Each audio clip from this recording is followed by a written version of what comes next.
Motherfucking Randy. Randy the man. I accidentally hit the back button, so I'm opening a new tab, so I don't do that again. Modern problem, modern solutions. I'm going to just cap out and say it's top 20s. 20s. So you're white bread. In particular, Well, I mean, I'm looking at the pictures of Brandon and Randy. They're pretty white bread. Yeah. Not really. Guy seems to be like sort of the peacemakers, a little bit of anything people would like. Yeah, boring. White bread. Can you guys hear me? Yeah. Yep. Okay, I had to disconnect from the call for some reason. So it was the mixtape, and then what? Yeah, basically what's the leading song on your mixtape as well? Oh, what's the leading song? Okay, the mixtape is called Napster Songs Volume 1, and the leading song is Sandstorm by Darude. All right, because we're just got out of high school. That makes sense.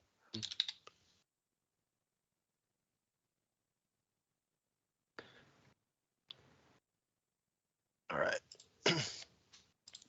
And a mechanic I'm going to introduce to this game is basically QuickTime events. And so the way this is going to work is I'm going to share a handout, and in the chat, you'll pick one of the numbers or a number from one of the options, and I'll be counting down in my head. At a certain point, I'll say stop, and basically anything before that is your choice. Anything after that, I basically just randomly roll for you. So Okay. kind of keep you on your toes and also help add tension, I think. So we'll start off with the first one. As we're kind of setting the scene, you guys are all kind of one by one. Your game picked up by by Brandon in his mom's minivan. And each in turn, as you're kind of grabbing yourself, you realize you forgot one thing. And so this QuickTime event is, oh shit, I forgot and then QuickTime goes now. Do we say it out loud? No, put a number into the chat. I changed mine. Sorry, I can't. I don't think I can, but whoops. Oh well. You could get, we'll go with the first one every time. Okay. So, okay, go ahead and add those items to your inventory. Where is our inventory? I didn't forget it. It's right here. Actually, let's see. And if it's already in your inventory, you get basically a second one of it. Where is our inventory? I don't see it. Actually, page 3. Yeah. Scroll down to gear carried. Gotcha. Yep. And you just have a few things on you. All right. And now we'll go ahead and flash back forward to present time, where you're all kind of getting frustrated as the sun is setting in the horizon. You guys are basically been lost in the West Virginian hills for hours at this point. Detour on the highway forced you to take a side road, and somewhere along the way, maybe a sign was knocked down or you just missed it. But you're very thoroughly lost. Not only that, but who's driving at this point? Is Brandon going to relinquish the control of his mom's hatchback? Yeah, probably. I mean, we're going a ways, but who's on the map? Taking control, Randy's driving. Mm-hmm. All right. So, Randy, you kind of look down and notice that the gas light has come on, and you're not sure how much longer it is before you kind of sputter out. It's been a minute since you've seen anything even remotely resembling a town. These roads just keep winding, and you're pretty confident there's a few times you've caught yourself going in circles. But after basically just as the last, with the last rays of sunlight peering over the hills, you do come across a building that looks abandoned, but has gas pumps out front.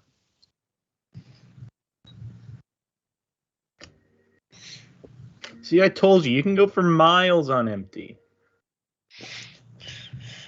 Yeah, my dad says that's bad for the engine, though. Plus, we filled it up before I went to pick you guys up. Oh, don't worry, I'm sure Randy knows all about running on empty. I don't know. This place doesn't look like anyone's here. Look, I mean, they haven't even updated the dollar sign on that sign. Man, Who are you playing, Richard? better I'm days. playing Andrea Williams. Sounds like Andrew is paying for gas. I look at the gas price sign. I'm like, man, better days, man. Yeah, 1 cent a gallon. In fact, actually, I'm going to just change my name in the game, so I... Yeah, that's probably a good idea. Yeah, go for it.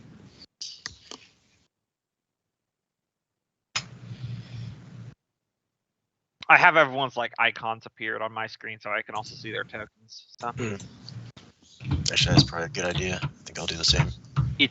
I always do it, but it's especially helpful in one shots. Yeah. I always forget that the token actually changes if you select the as on the bottom as the character. Mhm. So it changes the token.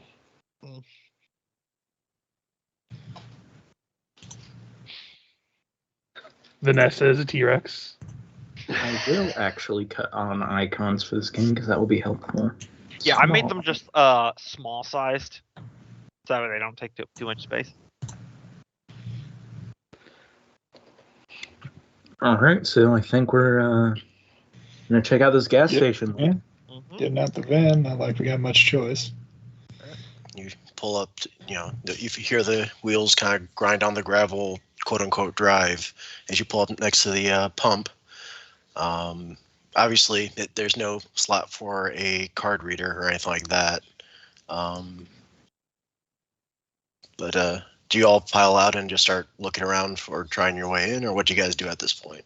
Yeah, try and look in the window, then check the door. The door does open. There are some lights on in there, but you don't see anybody inside at the moment. Hello?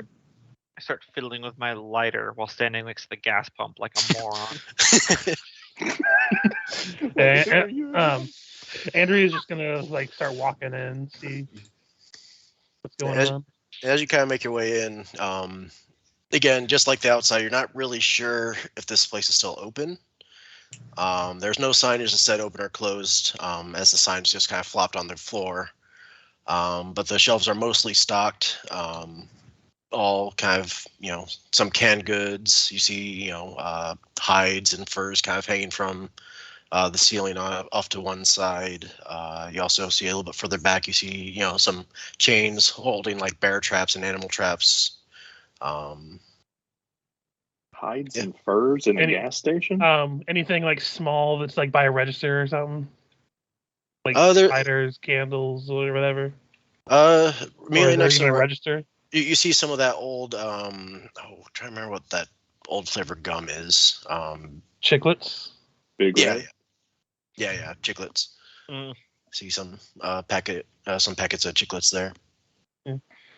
Anything small she can just sneak into her pocket as she walks by. And as you kind of okay, so as you guys are kind of spreading around, looking, who's all inside right now? I am outside by the pump. Brandon would have gone in.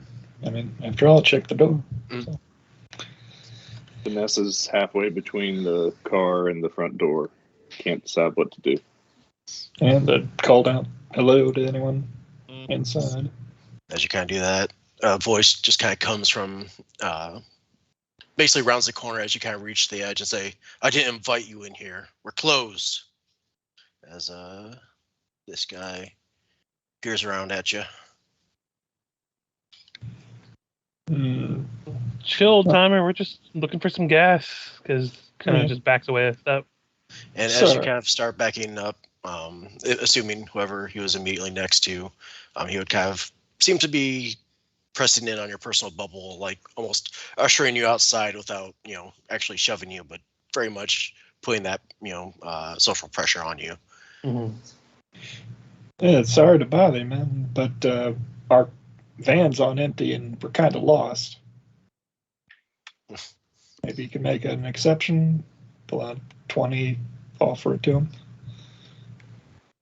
Give me a presence persuasion. Okay. You could add a +2 to that. So to roll, you in your character sheet you collect you highlight presence and then highlight persuasion, and then you click the red dice on the sheet, and then it'll pop up with the dialog box that says modifiers. You could put 2 in that box. All right. So persuasion, I don't see presence. Presence is in the attributes at the top bar. That's one of your 3 social attributes. Presence, red dice, and then a 2, you say? Yep. 3 successes. You would kind of meet your gaze for a long moment, and then kind of spit some chewing tobacco off to the side, not really caring that it's in his own shop, before he plucks it from your fingers or from your hand and says, "Fair enough. Outside, everybody." Okay. You'd be the last one to step out and make sure to close the door behind him. "Do you need me to pump it too?" Sign says self-service. "Do you know how to work that, silly city slicker?" As everyone comes out, I'm standing over by the pump and I point to the sign that says self-service. I said, "Hey guys, check it out. Self-service. I guess that's why they call it Virginia." I think we can manage, but we're heading towards whatever beach or whatever it was. Mm. And we had Okay, no, Yeah. sorry, go ahead. and we had to take a detour and got a little lost on these roads back here. Well, you're in luck. Interstate's only about an hour up the road that way. Well, if you know the way. Which way did you come from? And we could just you could just say expedite north. the Just instruction. point Yeah. that away. Yeah. So as you're kind of pumping gas, he would say, "Well, if you ask me, your best bet is to turn right around and go back the way you came from. Road's a little bit treacherous up ahead, especially at night. Especially for you city slickers that don't know your way around here. But if you're so intent on going forward with your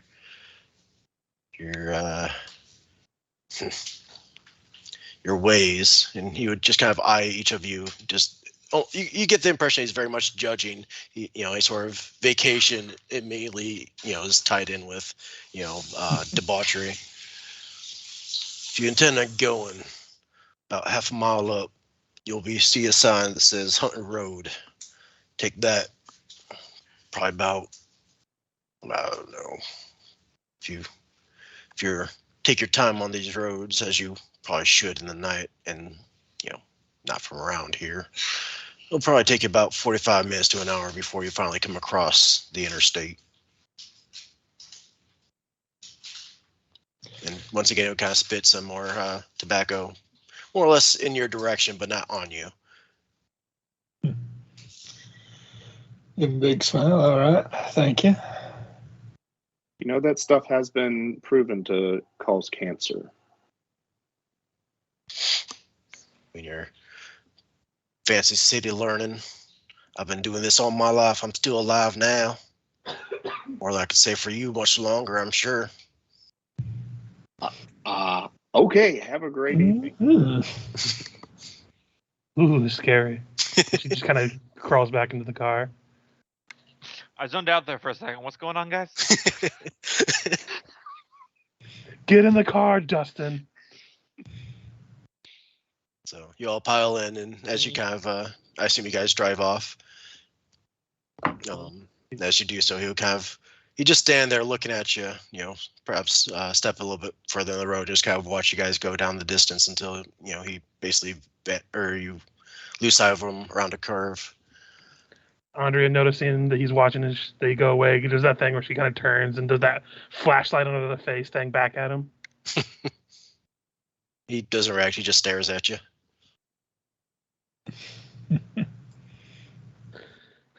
Crazy yokels, I swear. I aspire to be that man one day. Is that Combo or Dustin? Yes.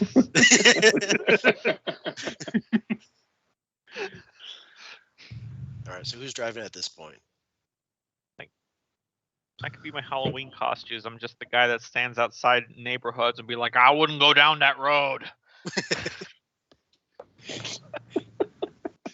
Nothing good happens what goes on down that road. Sometimes dead is better. I think Randy would probably still be driving. I don't know. Okay.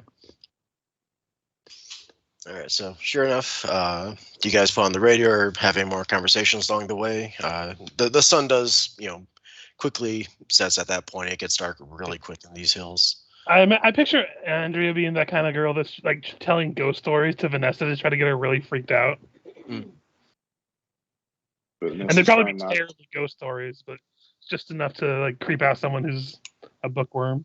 Mm-hmm. Vanessa's trying not to listen, and she's going to speak up and say, did he say hunting? He kind of mumbled through it. The name of the road, hunting. I think it would be hunting with a G on the end. Yeah, Hunting Road.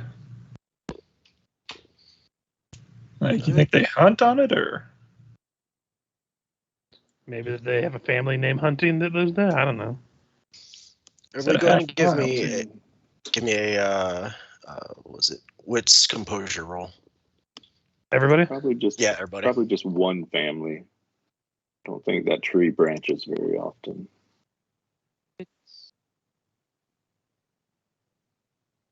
Wait, wits and composure? Yeah. All right. Okay. So I how do we do that again? All right, so in your attributes, click it so both wits and composure is highlighted, and then click the red dice at the top. And it's just normal, no chance or 9 again or whatever. No. Well, I mean, 10 again is the built-in, so just normal. Yeah, so just normal. And modifiers, we don't put anything right now. No modifiers. And up top right, it should say sheet roll and normal. Yeah, sheet roll normal. Okay. All right, and just waiting for the driver, Randy. Okay. So, you guys, actually, all of you. Successes for the driver. I'm sure that will be fine. So all of you notice intersection as not intersection, but a side road, and you could just barely make out Hunter's Road, just as Randy basically drives right past it. Slap on the shoulder. Dude, you missed the turn. Yeah, I believe we were supposed to turn there. Are you sure this is? I'm pretty sure I'm going the right way. No, damn it, Randy, there's turn nothing back around. there. Doesn't look like there's anyone behind us. So. No. Yeah, no, We'll see how this plays Randy out. will probably drive for 5 more minutes down this road, and then. Yeah, you should find a proper. You know place what, to turn guys? around. I think I missed a turn. I'm gonna turn around. Way to hold up against peer pressure, Randy. U-turns are illegal. You should definitely find a road to pull off onto. And then he does a U-turn. By U-turn, it's more of like a 15-point turn. These are pretty narrow roads. They're the sort of where if you want to pass somebody going the opposite direction, one needs to pull over to allow the other to pass. Been down them roads before. Yep. And of course, being in these West Virginia hills, one side is basically forest or slope up, and the others slope down pretty steeply at times. This is very dangerous. Another car could be coming at any minute. But it takes you a couple minutes, but eventually you manage to get reoriented and backtrack, and this time you do notice that sign and make your way down that road. Oh, and before we continue, I just want to make sure everybody knows that each of you have also been given a handout for your character-specific victory conditions. Yes. Okay, just want to make sure you all had a chance to see that. I am moments away from hotboxing the interior of this. We have an opportunity as, again, you're probably about 15 or 20 minutes just driving in darkness. The only lights ahead of you is the headlights, and at this point the trees almost feel like they're encroaching on you. Just that little bit of claustrophobia, even though you're outside. Man, the woods are friggin' creepy at night. And it's pretty. Are we pretty like slow going on this road, or is it like one of those roads that you have to go pretty much like 50 miles an hour down the whole thing? Oh, that's a question for Randy.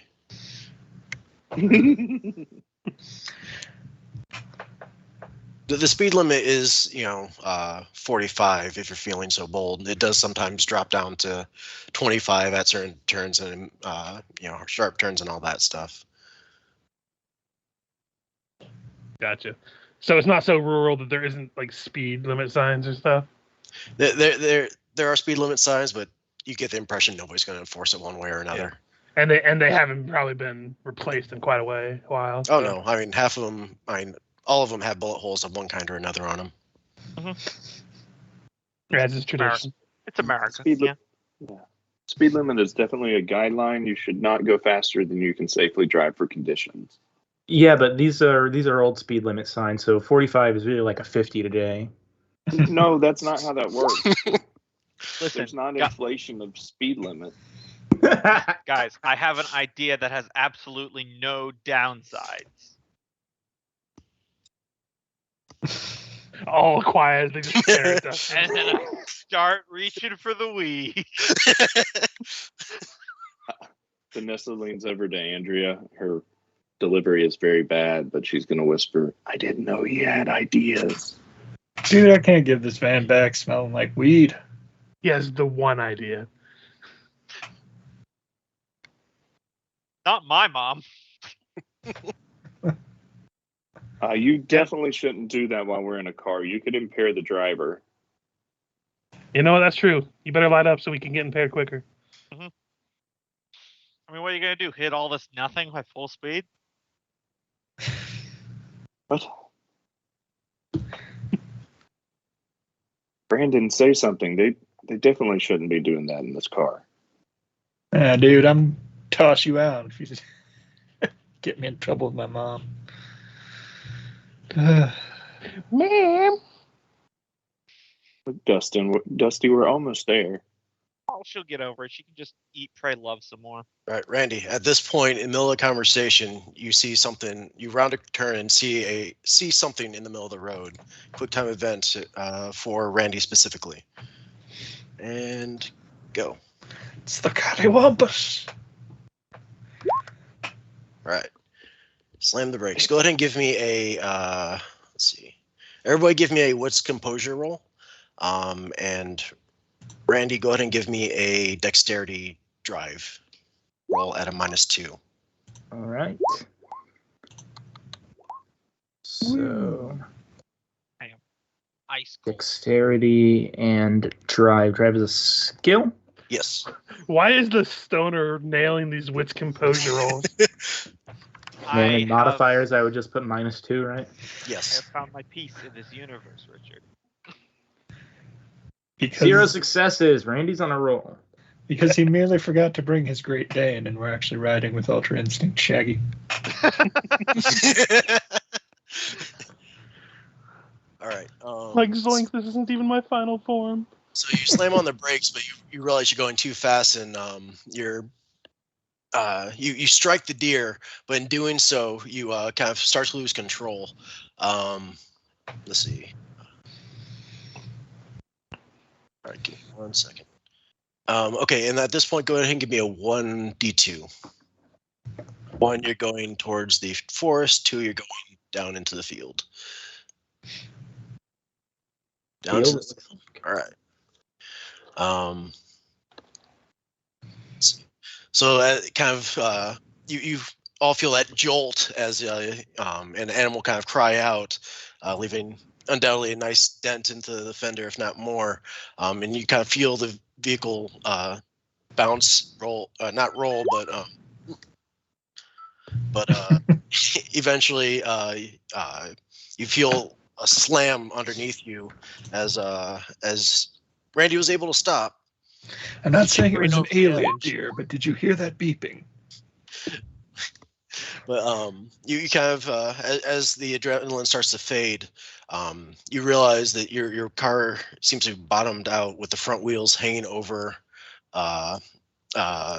basically the embankment that leads down into a cornfield below. I imagine we just have a moment of silence after that happens, and it's just broken by the sound of Dusty sparking his lighter to light the joint. Let me out. I've got to check on that animal. All right, so I mean, honestly, Brandon, at this point, I think if your van smells like weed, that'll be the least of your problems. So, Has the cheerleaders been passed out this entire time? she's All just right, but if the cop shows up, you were driving, Dusty. no, she's been kind of backseat snarking every now and then if anybody addressed her, but otherwise just kind of. Oh God, that's why we're in this road trip. She's been locked in the trunk the whole time. Sorry, 1 second. I mean, that's hell of a way to start your horror movie. If the group of teenagers are out in the woods to bury a body of someone they. Wait, who killed her? That's the mystery. I mean, is it murder if it's just gross negligence? Wait, I mean, that's a good first of idea all, for the next did Halloween anyone game. even really like her? No, I think that's manslaughter, actually. No, what it was is it was one of those plastic ring things that were in the ocean and she was swimming. So here's an idea for next Halloween game. We actually do that, but not even the guy running the game knows the results of who the killer is. It's all based on checks and rolls you guys make that add up to culminate who the killer really was at the end. And somebody gets to figure it out. Yep, Basically like Clue. kind of. Be nice.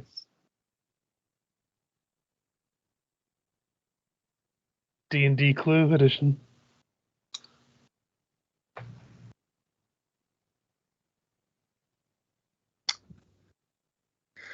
Well, I don't think we're going to be driving this thing anytime soon. Yeah, Like he said it Loki was had to- high-centered, but yeah, he's apparently had to accept a call.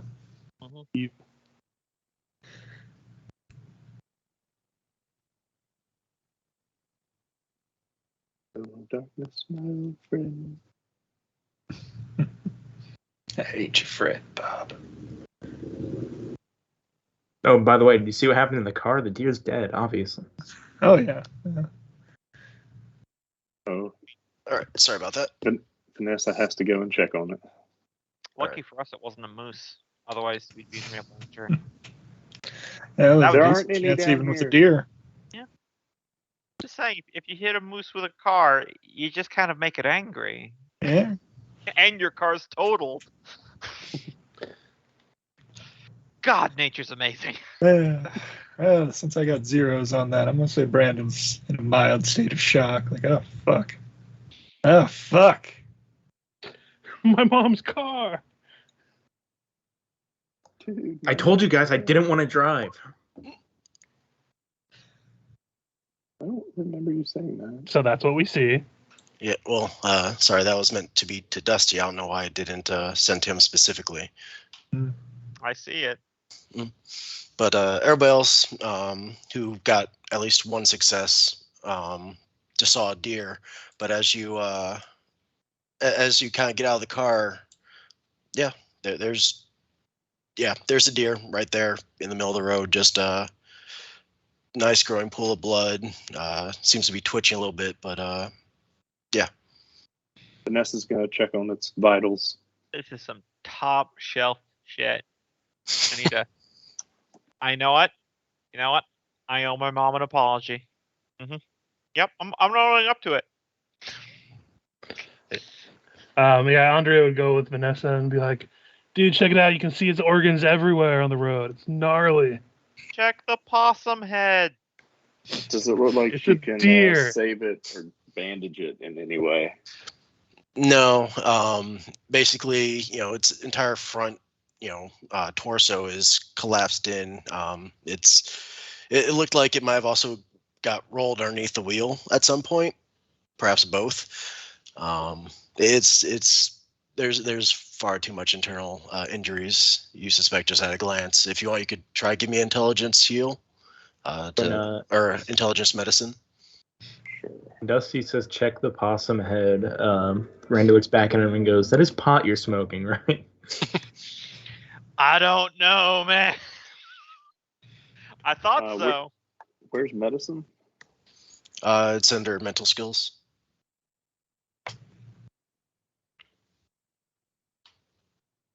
Oh, okay. Oh, okay.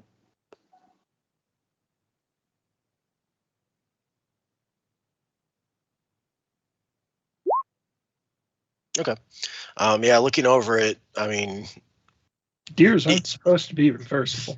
yeah, you'd get the impression that maybe if this happened inside of a veterinary clinic, there'd be a slight chance of it surviving. But here in the middle of nowhere with no tools, no medical equipment, and whatnot, there's nothing you could do. Just like always, I'm just not prepared. Well, as I say, This animal's dead. I'm out of the van. Stretch. Only one thing to do now. Vanessa's gonna try and pet the little thing and calm it down while it dies. I want to pop the hood of the van. And you don't have to wait long. Basically, it kind of tries to lift its head weakly at you and try to pull its head away, but doesn't have the energy, and then it just kind of lays back down, and you kind of see after a minute its eyes just kind of glaze over and it's gone. For some reason, it whispers Rosebud. Andrea just pats Vanessa's shoulder, like, it's just a deer. It's not a big deal. Hey, Randy, think fast. And she flicks her hand, and the hand that she had tapped Vanessa on the shoulder with is covered in blood as she flicks it towards Randy's face before cackling and walking back. I would like to assess the damage to the engine with my craft skills. Okay. Are you gonna go make ahead a and bong out of the engine? I'm trying to see if the engine is functional or not. Go ahead and give me an intelligence Crafts? crafts. Yep. Check my socialization. Oh. No, I'm just examining it, so jury rig wouldn't come into this. No. One success. Okay. You can't really get too good of a look at it because even if you were to pop the hood, the front end is overhanging the steep embankment, so you won't have really the angle to get a solid, easy look into the engine compartment. But kind of peeking underneath and trying to see what you can. It looks like the front end has a pretty big dent in it. Definitely some damage to the grill there. Perhaps some minor damage to the engine inside. There, you do.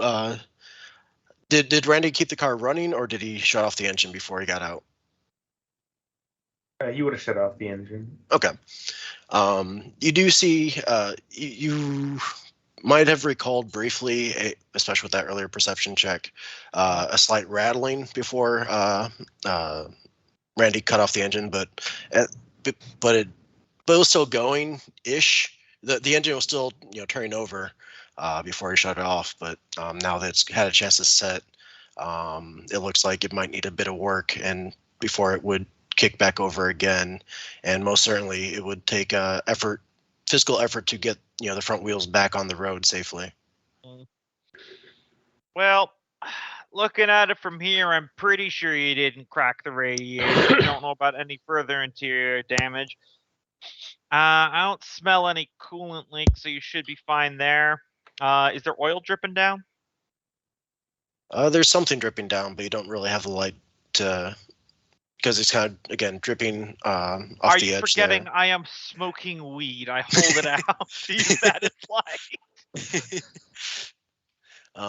There's something dripping out. You're not exactly sure what it is. It looked like it might be oil. It might be some coolant, some antifreeze. You're not entirely sure, but there's some liquid that's dripping out.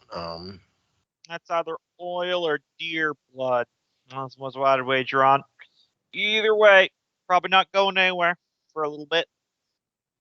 From the talk of deer blood, she goes over to examine and flashes her flashlight at the engine. Do you need this? Kind of looks over at Dusty. Well, it's over the edge, so I can't actually get to the compartment right now. If somebody wants to try climbing out over top, it'd take a little bit of effort because somebody would have to open up the hood on the inside and then release the lever on the basically climb around the front, click the release lever, and basically do a pull up to inspect the engine. Unless if you want to first try pulling the car back now somehow.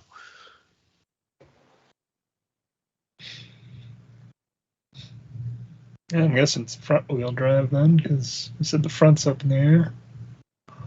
Yeah.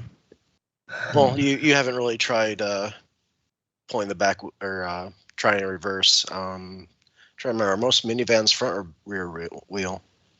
I believe rear wheel. That's what I thought too. So. Then again, he also said it was high centered, so. Yeah, exactly. It's high centered is the main issue.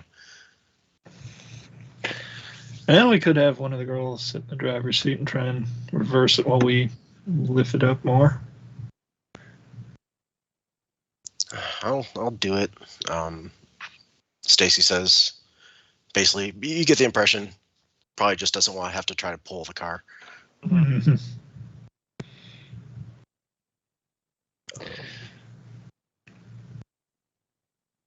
So are the rear wheels off the ground?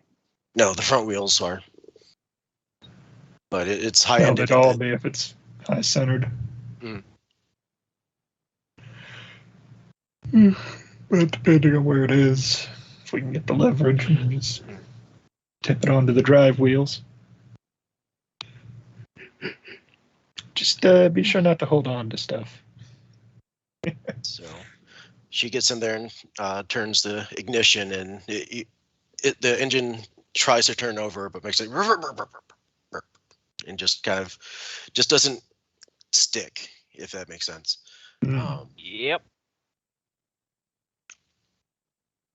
I think I'm doing this right, and she'll slam, press the gas several times, then turn the key more. I take several steps back. Women drivers, am I right? How long were we going down that road? You were probably about 20 minutes down it. 20-minute drive, walking speed, not taking into account hills. That's probably gonna be about an hour to an hour and a half walk back. Yeah, or forward to the highway to try and get hit and ride. Yep. I think probably an hour and 42 minutes in the dark. Mm-hmm.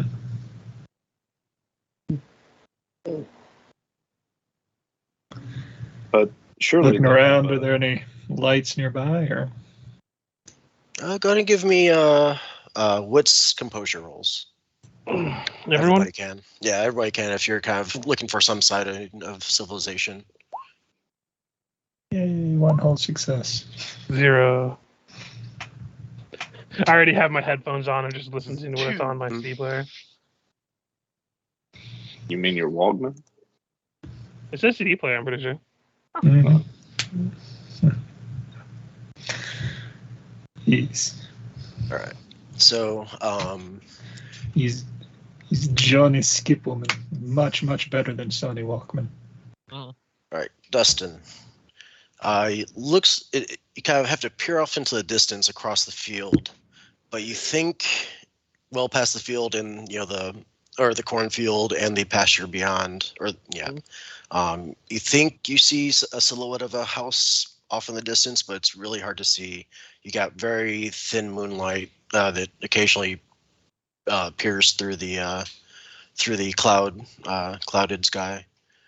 Let me see.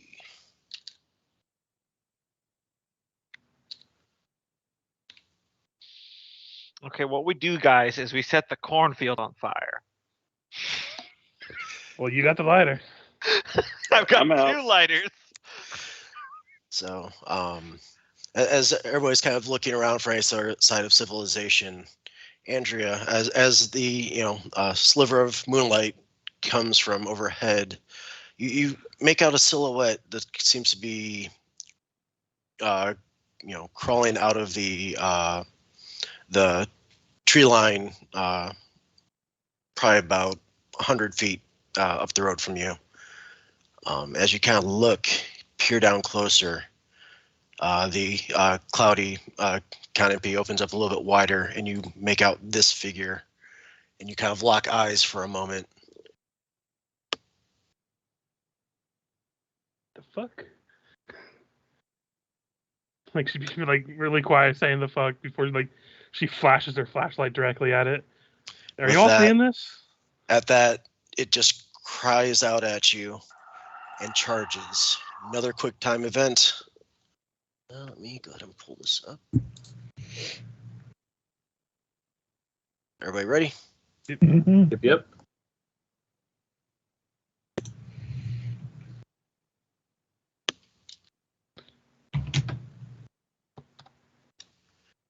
All right. So let's see. As this Oh, thing hit, fuck! I hit charges. 3. Oh well. The corn will protect me. A remarkably out of It's character. right next to the 2. She just Fuck freezes. it, roll with it. Yep, it works. Again, part of the goth quick time obsessed. event is that panic of oopsies. All right, so Vanessa goes towards the trees. Let me go ahead and touch you guys everywhere. Yeah, we split the party. That's As horror movie. 3 ways. 3-way split. this way. That's all right. The third way is gonna die. This way. Yeah. Yeah, the 3rd way basically doesn't count. All right, Andrew. As you stand your ground as this thing is charging at you, flashlight bearing directly at it, go ahead and give me a composure and resolve. As you realize its vision isn't based on movement.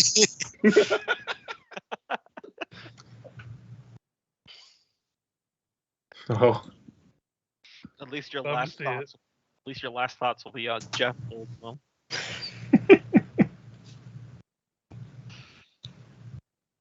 Maybe life doesn't find a way this time.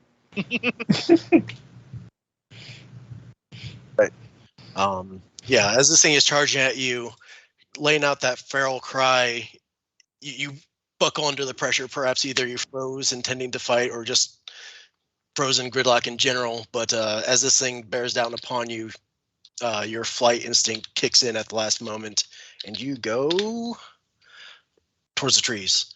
But those few seconds of kind of pausing and kind of cause you to get separated from Randy and Vanessa, who also went in that direction. So at this point, give me a sec to hand out some conditions. These will be handouts. Let's see.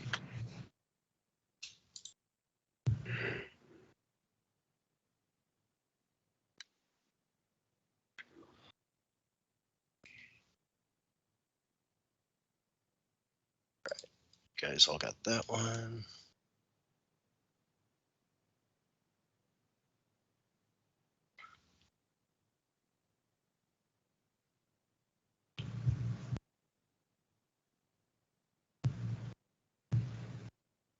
All right.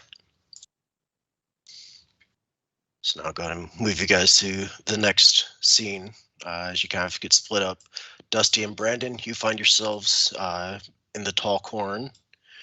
Randy and Vanessa, you find yourselves together in the dark forest. Andrea, you're currently alone. what and a cruel separated from- twist of fate that Dusty and Brandon find themselves going the same direction. I don't know what everyone else is panicking about, but there's a house over here, so I just started walking. I will ultra instinct my way through this horror movie. All right. Sorry, guys, just running deep into it as far as you can before. Okay. Go ahead and give me a stamina athletics to see. See how you. Is that I'm only everybody? running because Brandon is running. Okay. But is that everybody, just the 2 of them? Everybody, Okay. as you kind of are all hightailing it away from wherever that creature was. Alas, my first failure. Okay.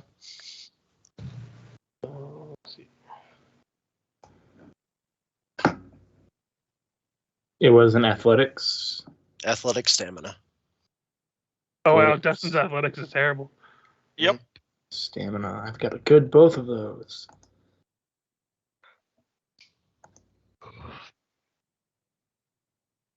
Oops, I rolled academics. Athletics. There it is. She's real smart. Vanessa did track in middle school, so she's doing okay. Hmm. Andrea, not so much. No, Vanessa just remembered that she's not athletic, and she starts to fall well behind Randy. Stamina academics, that's why. Yeah, that horrible moment when you were not as fit as you thought you were. Yeah. Like, by all accounts, I know how to run, but why can't I run? All right. So, Brandon and Dusty, we'll cut to you for now. You guys kind of rush through the cornfield, managing to stay close enough together where you don't lose sight of each other, even though Dusty seems to be slowing down a bit. After several minutes, you find yourselves kind of in a small rivet between rows. Dusty, you're very much out of breath. Brandon, you're doing all right, and you're kind of left with a chance to collect yourself. Try and listen for anything other than our heavy breathing. All right, go ahead and give me a wits composure.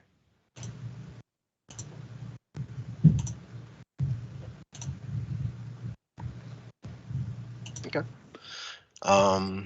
Yeah, at this point, you don't hear anything rustling through the cornfield after you. I although don't think it followed us. It is a little hard to tell because every now and then a breeze will come and kind of cause everything to rustle. But between those bouts, it's pretty quiet beyond just the ambient nightlife. Something was following us? You didn't see that thing? No, I just saw a house over this direction, and then you were running past me, and I'm like, oh, I guess we're running now.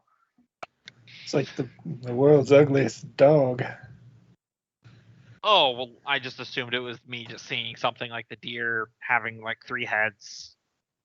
Well, I don't damn. see anyone else, but we should probably check that house.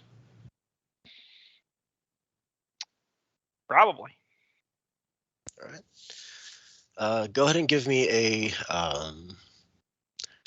let's go composure survival to try and navigate your way through this cornfield.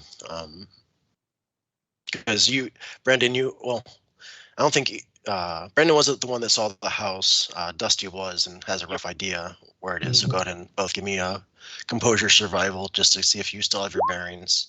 One success. Yeah, I definitely came from that way. I desperately wanted us to get lost in a corn maze. Right. All right. So you think you have a pretty solid direction of where you're going.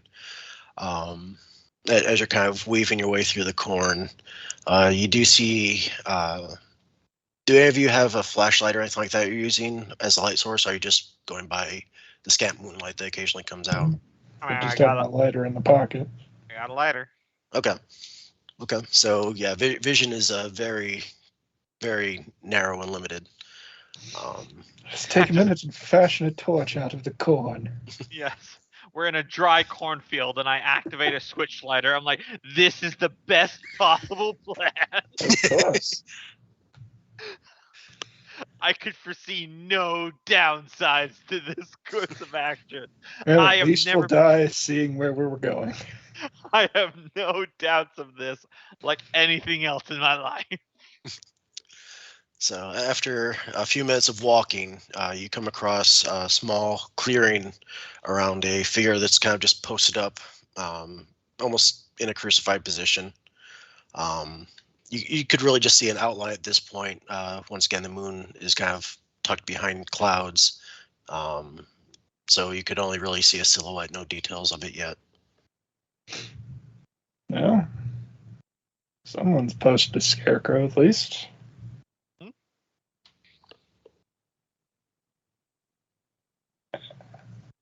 Do you go to check it out, or do you just move on? Oh, wait. Give me a second. I'm going to look away and then look back in that direction. I am going to find a weapon with my improvised weapon. Okay. You do find a. Well, I'll let you narrate what you find. You seem to have fun with that. Yeah. I imagine just seemingly no idea how Dusty probably sees it's right there, but there's just like a rusty pitchfork in the ground. But when I grab it, the rotten wood just snaps the metal end, so it's just a big wooden stick. Mm-hmm.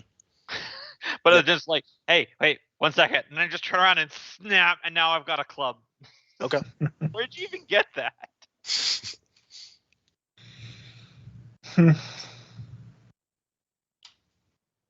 right, now we can go.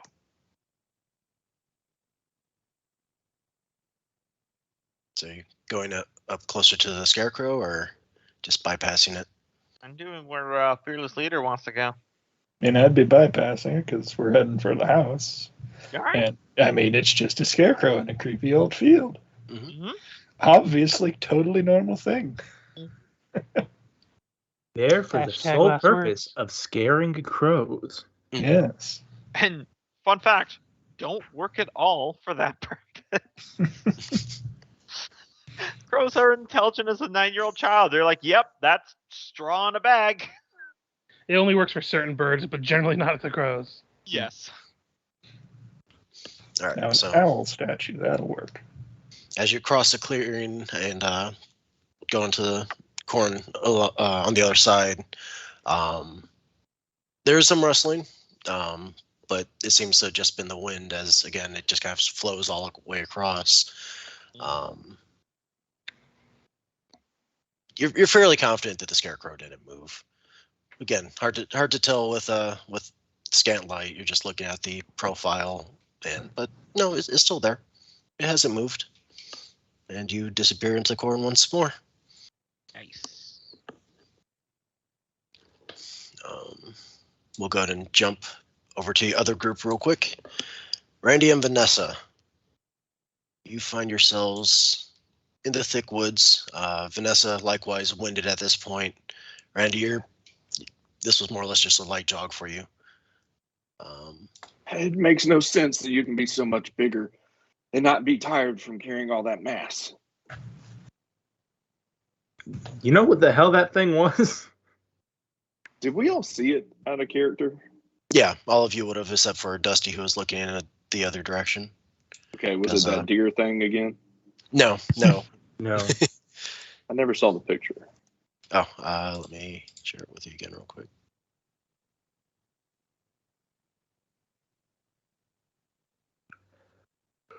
Are you able to see that? No. Is it in Skype? No, No, it's on it's Roll20 in right next to your Roll20. token. Yeah, I put it right next to your token. Maybe I've been shift on it. a black screen ever since you moved us. Sorry, I forgot to shift click. My bad. Okay, that's disgusting. So yeah, that's what Uh, you saw.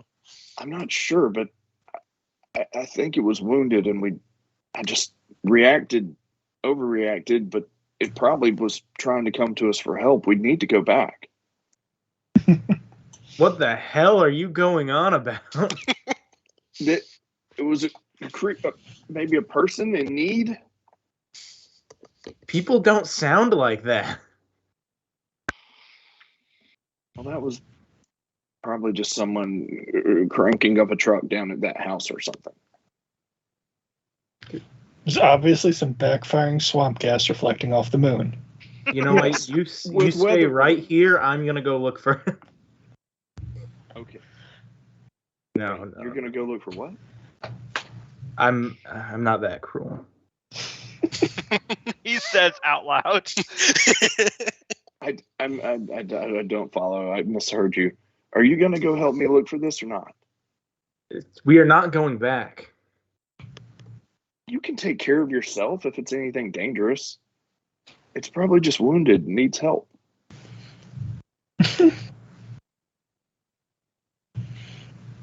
I really need to see what it was.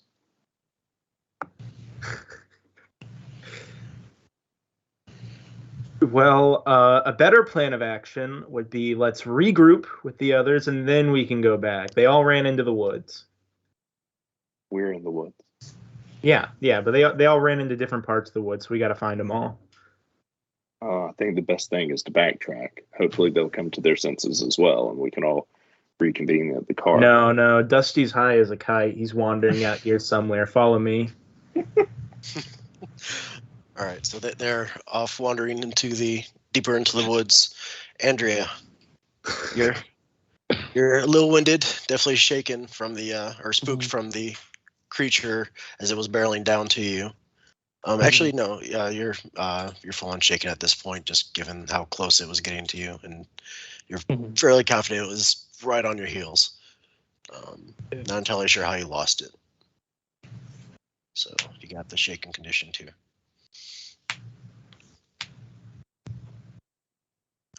So what are you doing at this point? Well, as shaken as she is, she's also can't help but be highly fascinated just based on her own personal things. Mhm. But she's not going to go near the thing because that's just terrifying. So she wants to probably just explore the forest until she can find her friends or anything. Okay. She has a flashlight that she kind of goes through and kind of flashes back and forth, try to find any kind of sense of a trail or anything. Okay. Go ahead and give me what's survival as you try to navigate your way around, looking for a path towards your friends, or you could give me a what's composure. See if you could actually, because you get the impression they couldn't be too far off. So go ahead and give me a what's composure to try to find them first, or at least get an idea of where. Okay. As you're kind of just seeing they're quiet and listening, you think you hear some rustling, some voices off in a little bit further west. Yeah, you're confident you hear something from that direction. Do you go? Yeah. Okay. Go ahead and give me a what's survival to see if you could navigate your way to them. Okay.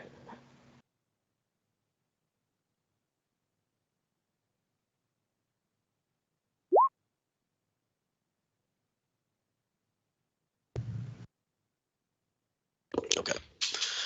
So you're heading that direction,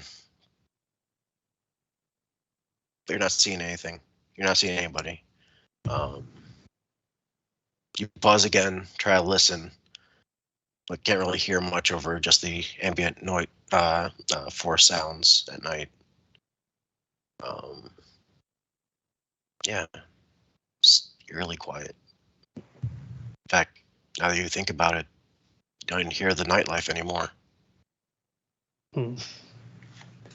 At this point, I guess if she can't find anybody, she's just gonna look for if she can spot any kind of landmarks or anything. As she's making her way through the forest and start heading for that. Okay. All right. We'll cut back to the people in the field. All right.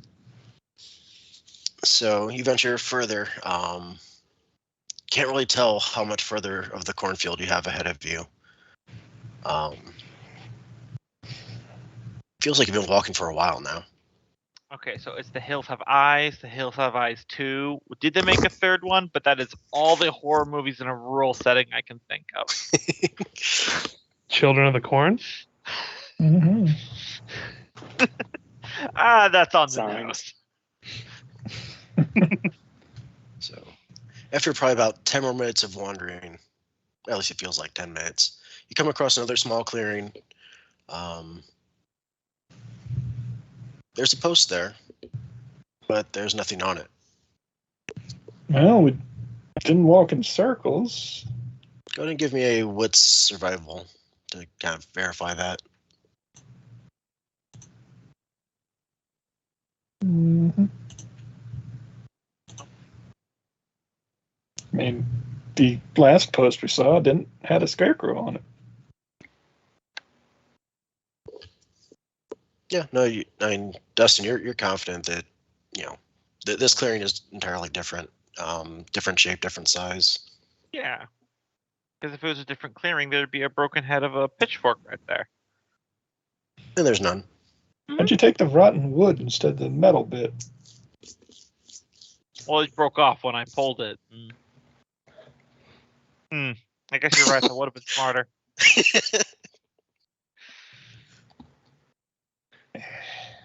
Man, this is fun. We should hang out more. Dusty's gonna be the only survivor.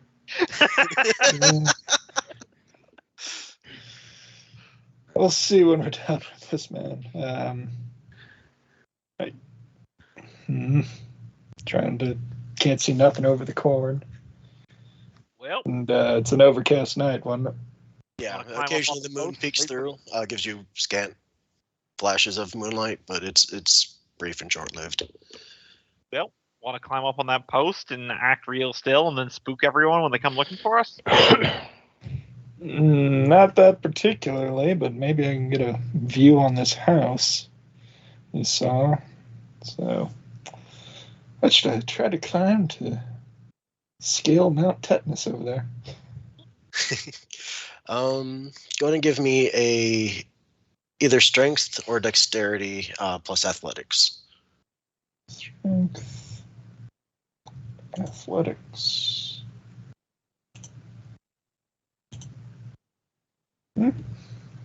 Okay, yeah, you're able to climb up it, and just barely kind of peek over the top reaches of the corn. Yeah, actually, it looks like you're only about maybe 50 feet from the edge of the corn before it goes into the field.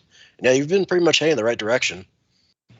Yeah, looks like we can get out of the field over there. Any sight of said structure, or is it just the end of the corn? Go ahead and give me a wits composure.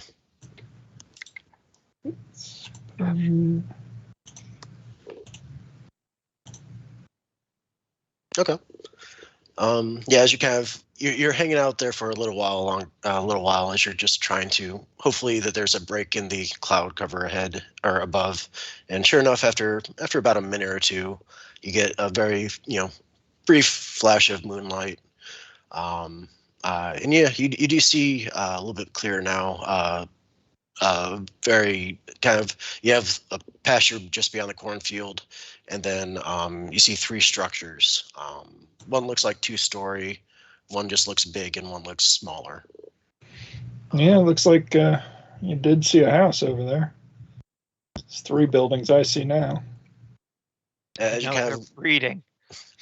As you glance down to Dusty, kind of off your periphery, just at the edge of the cornfield, you think you saw a figure. But as you kind of glance back, the moon once again was covered by clouds, and all you saw was just the edge of the corn. Think you saw a flash of orange or something? Hello? Dusty, Hi. can you see anyone over there? I turn around. Go ahead and give me a wits composure.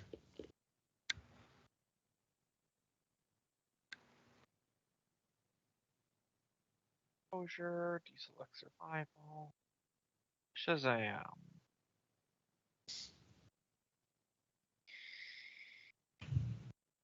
As he kind of points out, you think you thought, yeah, that little portion of corn just up ahead seemed to have rustled and then moved still, or then went still.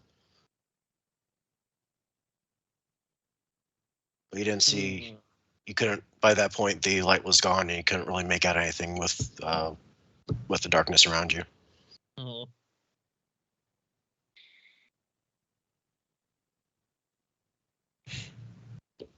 Yeah, must be the wind. Mm-hmm. Yeah, when someone weirdo in a cornfield in a hunter jacket ain't the weirdest thing we've seen tonight. It's like climb down. Let's head off in the direction we saw the buildings.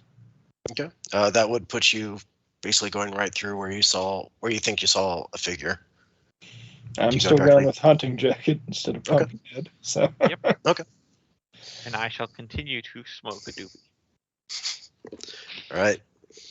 Kind of as you step past that first row of corn, kind of lighter in hand, you very nearly bump into something.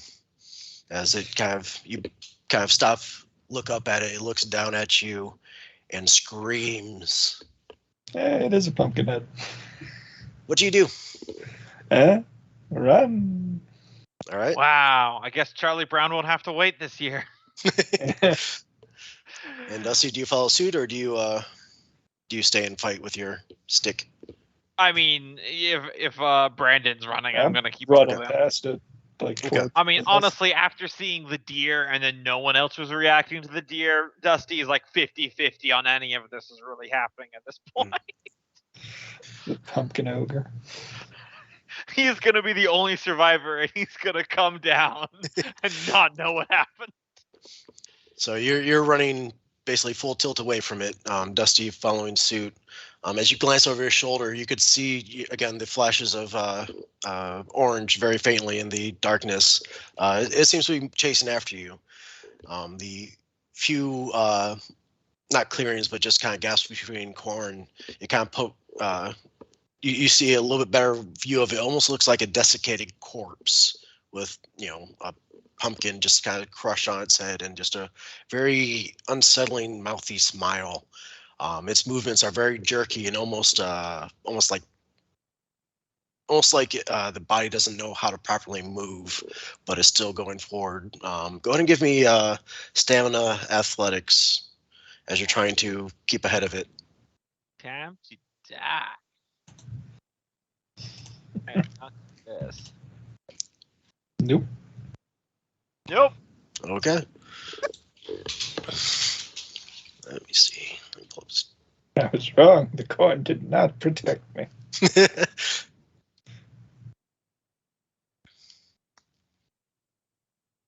All right. As you're kind of running, this thing seems to be catching up on you.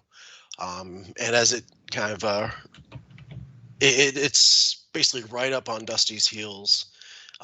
As you kind of glance back again, you see it raise one hand up, and you see the outline of a curved, wicked-looking rusted sickle that goes and brings down towards Dusty. All right, let's see how this.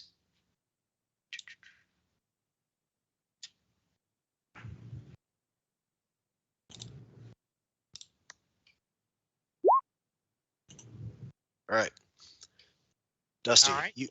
you feel a flash of pain I would as like a. to use go ahead. in harm's way. You have a knack for putting a weapon in the way of oncoming attacks, no matter how small or inappropriate the blocking might be. Okay. While I'm using an improvised weapon, I can sacrifice its structural integrity to add that to my armor. Okay. Nice. Yeah, opponent's defense on. Mm-hmm. Well, actually, I forgot to factor in your defense. What is your defense value? Yeah, let's see. I was trying to remember where that was. My defense is 3. 3. Okay, so it would have knocked out one of those 9s. So that would have been 2 damage. And then the structural integrity of my thing is 2, which would knock out the other 2. Okay, so as the sickle comes down on you, perhaps at the last moment you kind of saw the fear in Brandon's eyes, and not daring to look back, he just kind of raised that stick above you and feel the sickle kind of catch it and tear it free from your hand, deflecting the blow just enough to basically just catch your shirt and but avoid the fleshy bits beneath. The attack seems to have slowed it down a bit as you're able to get a little bit more ground on it.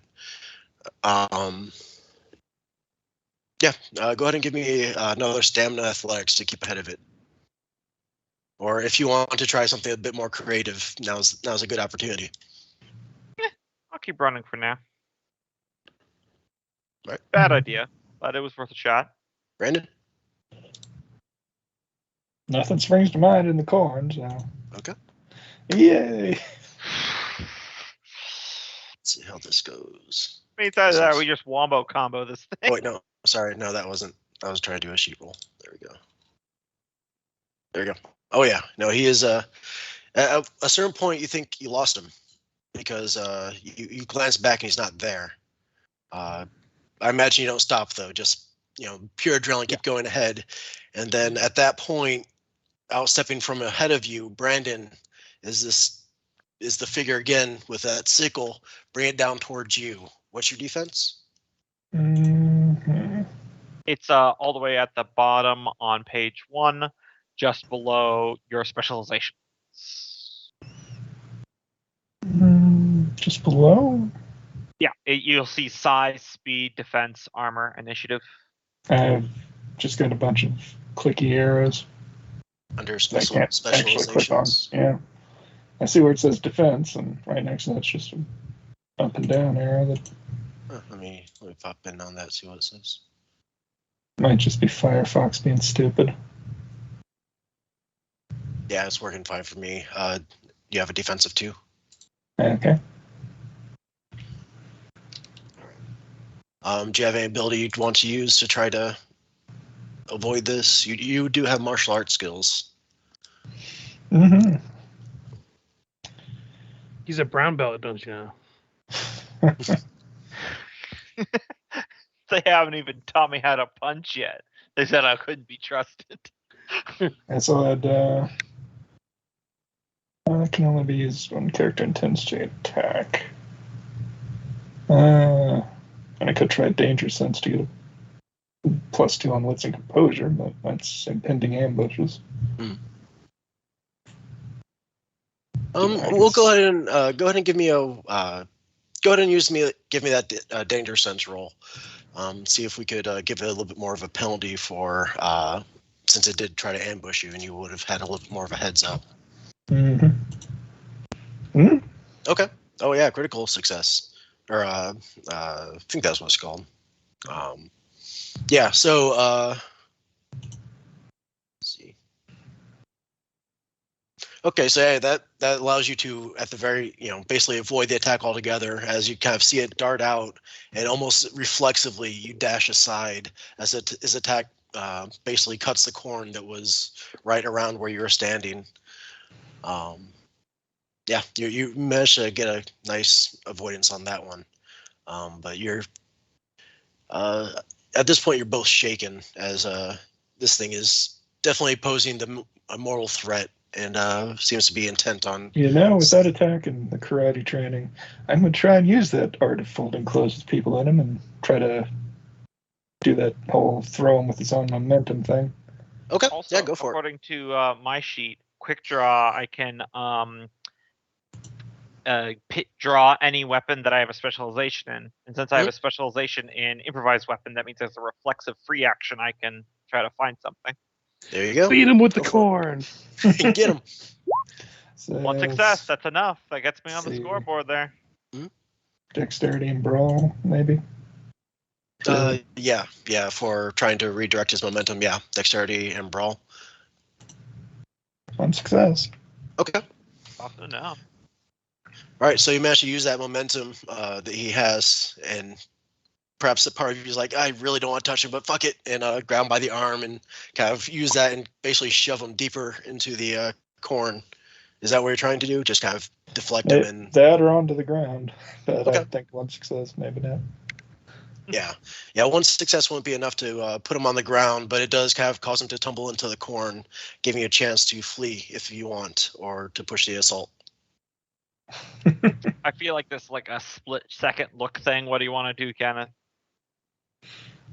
Well, I mean, 5. What did you manage to find? 3. It's a basic weapon. It's always the same thing.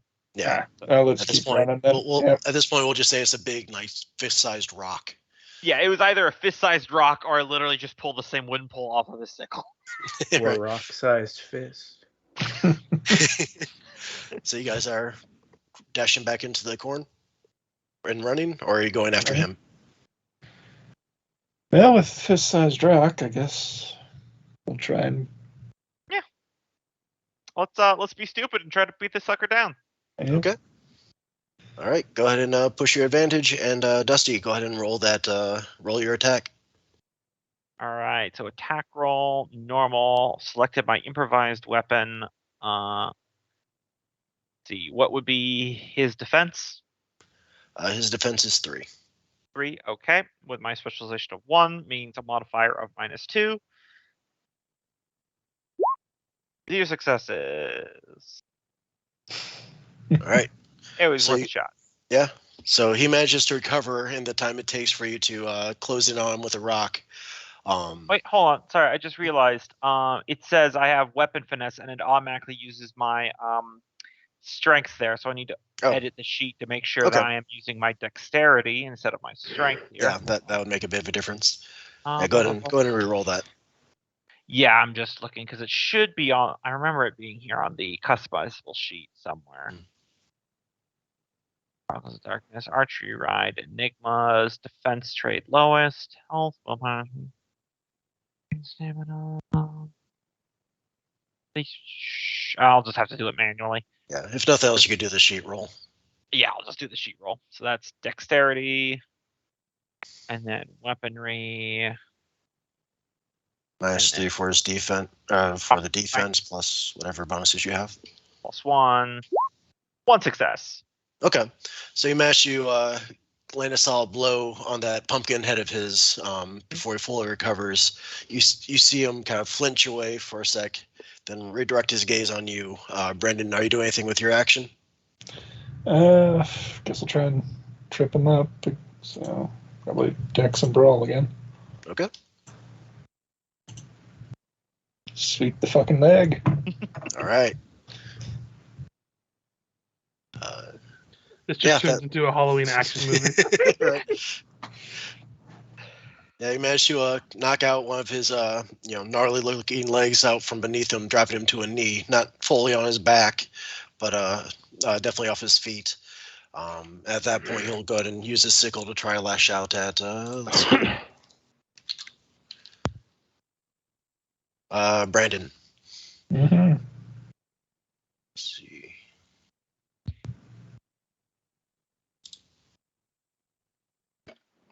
For 3 damage, as this time the sickle strikes true. Oh wait, sorry, forgot to factor in your defense. Yep. 2 defense. Mm-hmm. But all right. So still manages to catch you, basically right across the arm. Nice deep, semi-deep sickle wound across your bicep. With that nice rusty sickle, and he kind of looks at you with a maniacal grin. Excited by the scent of blood that's now in the air. What are you guys doing? Run for it. And hold my lighter in my good hand, tries let the corn behind me on fire. Okay. All right. Go ahead and give me another stamina athletics. So, I mean, he appeared out in front of us, right? Before? Yeah. So that means we can turn back and head back towards the house. Mm-hmm. Aha! Brilliant plan. Yep. Glad I thought of it. Mm-hmm. Yay. Too bad I'm out of... Yes! My first success! All right. Oh, sorry, I forgot to mention that you guys also have willpower points you could spend. Yeah. You have those willpower boxes, and just to make it clear, you could add, I think it's +3 to any roll. You can only use it once per roll, or add 2 to, I think, your defense for basically a round. But you guys are just taking off into the cornfield in the opposite direction. Between him kind of being taken off his feet and you guys having that head start, you manage to close the rest of the distance outside of the corn and break out into the field or the pasture before he catches up to you. Also, it wasn't super relevant, but I just want to bring up something. When people are attacking you with melee, your defense goes down by 1 for each melee attack before your turn. So if there's like a gang of 5 people on one person, you'll chew through their defense until you're just wailing on them. Because you can only dump so much. Right. It wasn't really relevant with what you're doing there. I was just letting it be known. Yeah. All right. So you guys managed to make your way into the pasture. A rather muddy field, mostly barren of, grass or greenery of any kind. But we'll get back to you later. Now we're back to Randy and Vanessa, wandering into the thicket. Were you walking back towards the road or walking deeper into the woods looking for others? Yes. Well, they can't be deeper into the woods than we are. We should go either towards that house we were heading towards, or I really think back towards the car.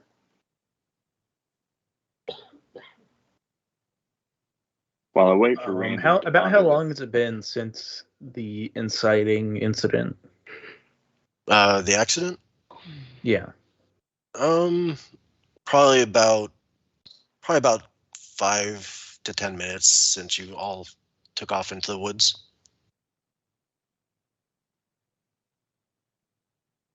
Hasn't been too long. Okay. If you guys want, you could go ahead and give me a wits composure roll.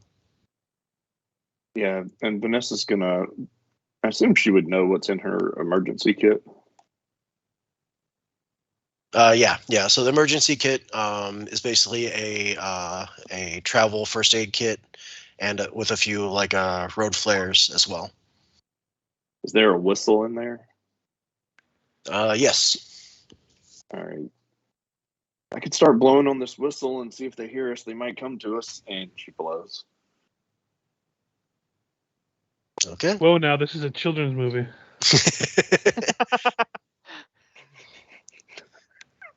All right. Oh man. So Randy, as you're kind of looking around the woods, you do see off further in the distance flashes of light.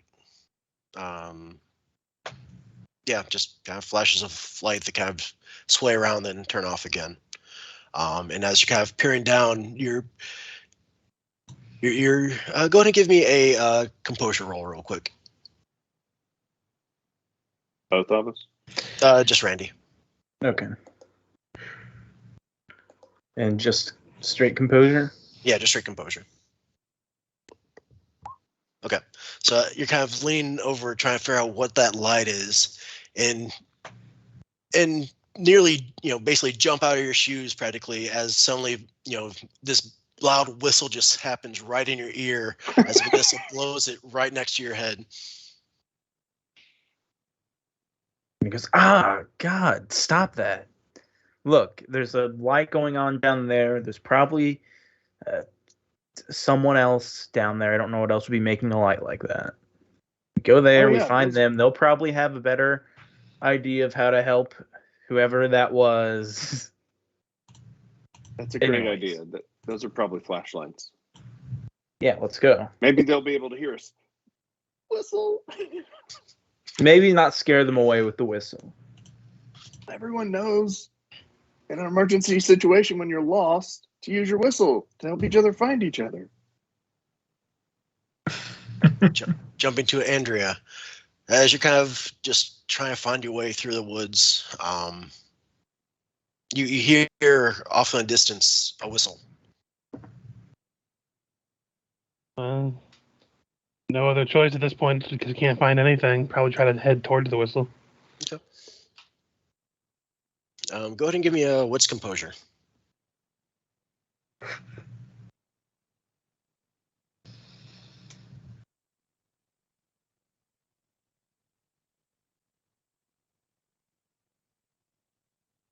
All right. Okay. Off in the distance, back to what you think is the direction the road was in. You see a figure standing off in the distance. An outline, not humanoid. Just a very faint outline in what little moonlight, is currently cascading through the tree line before the moonlight fades. In a panic, she turns off her flashlight after what happened the first time she flashed at something. Mm. And just kind of stares at the direction that it's at. It doesn't move much. Just a little bit, enough to let you know that it's not a rock or a tree. But it seems to be watching you. Not sure what it is.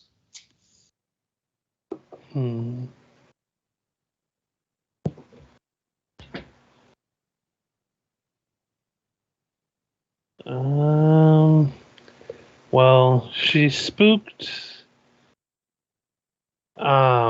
And runs off the opposite direction of where the creature was.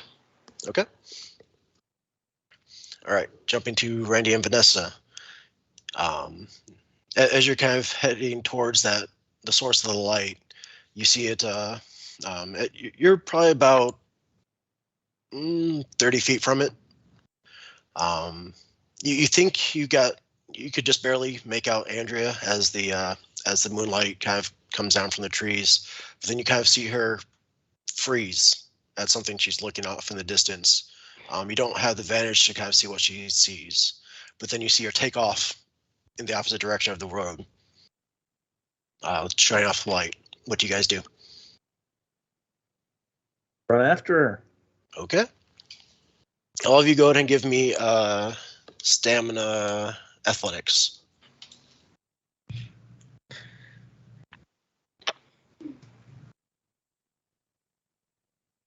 Wait, we're your friends. Don't you believe in friendship? Oh, man. I got some game this time. Yep. I really wanted to shed that spook condition. Yeah, you did.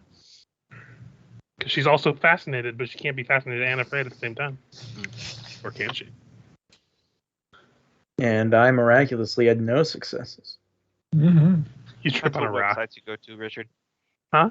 I said it depends on what websites you go to, Richard. This is fair. To be spooked and fascinated at the same time. I'm scare-roused. The return of the Y boner. All right, so we'll go ahead and remove the spook condition from you, since you did certainly complicate things. You still got the shaken condition, but you're not spooked. And they took exception to that. Vanessa, did you roll your stamina athletics to keep up? Cool. I'm sorry. I thought we were on the other group. No, just Andrea.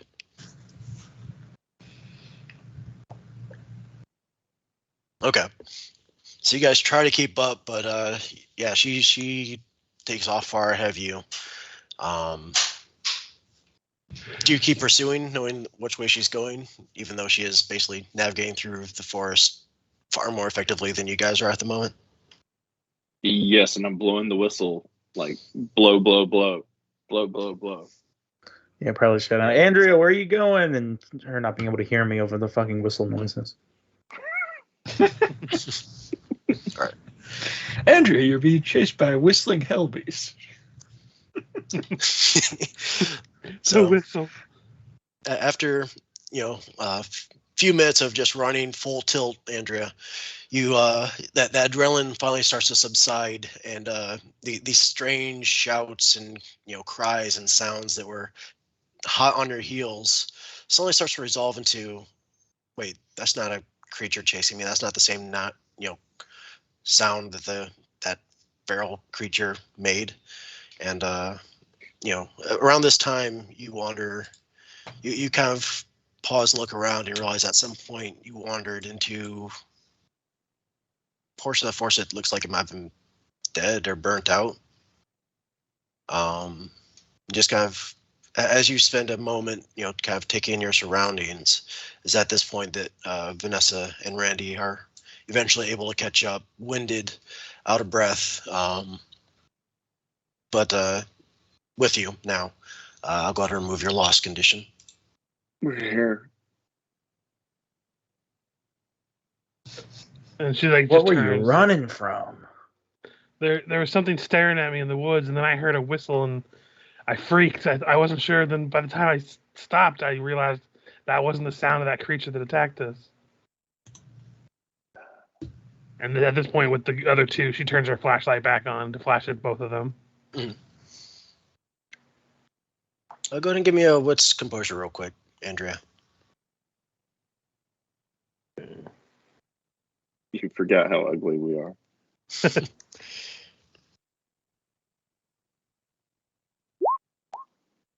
Okay. As you're kind of looking at them, a little bit of movement catches your eye just beyond them. It looks like something was peeking its head out at you. You didn't realize that at first until it moved back in, as the light just kind of barely came across it and kind of ducked back behind a tree. Didn't get a good enough look at it to see what it was. You saw a motion of, might have been a head, an upper torso, you're not sure. She's just gonna speak at a lower tone and be like, "There's something hiding behind a tree behind you." Dusty? Is that you? I'm gonna go ahead and take out my pocket knife.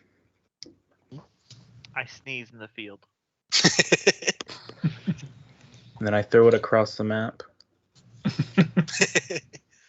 It's Dusty a mile away.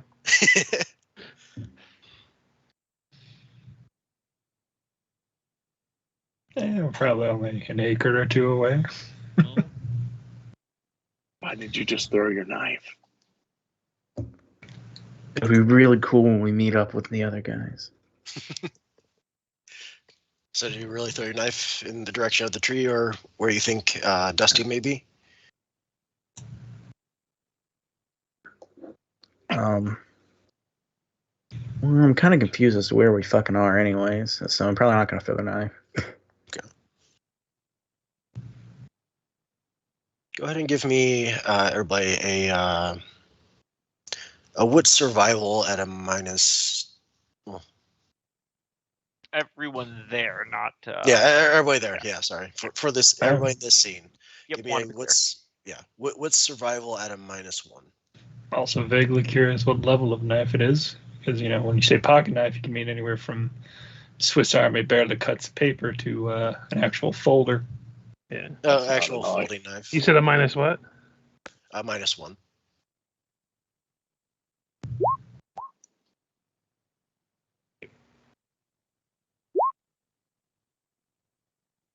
And it's a little late for the party, but my Eye of the Strange to roll for identifying evidence of supernatural involvement. Would that pertain to anything going on right now that I could roll on, or I don't know? Not at the moment. Okay. But I'm still trying to get a hang of how the system works. So. Yeah. Feel free to ask that in future rolls and whatnot. Yeah, because I also have the skill like patient and stuff, so I'm trying to remember about them, but I keep getting confused. Okay, so as you guys are kind of looking around, do you realize you have no idea where you are? In fact, you're not even sure which way the road is. But off in the distance, you're kind of looking around. Go ahead and give me wits composure.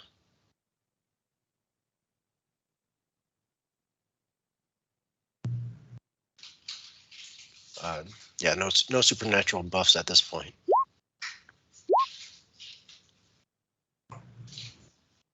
Okay.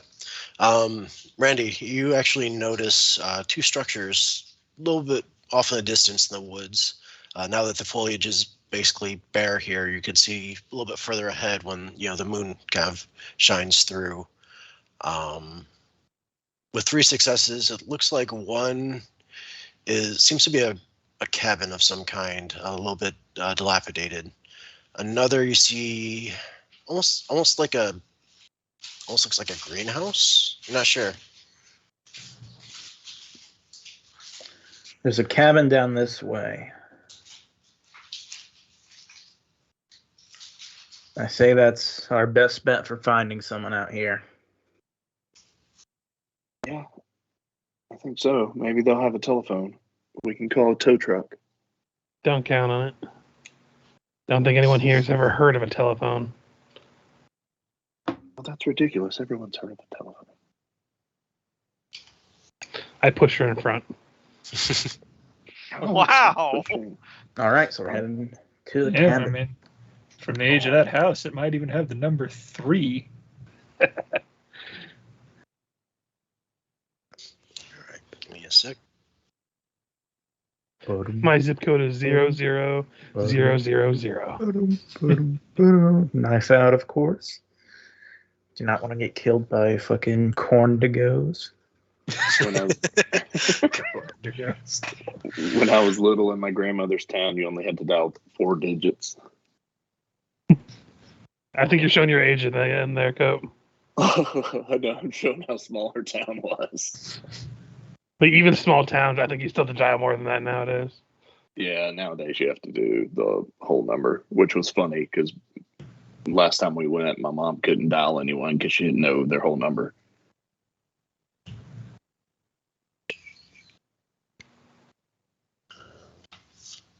Sorry, cycling through character sheets. Mm-hmm.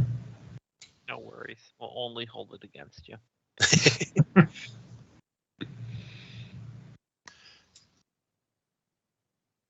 All right. As you're kind of making your way through the woods, are you just kind of being cautious? Are you being stealthy? Are you using the Andrea's flashlight? She's gonna probably turn off her flashlight and try to be quiet. Okay. Yeah, let's see if we see anything over there before we spook another weirdo in these Virginia hills. She's going to do stealth. Okay. And she's got a stealth specialization. I don't know how. I have some stealth, but I'm not sure how you roll that in this. Yeah. Stealth will be dexterity stealth. So, yeah, just click those two and then click the red die. And then a specialization, which is out of free +1. Yeah. It says I can, if I take my time to do a job right, I can add 2 additional rolls. Can I just take my time and be very methodically approaching? Yeah, you could do that.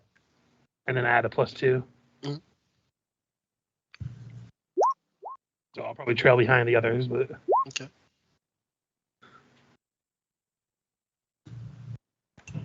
Randy, are you being stealthy too, or are you just doing your own thing? Yeah, I'll follow their lead and be stealthy. I'm Randy James, bitch. Kicks in the door. Randy, lean over and don't step on any sticks. Dexterity, stealth. Where is stealth? There it is. It's not horrible. 1 success. So you're all being pretty stealthy as you're kind of making your way forward. Andrea, as you're kind of walking by a tree, a branch kind of snags your the lapel of your jacket. I'm gonna turn to try to get it free without making too much noise.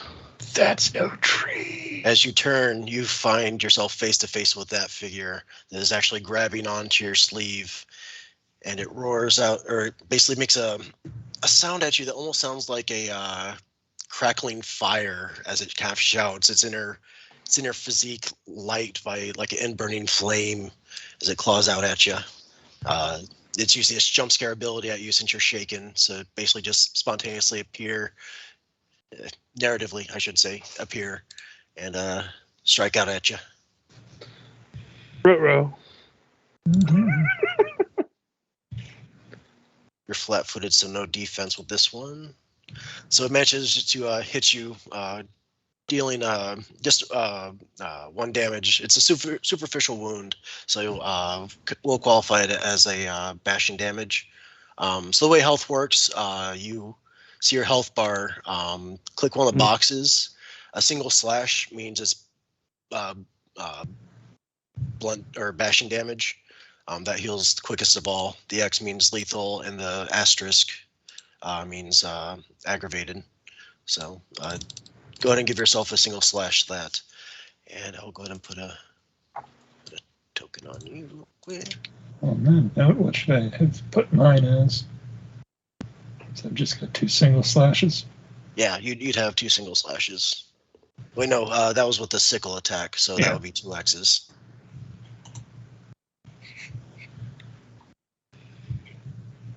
Guys, it was just a club. I'm fine. No, it was a sickle. What? Right. Go ahead and give me a composure roll, Andrea. It says I can remove the shaking condition by purposely failing a roll that's going to make the shaking conditions are removed by using it. I'm still trying to figure out. Okay, so what'd you say to roll? Give me a composure roll, just a flat composure.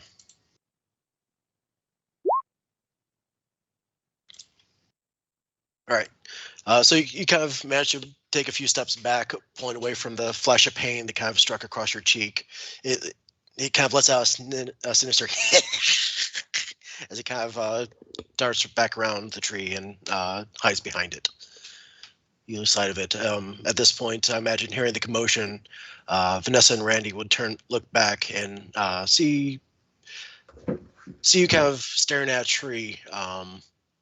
Perhaps let out a yelp of surprise in the process, but didn't get a solid look at what it was that accosted you. Okay, what happened? There was someone on fire, and they struck me. And she's like freaking out, like looking around. And at this point, she's probably just gonna make a beeline straight for the cabin and just forget about stealth. Okay. Just look for some cover. The rest of you following suit? Yep. Okay. We'll go ahead and move you here, and then we'll go ahead and jump back to the other group. Mm-hmm. All right, Brennan and Dusty, you find yourselves in the middle of a darkened pasture.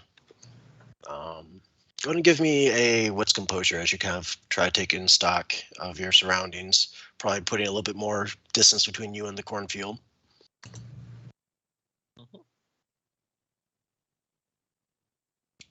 As ever, my chill remains unbreakable. Examine the wound in my arm. That psycho was ugly. I mean, it Yeah. might just be the good shit, but Okay. woo-wee. So yeah, at this point, you could clearly see the structures ahead of you. Once again, a brief flash of moonlight at some point allows you to see at the top of the hill. There seems to be a two-story farmhouse between two other structures. On one side, looks like it might be a large storage shed or perhaps a garage, and on the opposite side is a barn. As you kind of pull your attention away from the hill up forward, you look to one side, and you see several lumps just kind of milling about in the near distance, and one kind of figure standing among them. Looks like livestock of some kind, sheep maybe. Yeah, Can't really tell. Let's leave the critters alone and go to the house and try and use the lighter to look at what the slash of my arm looks like. It's bleeding. It's not too terribly deep, but it's definitely gonna need stitches. You get the impression you should probably wrap it. Yeah, I was gonna say I'd probably either try to rip the sleeve off or take the shirt off and start asking for him to give me a hand wrapping it tight around my arm. I offer him a joint. Once we get this wrapped. I was gonna say, Dusty Dusty should know how to wrap something. I mean, come on. Yeah. He didn't ask. I'm not going to impose. You don't stick your hand in another man's blood. It's just rude. Wait, Besides, is don't- that really a rule? Because if I'm asking so, for a I friend. owe some apologies. I have crossed some boundaries. And but yeah, as we make our way across the field, trying to get that semi-tourniqueted. I mean, Okay. I can. Well, you'd probably have to stop moving. Yeah, forward, stop. right, Just at the yeah. point that, put a little bit of room between us and the corn. Yeah. And the crazies in the corn. Mhm. The corn nuts. Are you making an effort to be stealthy at all, or are you just kind of walking in the darkness and just not making too much noise in general? Muttering corn puns. want to play golf. I'm gonna say no, but once we get this Yeah. treated, maybe. Okay. I mean, we are literally just carrying glowing fires and stuff. Yeah. You're kind of standing out a little bit. Okay. As you're kind of tending the wound, go ahead and give me dexterity medicine for a sort of quick field fix. Mhm. It can help. Yeah, I've got all of 3, and then whatever negative for not having skills in it is, which appears to be -3. Yep. Here. So that would be a chance roll for you. Or you could always use a willpower point to add to it. Yeah, is that- I'll take care of it for you. I'll take care of it. Okay. Well, it's on the board. Yeah. Yeah. I mean, you kind of put the joint in your lips as you kind of. Do you use his sleeve to kind of build up, make a tourniquet for it and wrap for it? Yep. Okay. So you manage to tie it off. It takes a minute or so. You don't really have too much to clean it. You left all your good alcohol in the car. But for now, you got a bandage on it tentative though it may keep be. as much as anything. Yeah. The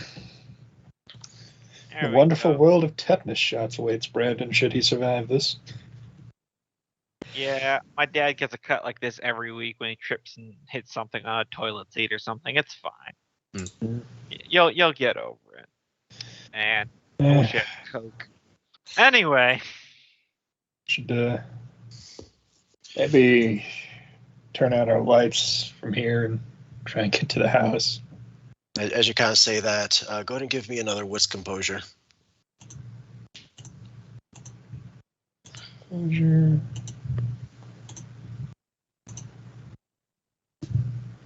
Mm-hmm. Madison, I will Oh, shit. not be denied. Right. Okay. So, as you kind of say, we should probably turn off our lights and whatnot, and you kind of do so. You glance over and see that the herd is moving towards you. And at this point, you hear a lot of bleeding that sounds unlike any sheep you've ever heard. A lot more deeper and guttural. Just kind of a cacophony of it as they are heading in your direction. The figure basically pursued after them. Brandon, you can't hear anything beyond the steam, the wave of bleeding that's coming your way. But Dusty, you do hear the figure behind kind of shouting, "No, get back here! Run!" And kind of at that point, the moon overhead, it finds an opening, and you see the sheep are coming for you.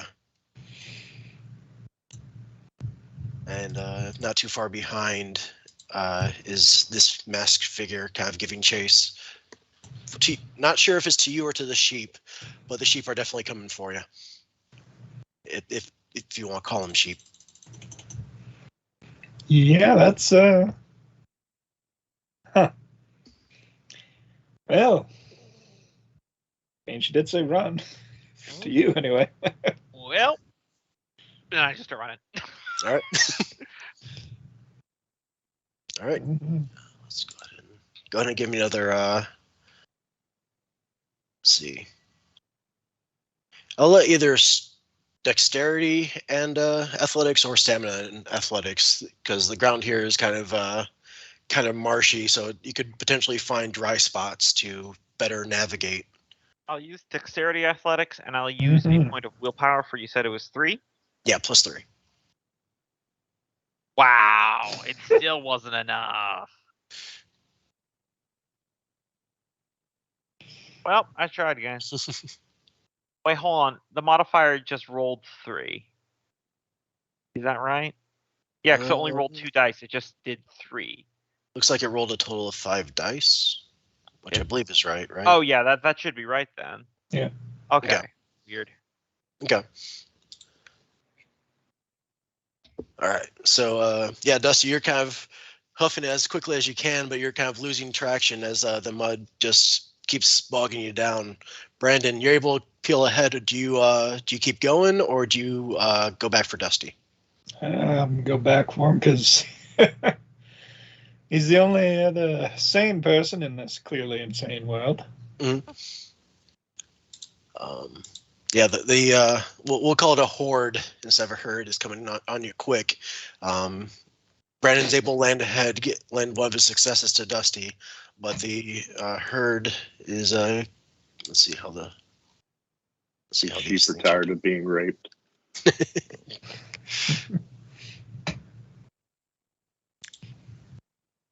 pull up their character sheet and see how they do. Negative, negative, negative, negative, negative. I will not. Nah, they look like sheep fuckers.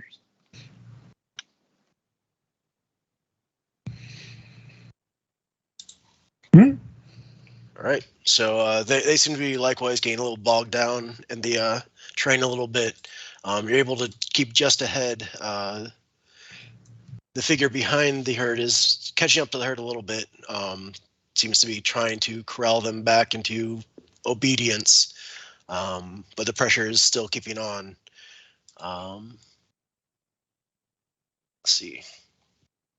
Go ahead and give me another round of either stamina or dexterity plus athletics. As you know, you're kind of nearing the edge of the field, but these sheep are coming in quick.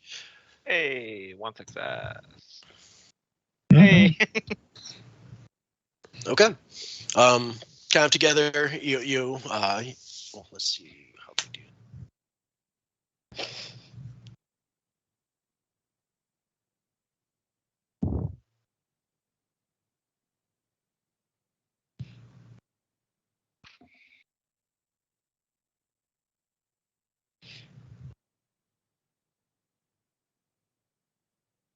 Okay.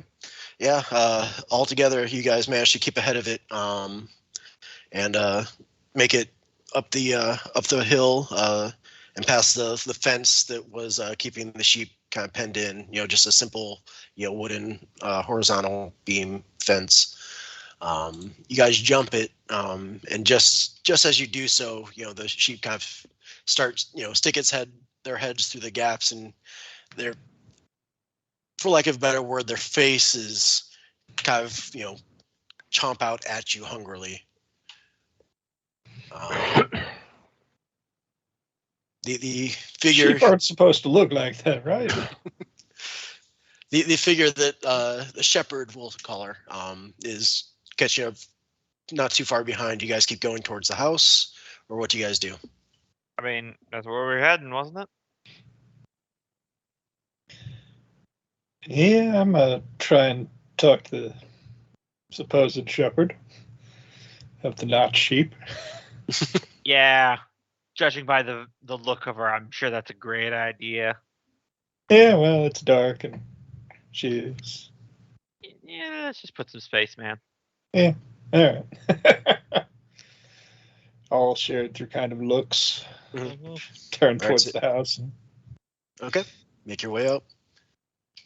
All right, so as you kind of make your way up towards the house, you glance back, and the figure stops at the fence line and is just kind of looking up at you, but doesn't really seem to be doing, continuing the pursuit or anything like that. I Just wave. watching. You see her kind of tilt her head curiously, but other than that, gives no indication. As once again, the moon is covered by clouds, and you see vague silhouettes, if that. Actually, no. At this point, you won't even see that. It just kind of is cast into darkness as you make your way towards the farmhouse. Not the weirdest weekend I've had, Brandon.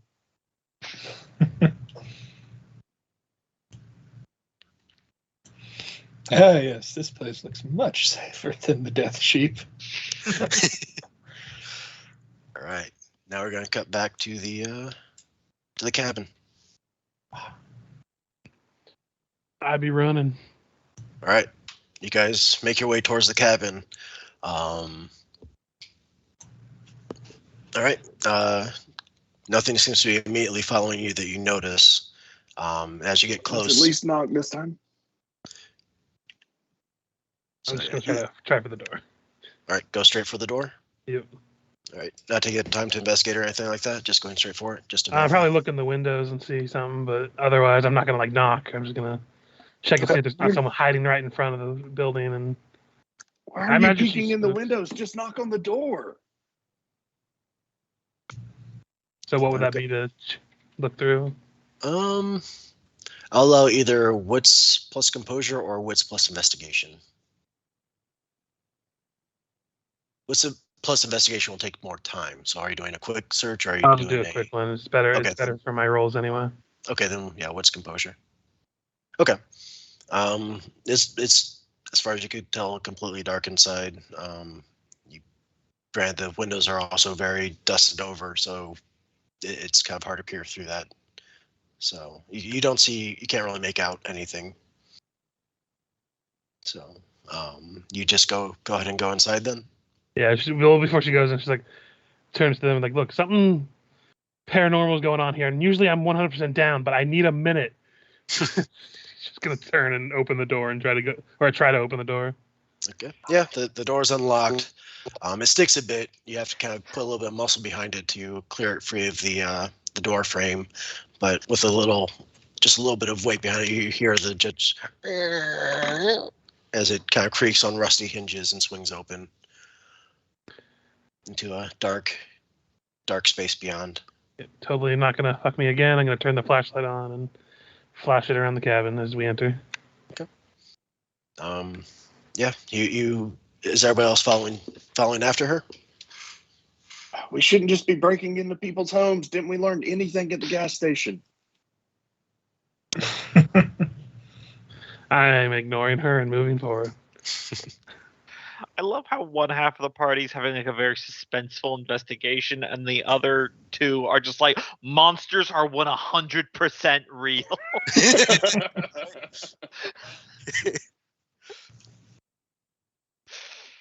And if I'm on the back porch by myself, I am now going into. Don't like this idea. Hello, is anyone home? It's dusty inside. The wood creaks. Dusty! I had the same thought as I think we were all thinking that. I am all things. He's in a rocking chair. See, I told you Dusty was out here. Also, I got a knife to throw at you. Told you shouldn't have gone down that road. And then the knife hits me. So Hey, yeah, that's Randy's knife. you enter. As the floorboards creak beneath you, you make your way past just this like little, I guess, entry vestibule. Just on one side, there's a bar for for hanging coats and whatnot. There's a few threadbare jackets on there, and kind of goes up a little bit and then turns around the corner to what you presume is the cabin itself. I imagine you make your way in further. Mhm. Okay. So, rounding the corner. Go ahead. I was gonna say, as we're looking around, she's just flashing her flashlight over anything that is on the anything that's on any tables, counters, shelves, anything, seeing if anything's going on in here and what have you. Mm-hmm. She's trying to keep a lookout, but she's also going deeper. Is all I'm saying. Yeah. So it looks like as you're around the corner, there's one large room. Half of it is kitchen. The other half is a mixed dining room, living room. Very much makeshift furniture. You have a spool for like a coffee table. Some very, very weathered sofas in there. The kitchen is. There's a lot of blood on the countertops. Meat cleaver kind of wedged into one of the cutting boards. You do see He needs to go grab that meat cleaver. hunks of meat kind of hanging above a makeshift sink. Looks more like a basin with a drain that could be stoppered, and a bucket beneath it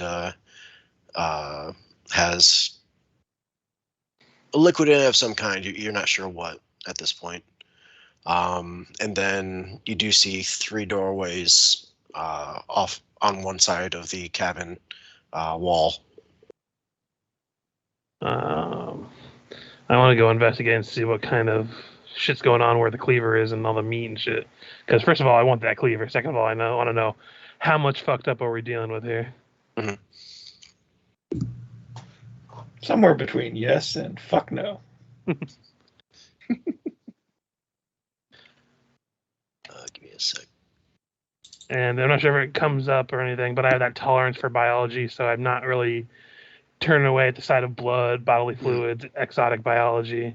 Yeah, that's not so much of an issue right now. Yeah. Because right now it's just hunks of meat, nothing too gory or anything like that. Yeah. Just your typical butcher shop, as far as you could tell. So you're making your way over to the kitchen. What's everybody else doing? Vanessa is gonna, against her better judgment, now that we're in there, she's going to open one of those doors because she thinks this is a hunting cabin, but so why would somebody leave raw meat out?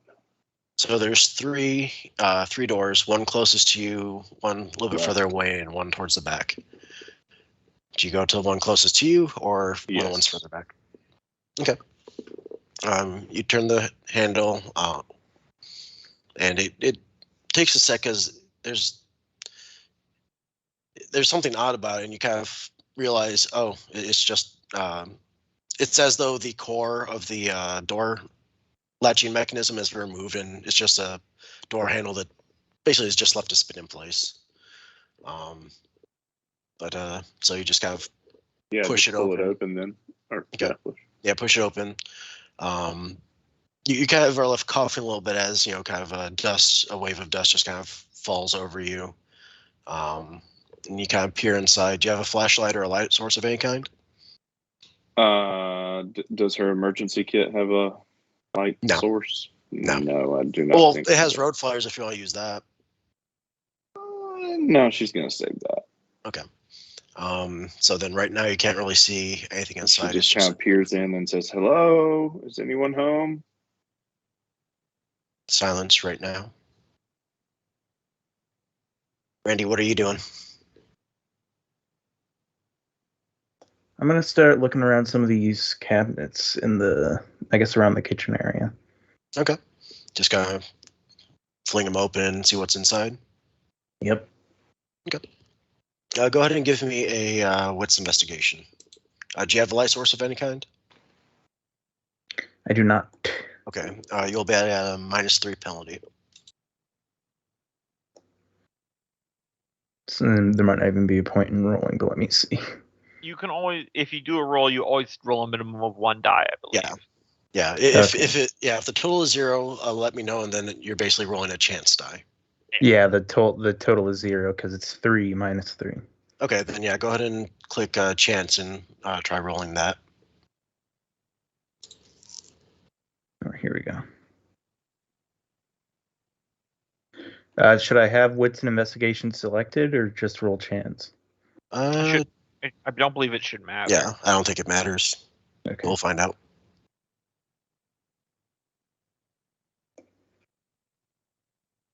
Yep. Okay. Yeah, that's a hard fail.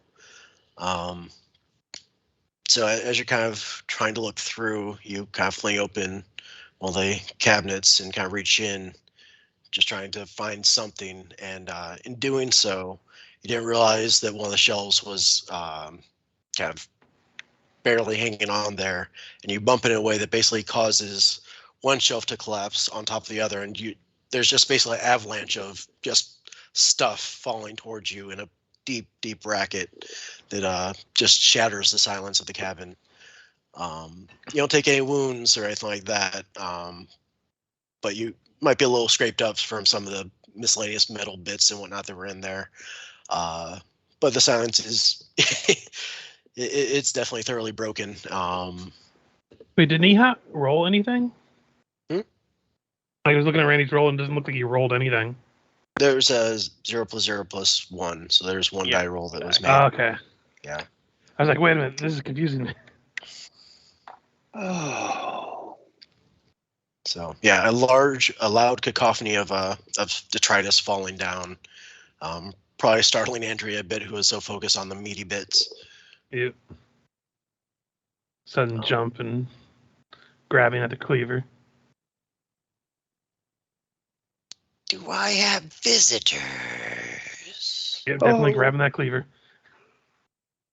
You hear a heavy footfall thump, as the wooden floorboards seem to just creak beneath it.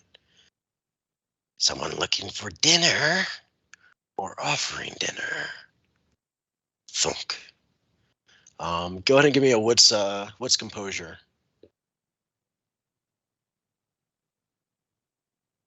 Everybody in this scene.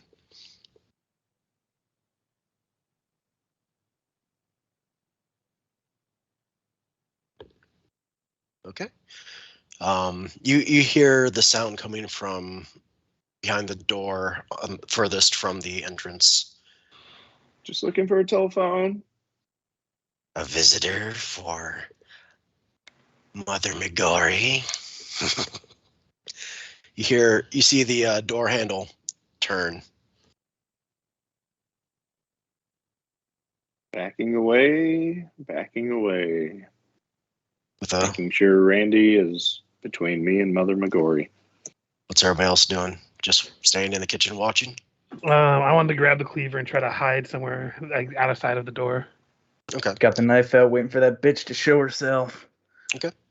And So it's very rude to use someone's cutlery on them.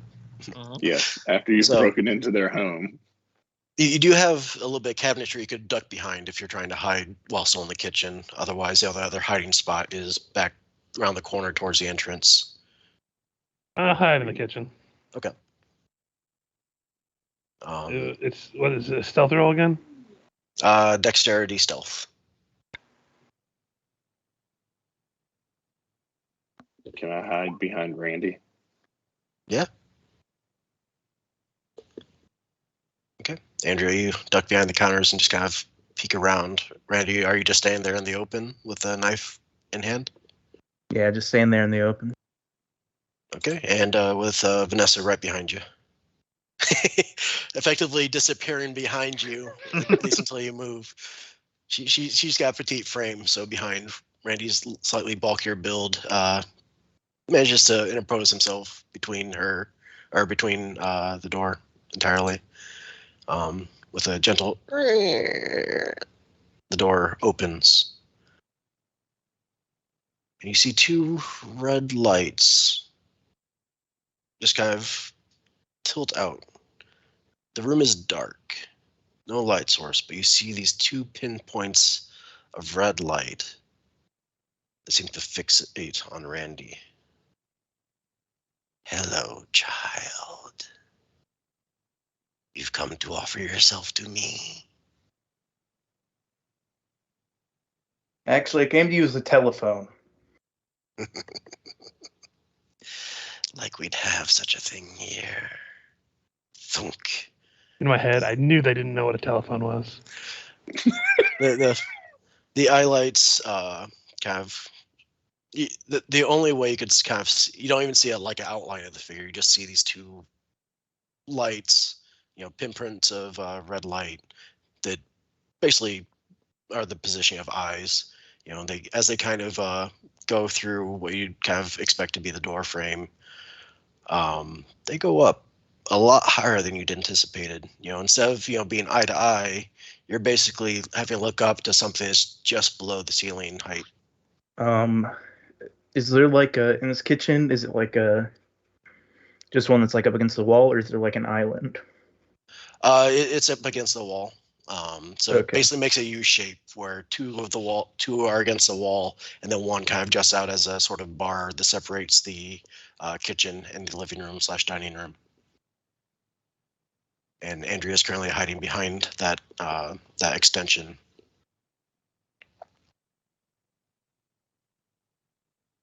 There's that tense silence as suddenly the light starts to fill in a little bit through the windows, giving you your first appearance of Mother Migori.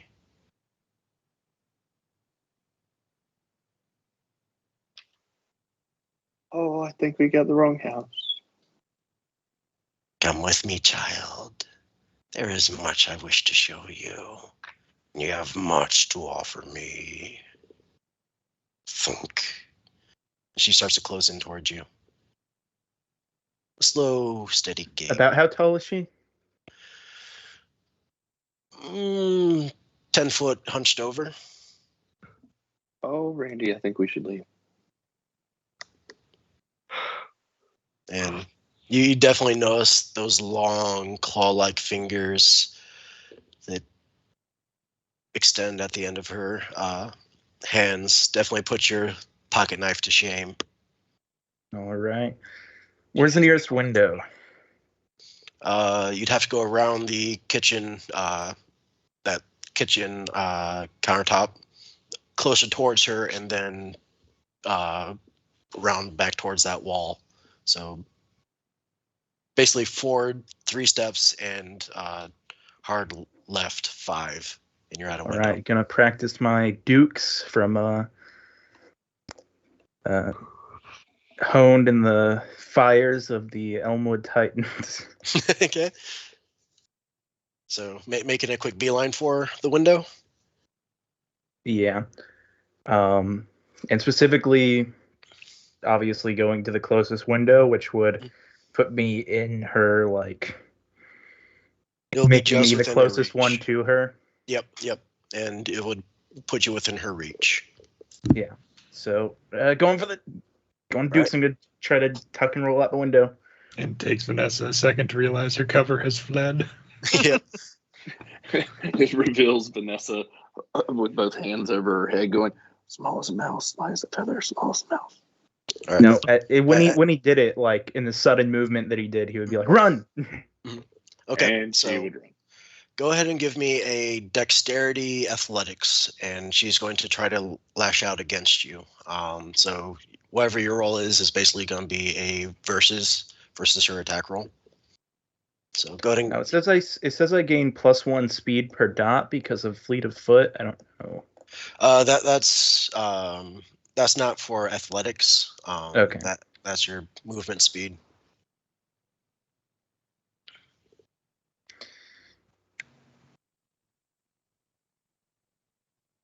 Dexterity, athletics, and that's all you said, right? Yep. Here we go. Got the dukes.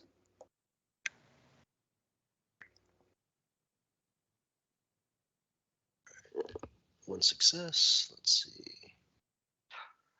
Put that off.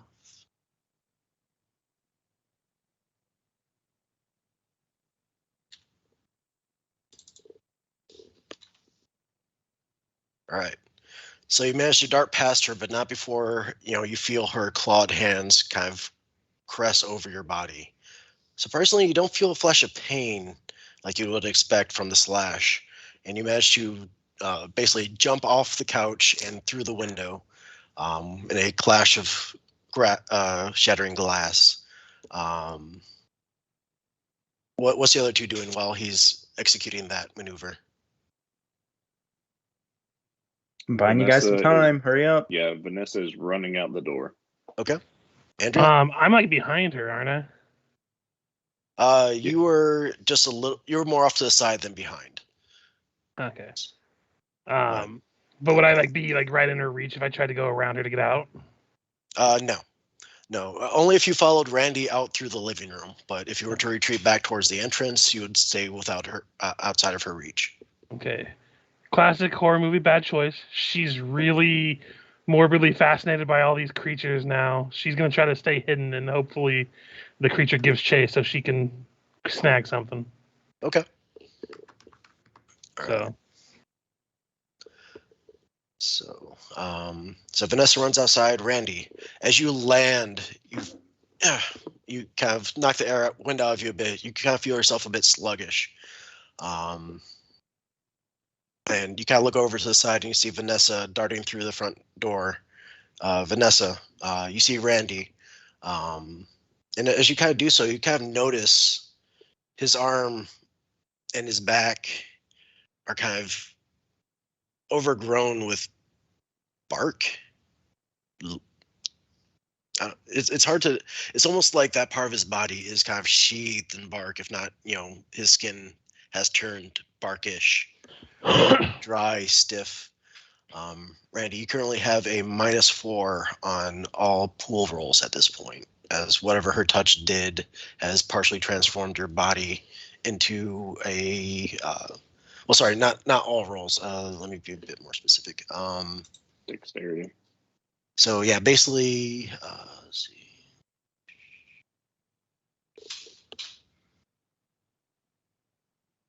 To manual dexterity and sensory perception rolls, as kind of like I said, your skin is and flesh is kind of turning more tree-like, we'll say. She's going to go over. She's fascinated by whatever's going on with his body, with her interest No. in medicine. I got an idea. You go somewhere else. But I've got to see what it is. No, you don't. And as you're kind of having this discussion, you see. I'm waiting for her to like poke her head out the window. You see Mother McGorry.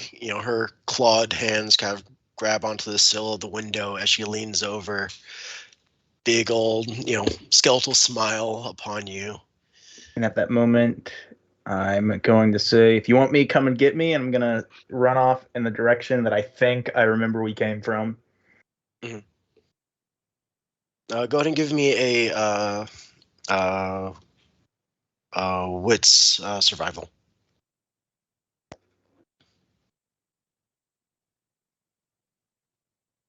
Wits. You don't have a light source, do you? Survival, I do not. All right, this is at a -2. Okay, so it's just a chance roll. Okay, so you're not sure if it's off towards the direction you came, but you're going off into the wilderness. All right, well, that's going to have to do for now. All right. Vanessa, what are you doing? She's standing by the house, and he runs off. Mm-hmm. And she's going to have to snap herself out of her fascination. And seeing the mother come out, she is going to turn and run after Randy. Same direction as Randy? Yes. Okay. All right. You two go and give me stamina athletics. All right. Float like a butterfly, sting like a bee. Float like a butterfly, sting like a bee. The science behind running. That pain is just your mind telling you to slow down. Okay, so you're telling me if I just stab you in the leg. It's just the pain telling me that something happened to my leg. All right. So I've not been rolling good. Oh my god. So Randy, you're running as quick as you can, but your entire gait's kind of thrown off by just the sudden rigidity of basically half your body. It feels like. Vanessa has very little trouble keeping up with you, and she's Randy, quickly... what does it feel like? Make yourself useful. Do you know which direction we came from? Is it itching? What direction did we come from? What? And we'll cut back to the inside of the house as you guys. Let me see. All right. So, 2 is here. So you guys make your way into this little field over time. Andrea, inside the house. Mm-hmm. Not be able to see anything because I imagine you're not poking your head up over the counter, right? No, and I have my flashlights off and everything. Yeah. So you hear, you basically just left to hear a soft chuckle as Mother is just kind of watching her quarry run off into the distance. Doesn't seem intent on chasing after at this point. Right to my daughter. Good. You would hear the floorboards squeak beneath her as she moves away from the window, and thunk, thunk, thunk. Basically, at this point, she's at that little gap between the countertop dividing the 2 rooms and the wall. She pauses there.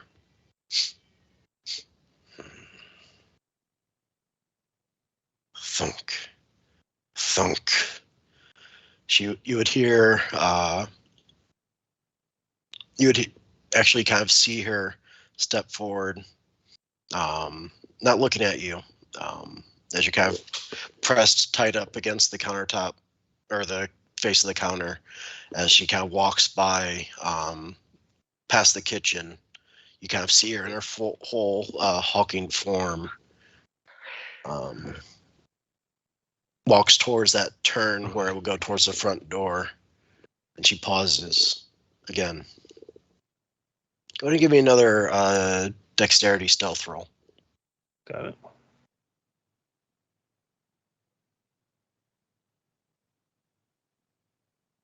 I assumed I couldn't use patient because this is kind of No, that's no, something no you're being patience at this patient point. about. You could do a willpower if you want. What would that entail? Just cross out one of your willpower boxes on your character sheet and add 3 to the roll. So roll 3 to E10. On top of your dexterity plus stealth. Yeah. So it'd be a 3 plus 3 modifier. Okay. So since I already rolled, how do I add roll? Should I do roll 3d10 and? Just go ahead. Just go ahead and roll 3d10 and add to it. I don't know what constitutes a success. So 8, 9, or 10. So 2 successes.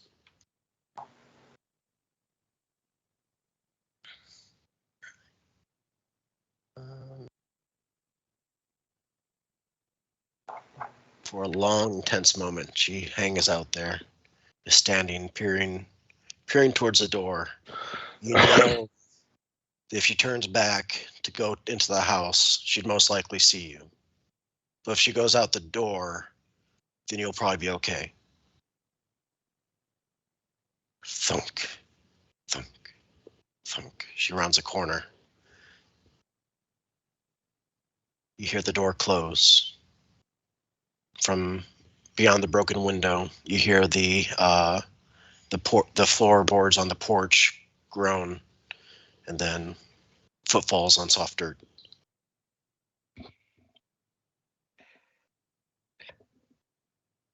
just gonna stay there for a moment until it's quiet for a decent amount of time.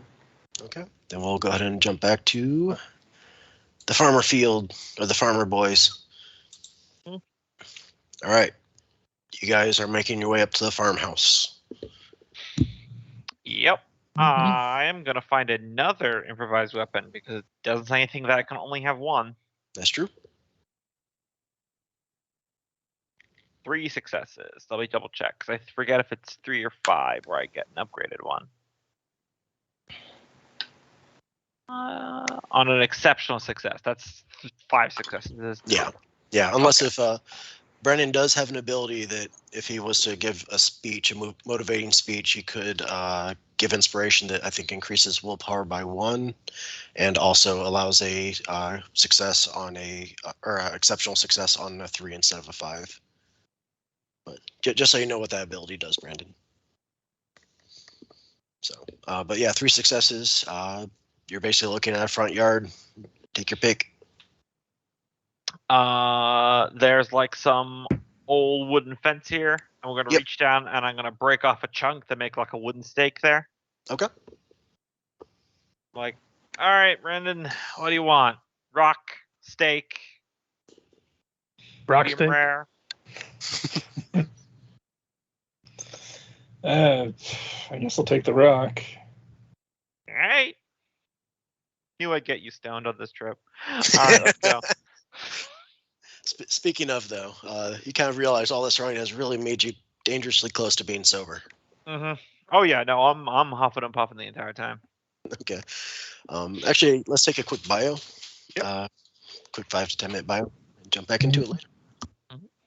So just like really get into character, as all of our characters are pissing themselves right now. I'm not. I am the very definition of calm. I'm trying to steal from the murder mama. Well, I'm slowly turning into a tree, so. Mm-hmm. We are currently between a house, a bunch of murder sheep, a weirdo in the field, and the sheep are being tended to by what appears to be a splicer from Bioshock. I'm going to use the restroom, but to explain my actions thus far.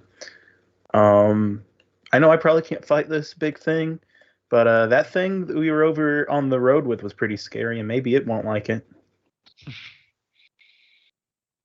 But it doesn't really matter what direction I run, because there's scary shit all in here. Oh, yeah. I mean, at this point, I'm hoping that Gareth and I can just, vampire slay whatever's inside the house. Maybe consume its flesh, take its power. That'd be great. Well, if it fucking touches you and turns you into a tree, I'm not sure how well that's gonna work.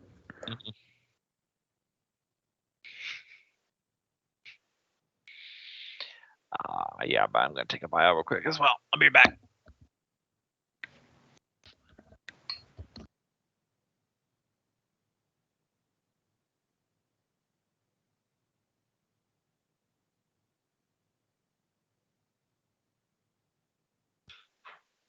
All right, I'm back.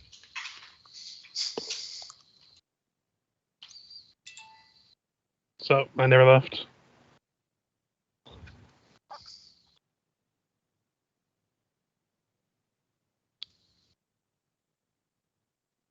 So do you have work early tomorrow as well? So 11 o'clock a hard timeline for you, or hard? I can flex it a little bit today. I don't have to work as early.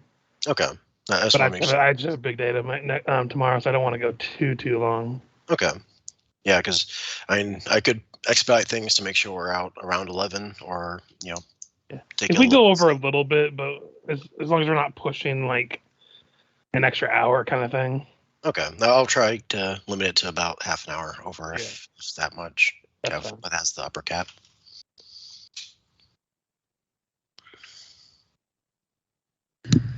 Yep.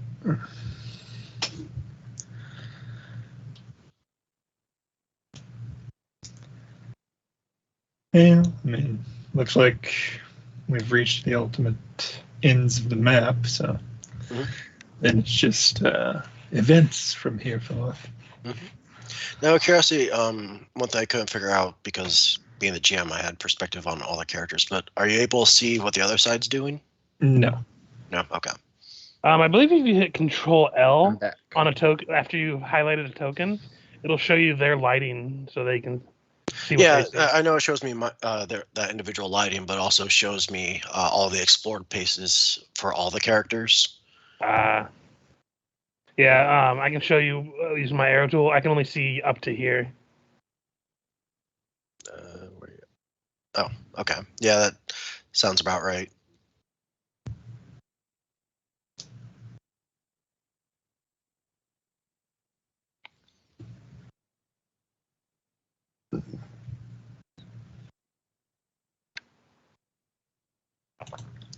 Yeah, I can just barely still see the motor sheep and the rancher.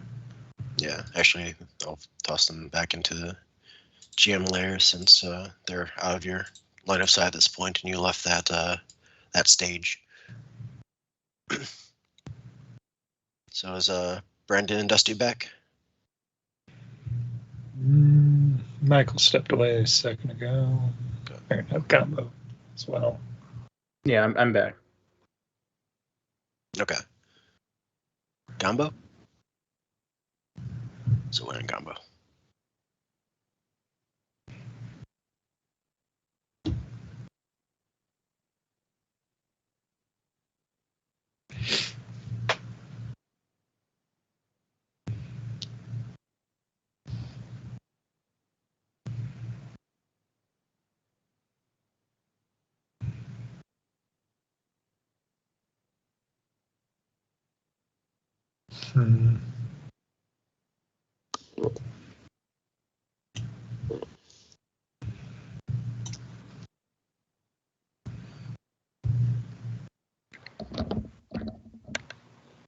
I'm back.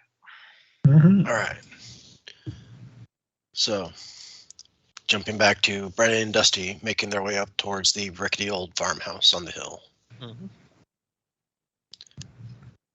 Oh, also so you know, Kenneth, the improvised weapon, it basically does the same thing as the unarmed you have already on your sheet, but it uses your melee instead, and it does lethal damage instead of bludgeoning.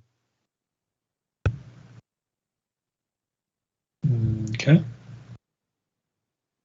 Is there a penalty for attacking with an improvised weapon if you don't have that specialty? I do not believe so. You just normally can't get one as easily, and it's more subject to DM stuff. Okay. Because I don't remember reading anything saying that you couldn't use one. Okay. I mean, it's just the fact of the matter is like even a basic knife is a +1, so it's not fantastic. Yeah. We'll say Brandon has the rock, right? Yeah, So we'll just say the weapon has no damage bonus to it. Mhm. That's the way it's written. Yep. All right. So you guys are basically out front of this house. You do see within a low, almost looks like candlelight burning somewhere within the house. You don't see any overt movement or sign of activity within. Should we knock?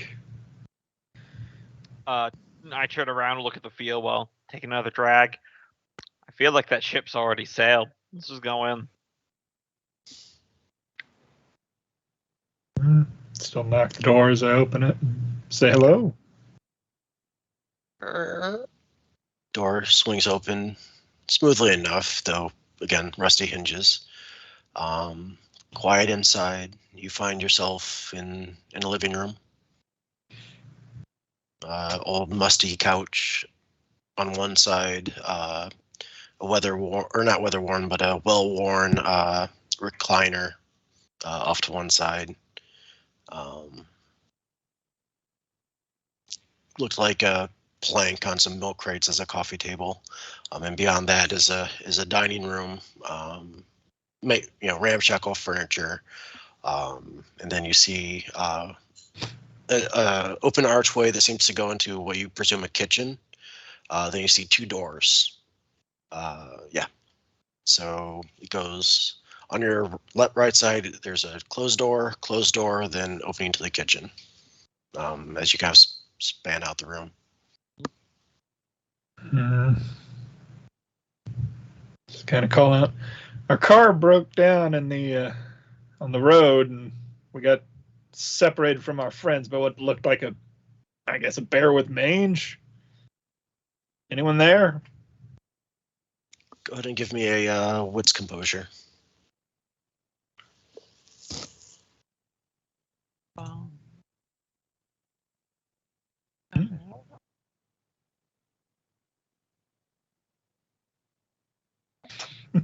I will not come down.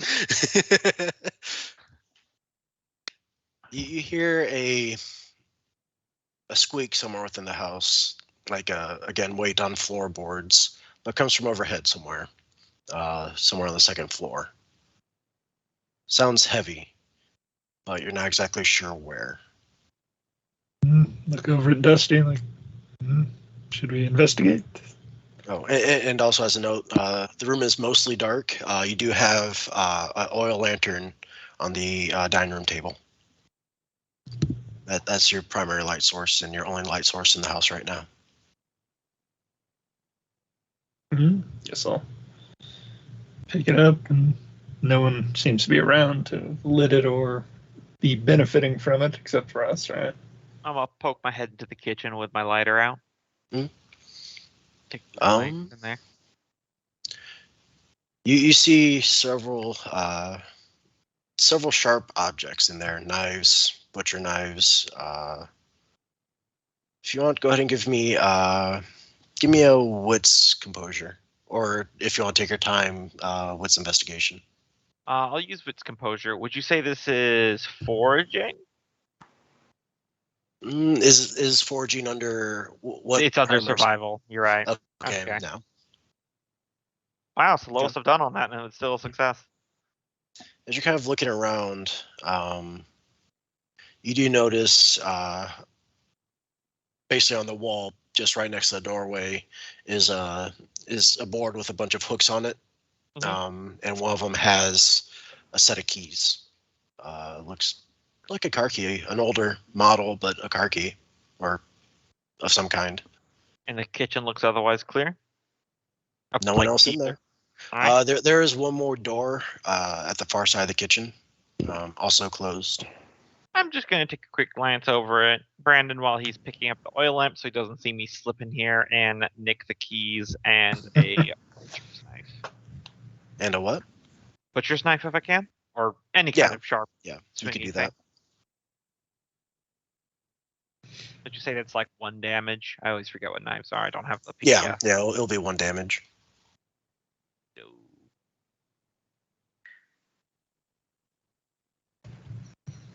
All right. And I also take the keys. Tuck the knife under my shirt. Keep the wooden stake in hand. Move forward. Back to Brandon. One sec. Did I give you guys the shaking condition after your ordeals in the? I don't think so. I don't think so. I only have spooked on mine. All right. Dusty, you didn't take a hit, did you? Right. No, I Okay. avoided it via sacrificing my weapon. Okay. So Brandon will have the shaking condition then, because he took a wound and is probably left a little rattled from as a result. Mm-hmm. It's not on the Tilt's quick reference. It's under combat. conditions. Yeah. If you look under conditions, I just gave you a handout for it. Yeah.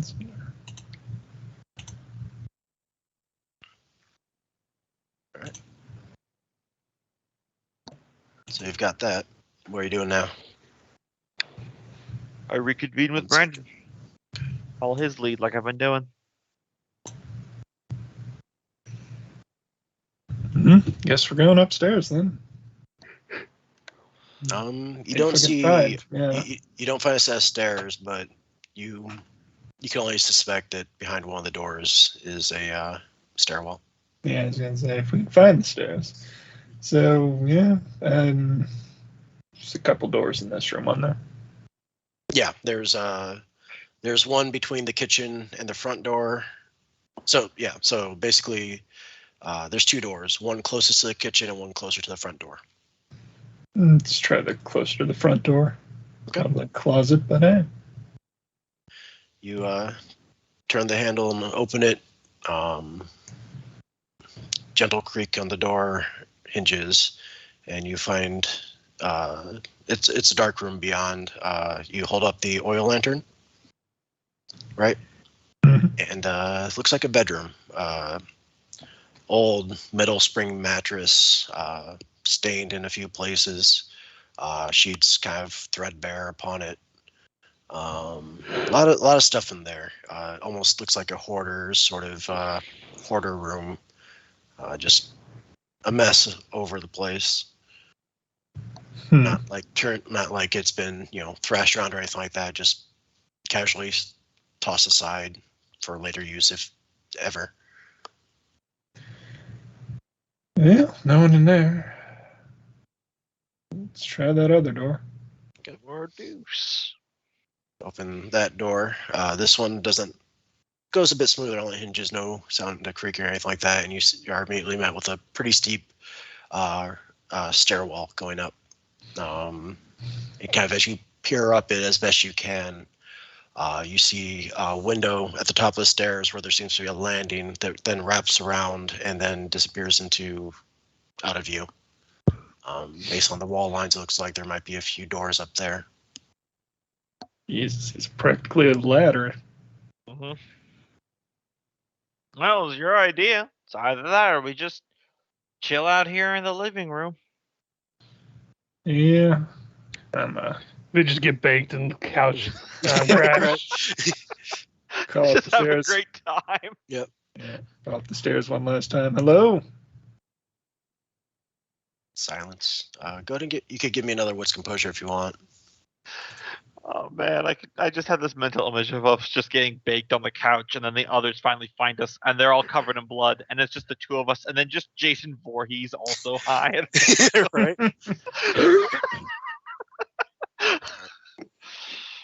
Listening upstairs, That's beautiful.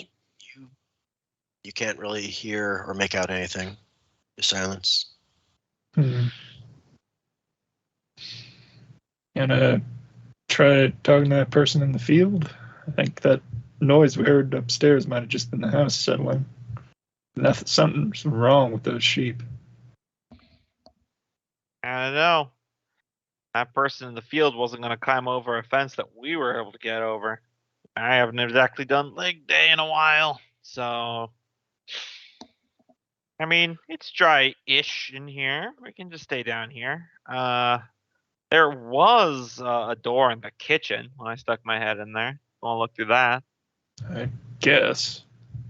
Maybe they'll come in a minute when whatever those were. and make my way to the kitchen door as I'm saying that. Following. Open the door. Mm-hmm. Right. As you open the door, another gentle groan. But just before you could bring the light to bear into it, or just as you do so,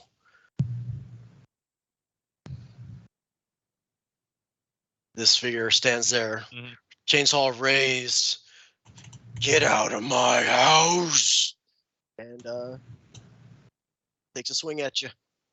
I would like to use my reflex to do the improvised weapon thing where I grab one to use as a shield. All right. 2 successes. So I guess if I'm just using it as a shield, he swings the chainsaw down, and I just grabbed a door and I interpose it in between us. Okay. Since I'm not picking it up anyway. That works. You just try to slam the door back in his face. All right. Wrong door, sorry. Mm-hmm.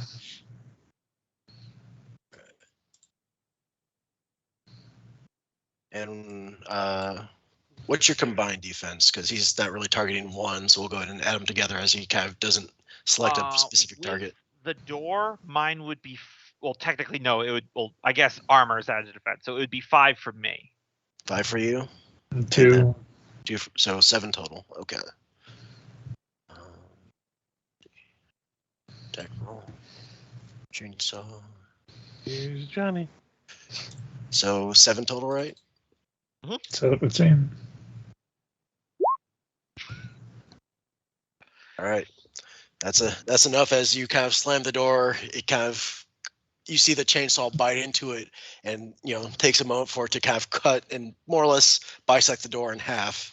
At that point, you're kind of given a chance to react.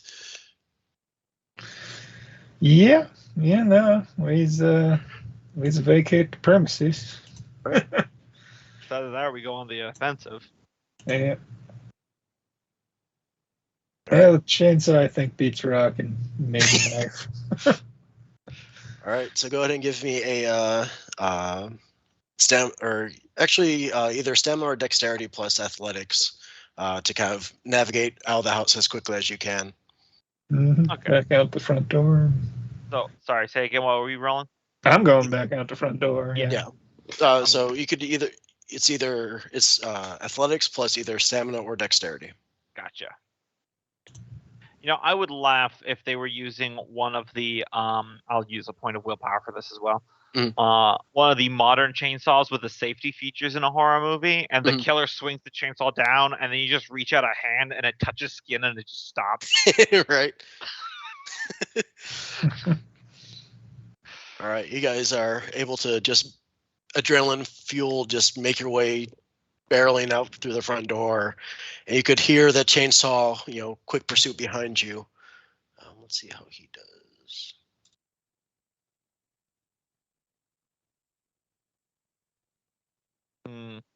Now, do I want to flatten myself up against the inside of the door after I go through it, and then jump on his back after he runs past not seeing us or not?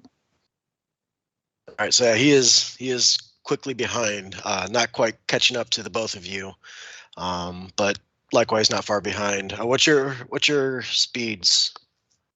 Just out of curiosity. My speed would be 9. It would appear to be glitched on mine, like the same. Okay.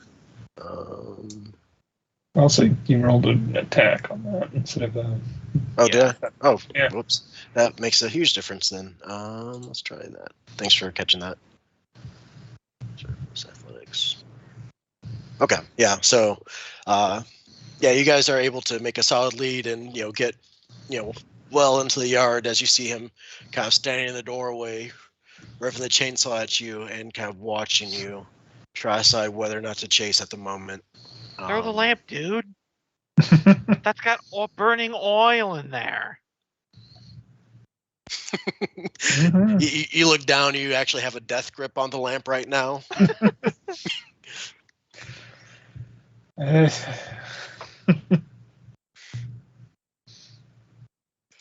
Just keep going.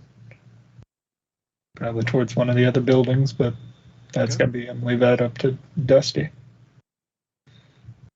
So You you've said got, one was a barn, one was like a work shed. yeah. Okay, let's head to the shed then. If you're not gonna be cool. Yeah, man, let's So- kill someone just to see what it feels like. Sorry, that's for arson. All right, so you guys are making your way over to the workshop. Mhm. All right, so we'll move you there. Make him disappear for now. And then we'll jump back to Vanessa and Randy.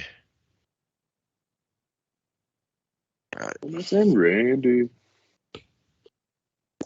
Float like a butterfly, Right. sting like a bee. Right. What direction did we come from? From over there, I think. And Can she do a check? yeah, go ahead and give me a what's survival, but at a -3 at this point, because you are thoroughly. She has no idea. Actually, let me go ahead and throw lost tags on you guys, since you guys all failed the last time. Would it be survival intelligence since the moon over there was guiding her? Not quite in this regard. Well, Okay. At a -3? if you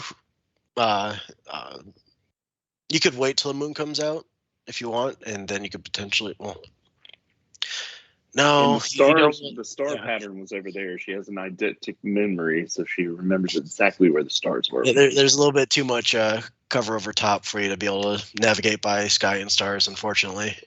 The moss on the trees. All You know- right. you know it's a lie. All right, -3. Here we go. Big money. Didn't pull it out. Okay. Yeah, you're not That sure way.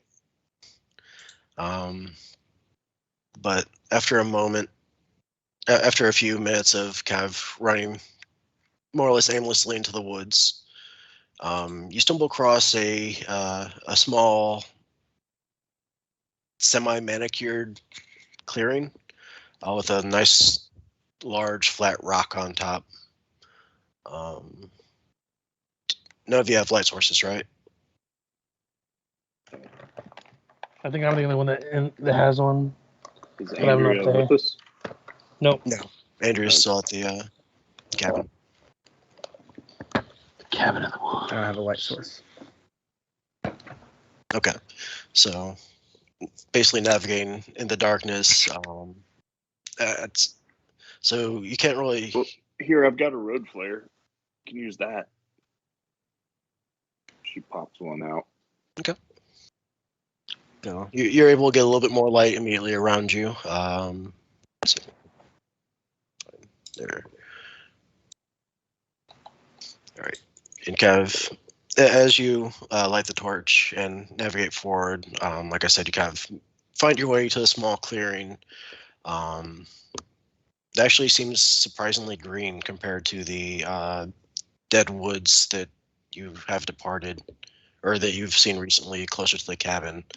So you're feeling hopeful that you're a bit closer towards the wood, to the path towards the road. And as you kind of come across this this stone plateau, you see a figure kind of sitting upon it as once more the moon peeks through the canopy above. You see her just kind of sitting, actually more laying and just kind of relaxing upon that stone platform. Dusty, is that you? She'll peek her head up. Oh, hello. She would kind of sit up more properly and kind of lean forward, looking at the both of you. Oh, it would seem you met my mother. Rough night. Vanessa Thing's cuts your eyes at mother? Randy. What? You saying I look nothing like her? I mean, I you take don't that as a look high like a compliment. giant one. You don't look like a giant monster. I take that as a high compliment. Come closer. It's been a while since I've had guests. We've had a really weird night. Oh, Strangers haven't been that great tonight. There's always time for somebody to change that. It would be fantastic if you would point us towards the road. Which road? The one we came from? I mean, there's a few. I know there's a few roads in these hills, but you're kind of smack dab between a few of them. There was a cornfield, and a deer jumped out, and there was on the other side woods. And you met my brother too. Yes, good on you for not going to the field. That is hate field territory. You don't want that. You don't want that at all. Hate field? Is Hate that field. the owner? That's the family on the other side of the road. Right, angry bunch of people. What about the namesake, really? And what's your name? I'm Anise McGorry. And you are?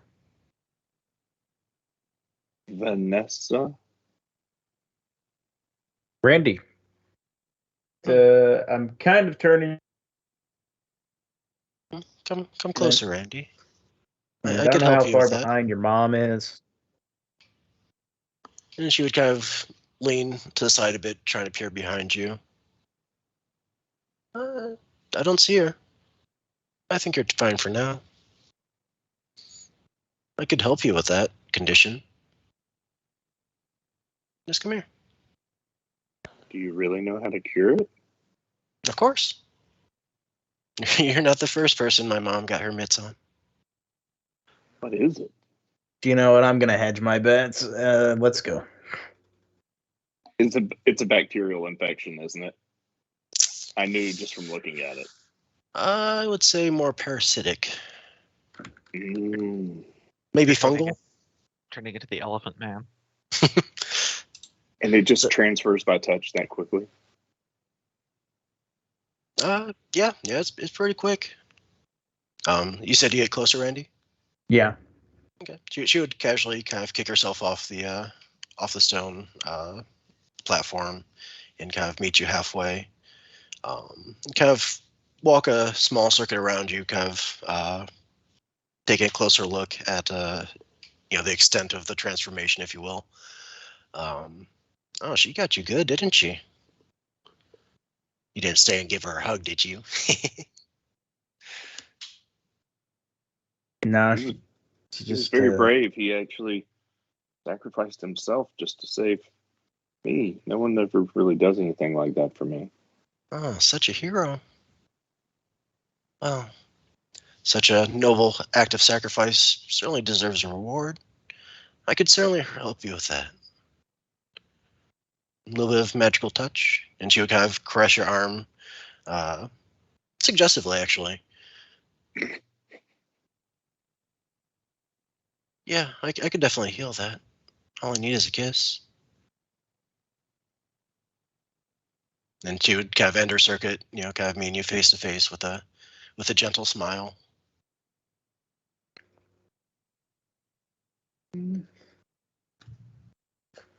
This will either go exactly like I want it to, or horribly wrong. It's like every dream And- scenario I ever had, except Vanessa isn't here. And Or which is those which people. may surprise you.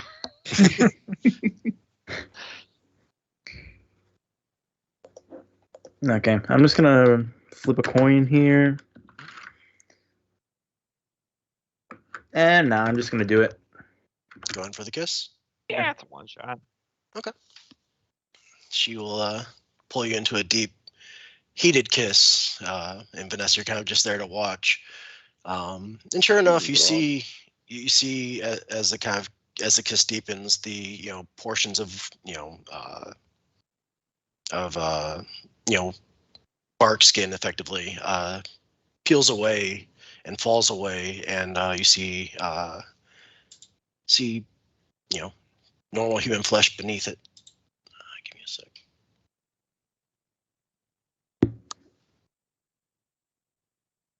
This is fascinating. I've never seen any medicine like this. I guess they say love cures all. And by the time the kiss ends, your head's swimming a little bit, Randy. This is certainly a strange way to apply antibiotics. They don't call it head on for nothing. I added a few conditions to your character. Head on, apply directly to the forehead. There you are. No, I have to say, usually my kisses make people not soften, if you get my meaning. She would kind of wink at you and take a few paces back. So, now that you're all healed, are you going to leave me? And she would kind of do a pouty face. Yeah, Randy, we need to be on the road. We need to get back.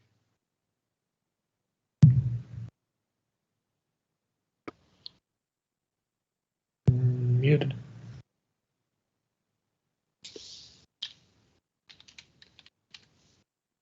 Pulling at Randy's sleeve. Thank you. Well, we need to get out of here. Quite frankly. Yeah, it was very nice to meet you. You said the road was this way? Oh, yeah. Oh, yeah, that way. She would point to the east. Thank you. Thank you for helping my friend. Randy, come on. Wait, but you seem to know what's going on. Maybe we should stay and learn a little bit more before we continue off. And I don't think pretty ladies who randomly kiss young men in the woods are who we need to stay with. Let's go. We met her mother. The mother may be coming. Oh, there's much I could teach you. Much I could show. I bet there is. You're a very pretty lady, but we need to go. You sure? This isn't right. She's been nothing but helpful so far. She's pulling at your sleeve, trying to tug you away. Thank you. Come on, Randy. You're free to leave if you want. And you notice when she says that, she's looking directly at you, Vanessa. Come on, Randy. Thank you again, ma'am. Now pulling Randy with both hands on one sleeve. And you could go if you want. Go with that stick in the mud, but I think you might have more fun here with me. I probably won't in the mud. I won't be able to make it on my own. Randy, please. I gotta ask: do you know if there's a way for us to get out of here without encountering your family or I don't know. Has my brother Krillby come across you yet? Scrawny, gaunt-looking figure, pale, white skin. I think so. Wait, yes, we did see him. What condition does he have? Y'all are in dire need of some medical attention. I don't know about that. I think we do just fine. But no, if he spotted you, he's not going to go into the field to anybody that might have ran that way. He's probably away in the forest for if you return. Yeah, and I guarantee he's not going to be as nice as I am. You're safe here, though. Well, if I could take a look at his skin condition, I think maybe I could come up with a medical plan for him. You're more than welcome to go across him. Seek him out. How are you legitimately being more delusional right now? She's still fascinated with him.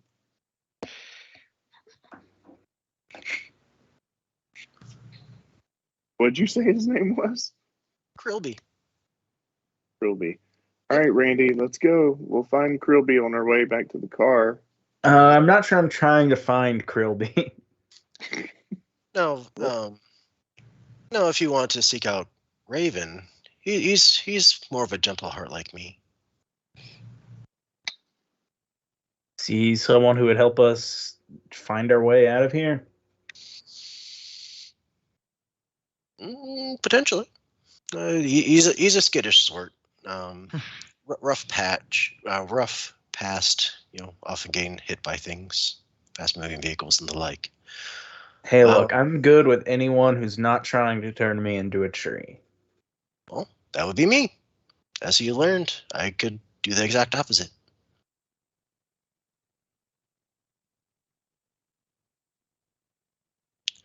Hey, what was your name again? And she would be pointing towards Vanessa. Vanessa? Oh, that's right, Vanessa. If you could go, I'm sure Raven could find you. He's got a soft heart for maidens. I guarantee he'll lead you to safety. You just need no to... maiden here. Nope. Huh. Randy, we need to leave. And now she's trying to push him. She would kind of move closer to Randy once more and do the whole caress on this cheek thing. You don't really want to leave, do you? All right, she's gonna try and tug him with like an athletics to pull him away. Athletic strength.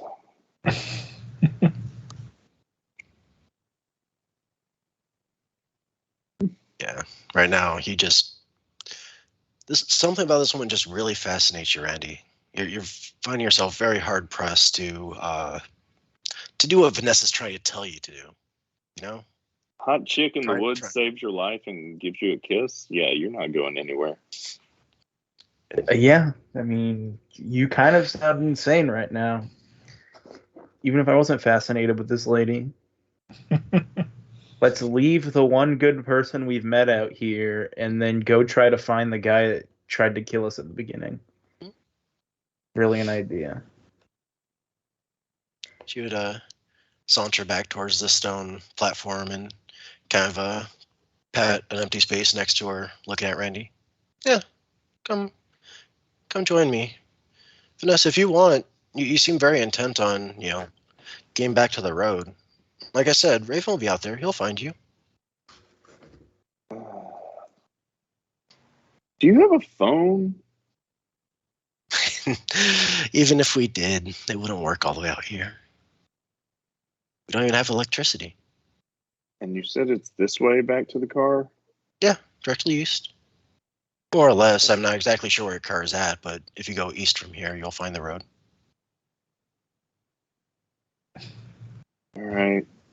Randy, I'll tell everyone you're sitting out here in the field. I'll keep them company. I'm not sure it's a good idea for you to go out on your own. I don't think so either, but what good is sitting in a field gonna do?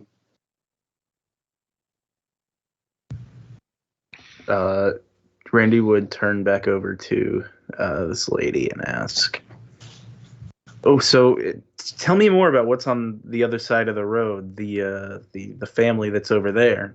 Oh, the Hayfields. Vicious family. Very violent. Very, very violent. My mom, she's got a bit of a temper. You must have, stumbled across her home or something like that. She doesn't like trespassers. But she didn't hurt you, did she?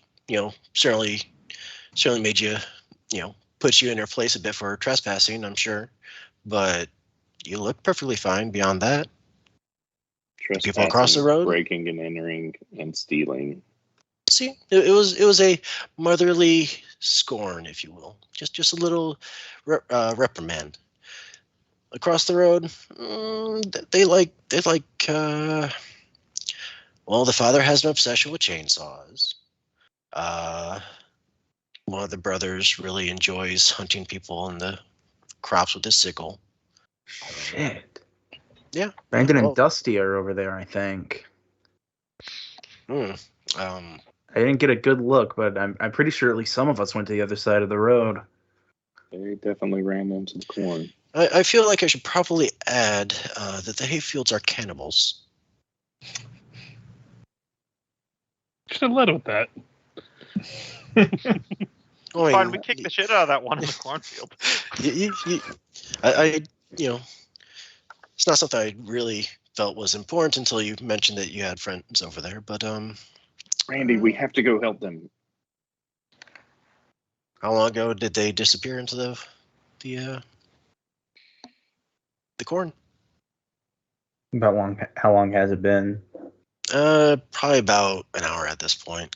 Only an hour. Can you go with us and help us? I'm not going to cross that road. See, our families have a long feud going. We tried not to meet. It never goes well. Yeah. Cannibal. But Well, Yeah. Suddenly Vanessa's starting to sound a little bit more sane.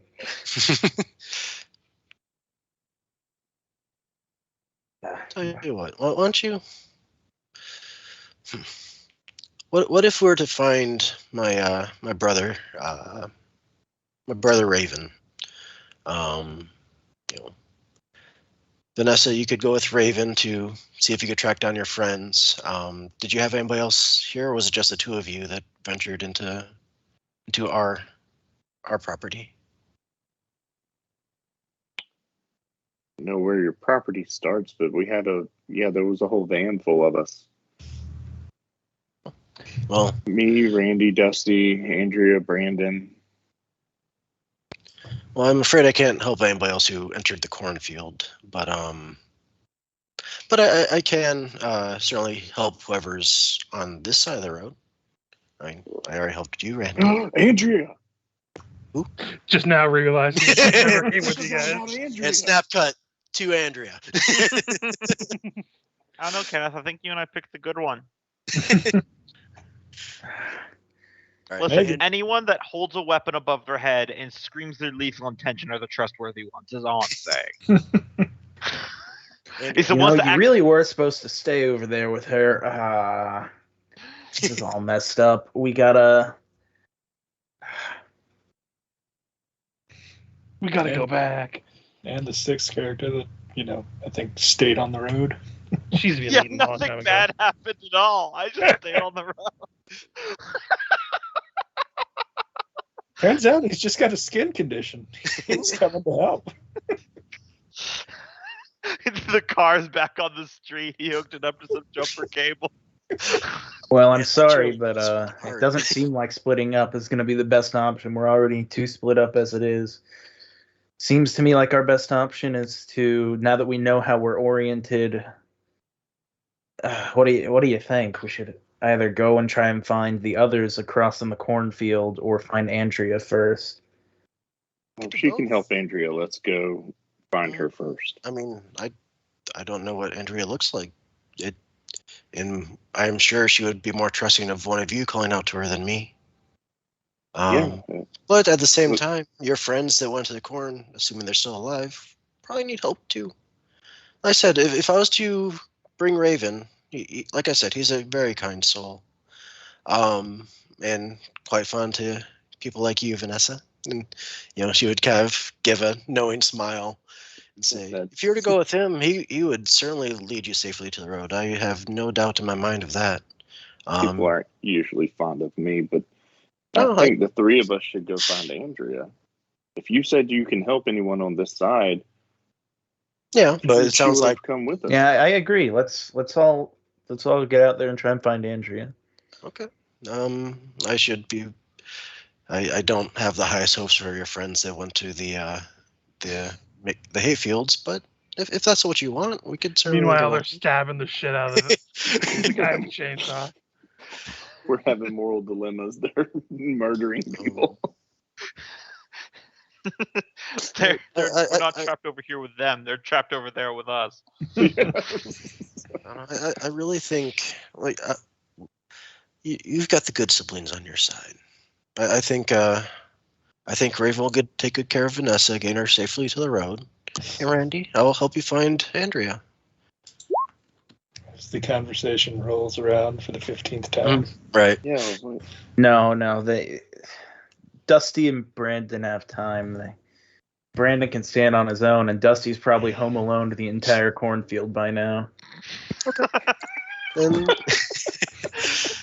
then let us go and try to find Andrea and leave them to their fates for choosing the wrong side of the road. Right. At this point, we'll cut to Andrea. Like I said, after waiting for a few moments for it to be quiet for a while. Yeah, it's been quiet for several minutes at this point. Yeah, she's gonna try to sneak into the room that the mother came out of. Okay.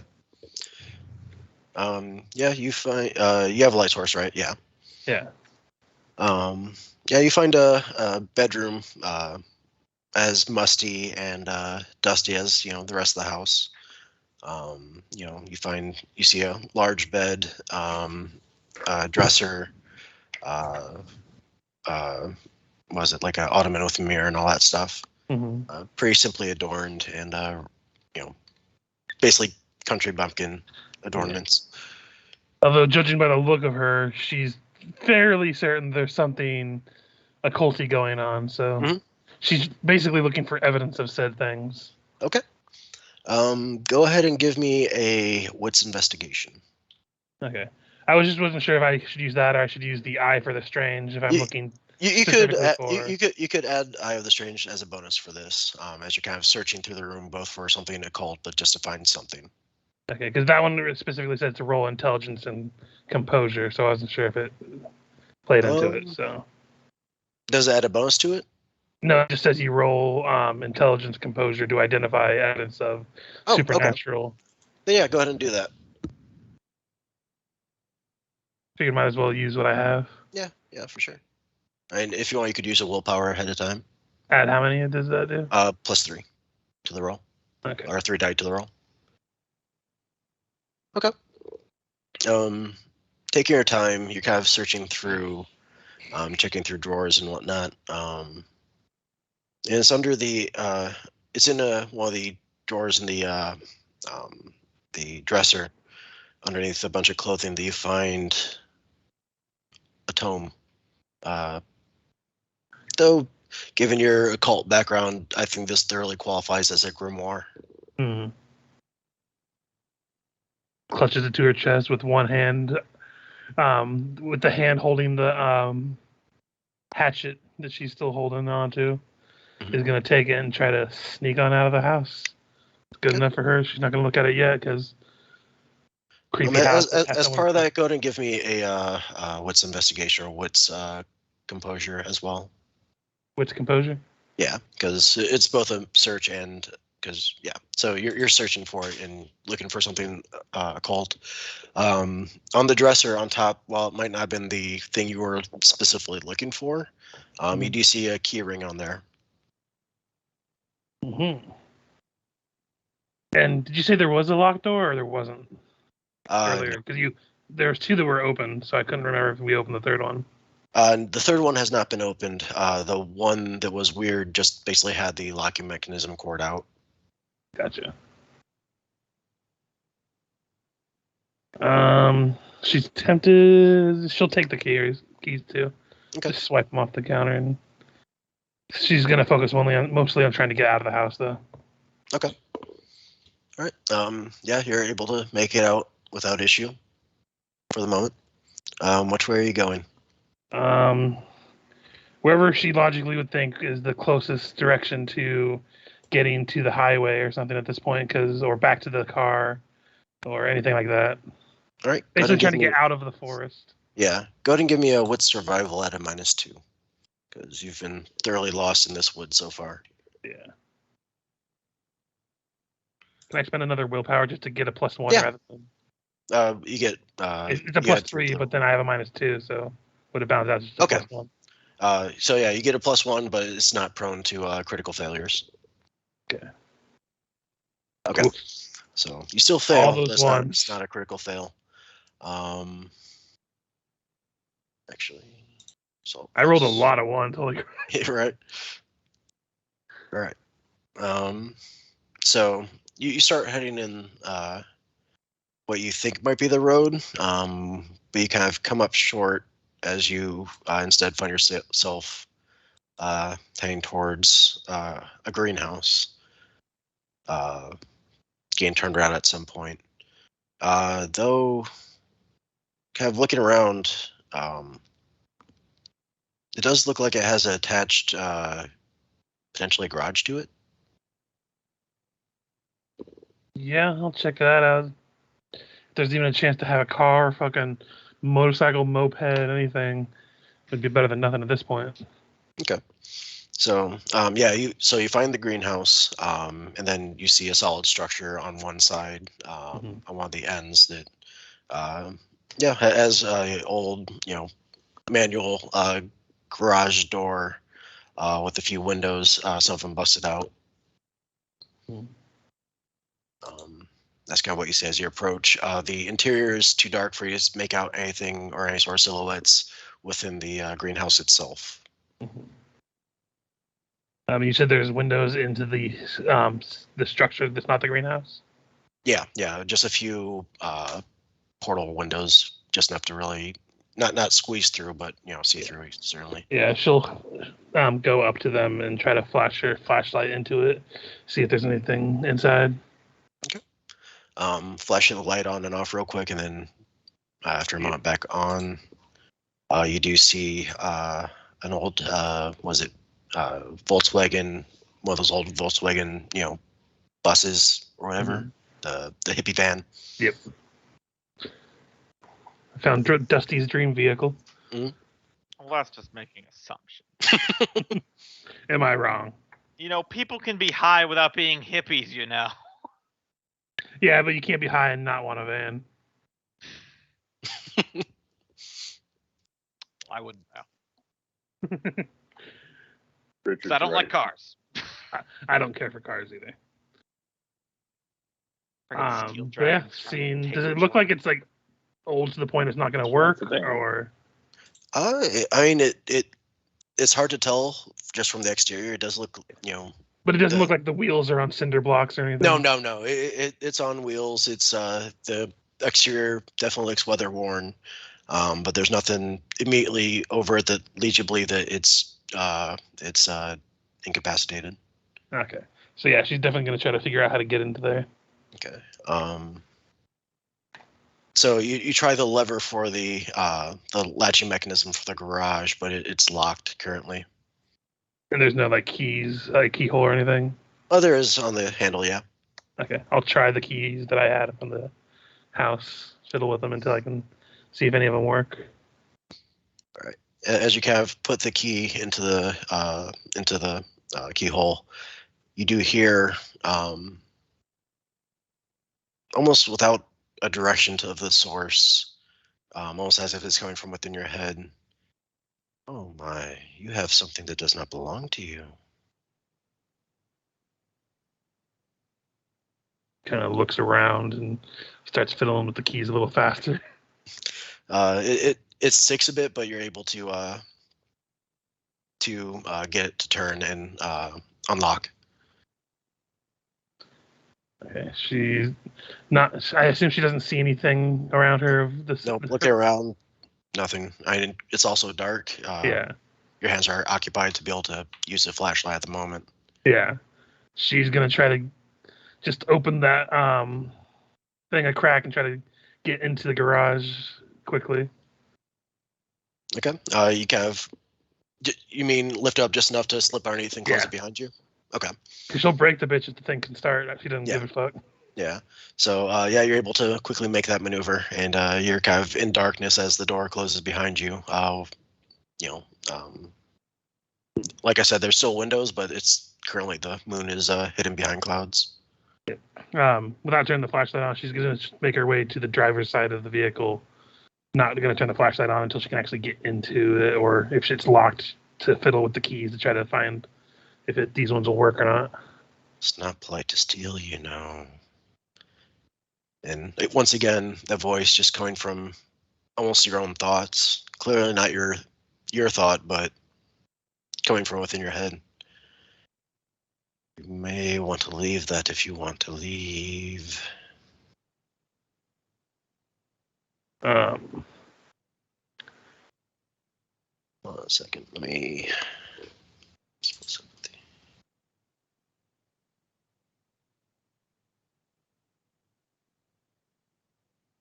Trying to think how she would handle this. Part of you might be fascinated that you're actually experiencing telepathy. Yeah, that's what I'm trying to think of what she would do. It's like she's Oh. fascinated. You're curious, I could tell. Stay a while. I think we could teach you much, child of the occult. And she would kind of speak out a little bit, like she kind of thinking for a moment, and then I have so many friends that want to know about this stuff. If I could just take it for a little while, you might have so many more visitors that worth your time, way more than I could be. No, I'm just so interested. We're very much a private people. We don't want people trouncing around our woods. But you happen across. You're clearly interested.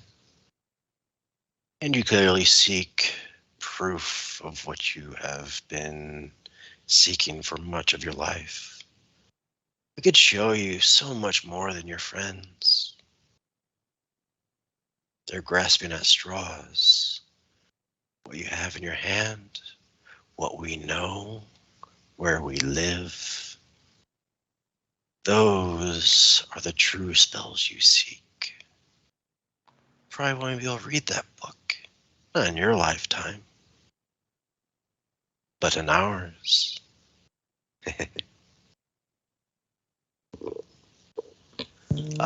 In your on the you do go ahead and give me a wits composure. Wits, not survival. Composure. Okay. You see as you're kind of looking around trying to see the source of the voice that's in your head, ironically enough, you do see a door that seems to lead into the greenhouse itself, and you see a very faint outline of not a human head, but something staying just beyond the door.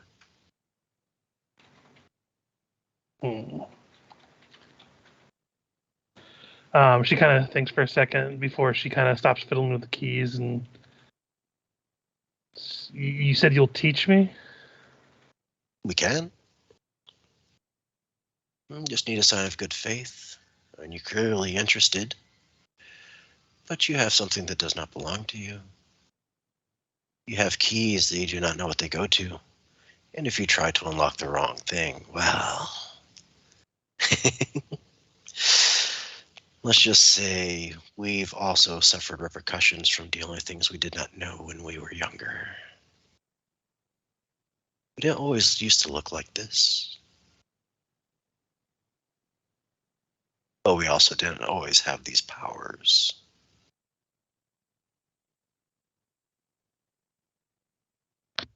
So yeah, she's drinking the Kool-Aid. She's like, well, I can return them. All I will ever want to do is learn about the stuff that's going on here. It's unnerving but fascinating. You're hungry for knowledge and experiences. We have those keys.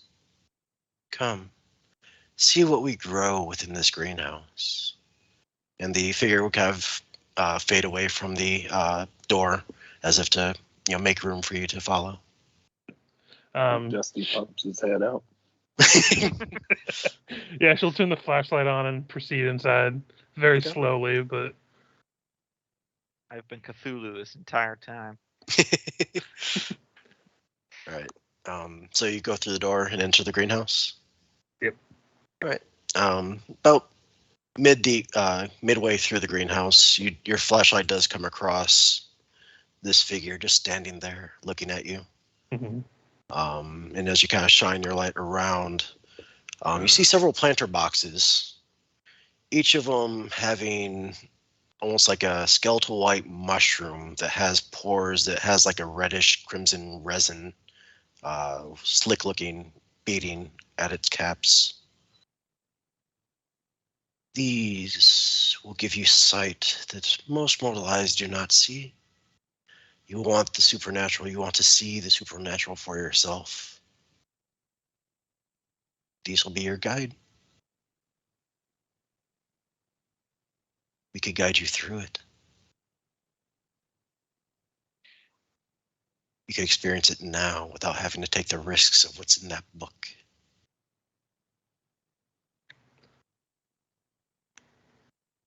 I can let you take some with you if you just hand me over that grimoire. Yes, she will offer up the grimoire. You would take it. Take your pick, as much as you want. Though, I encourage you to sample it now. After all, you want to see what we see. Best have somebody guide you through it.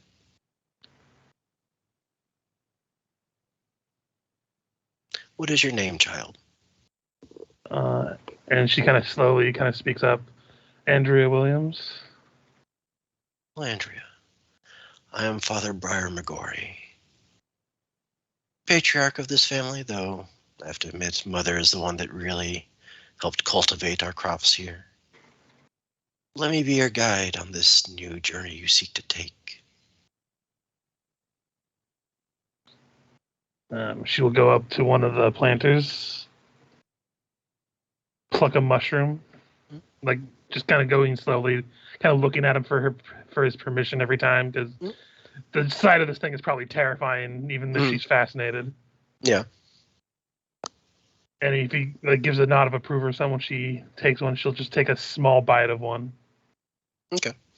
And yeah, he would give you a nod, and so you take a bite and say, I might not give you exactly what you're looking for, but a sampling's better than nothing, I suppose. I just thought your appetite for knowledge was deeper. And feeling the peer pressure she's experienced, she'll continue eating it until the mushroom is gone. Okay. Good. Well, while we wait for that to kick in, let's go ahead and give you some to take with you, shall we? And he would grab a small sack and join you, and almost in a mentorly sort of way, kind of show you how to pick them. And then we'll go ahead and cut back to the party in the barn. Or not the barn, the work shed. Yep. I can see the supernatural because I've been high on shrooms this whole time. I'm just trying to get on Dusty's level. Yeah. Well, you're quickly on. I'm actually going to give you a handout real quick. Yeah. I see colors. You'll see a lot. I've seen that photo before. That's always the weirdest looking mushroom. Right? All right. So, Dusty, Brandon, after breathlessly making your way across to the car, or to the work shed, you do find yourself there, still casting darkness. Mm-hmm. Except for the lantern, but Yeah, that's true. That's true. Yeah. They really don't seem like to follow us a lot. yeah, no. Like they're reverse vampires or something. Like they need permission to leave. Is that a thing? I have no idea, but let's be thankful for it for the moment.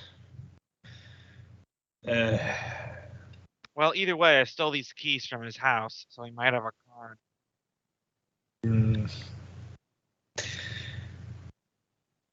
Yeah. Maybe let's see what's in this building, or who's in this building. Hey, how do you think everyone else is doing? Hopefully better. I mean, we're doing pretty well, so, you know. Kind of clench the arm, the hand of the arm that got cut. Yeah, I guess. I mean, I knew guy back at school that got a new cast like every other week, man. We're really not doing too bad. Out of character, real story. Every other week, just a new cast. He broke some other part of his body. 4 years. 4 years. Anyway, let's go into the shed. Yes. All right. So just as you make your way there, you find the door actually to be locked. No window. Well, just one like elevated window that you'd have to climb the ledge to see into. But there's only that single window. Is there a keyhole in the locked door? Yes. Yes. How many keys do I have on the ring? 3 keys. And actually, as you kind of look to one side, or as you kind of get to the door and kind of if you peer around the corner, you do see a solid garage door there. Nice. All right. So there's either 3 or 9 keys here. Either way, it shouldn't take too long to check them all. Okay. Yeah. On. Click. Turn. That one fit and that one worked. Nice. Quick, what's some lot of numbers? You go to open it and opens a couple inches before it seems to catch on something. Wait a minute. I'm picking up on a vibe. Let me check something. Can I do a wits composure to see if there's a trap on this door? Yeah. Is Dusty doing a vibe check? Vibe check. 2 successes? No trap. It just seems to be something on the other side that's getting in the way of the door swing. It does have some give to it. It's not like a solid. Yeah. Give it a push. Go. It seems to push back a bit, but as you kind of push, you do manage to open a solid foot before it kind of slides back. So you're confident if you kind of really put your weight against it, you could slip through. Come on, man. Let me out of here. You're just standing there. Yeah, turn back from looking out with the lantern. Mm-hmm. I guess I'll give him a hand. Okay. So working together, you hear almost like a wet crunch as you both kind of slam into the door to force it open. But you got more than open enough to step in now. Light her out. Yep. Okay. So as you step in and the door kind of closes behind you, you see what was propping the door is Stacy's body. You see, basically, she had been field dressed. It's a pretty bloody mess as she, basically her innards had been pulled out, and yeah, she's very much dead. Well, I can confirm we're doing better. Yeah. Go ahead and give me a. Let me see. What was that? Yeah, okay. Because I was about to say, Yeah. Pardon me a second while I quickly throw up. Okay. Yeah. I'm trying. That would be finesse it. Just take a puff, vomit, take another puff, healthy life decisions. All right. Go ahead and give me a composure resolve at a -2, since it is your friend there. Where's your friend? 1 success. Don't worry, it'll be your friend again once it comes back to life. Oh, hell yeah.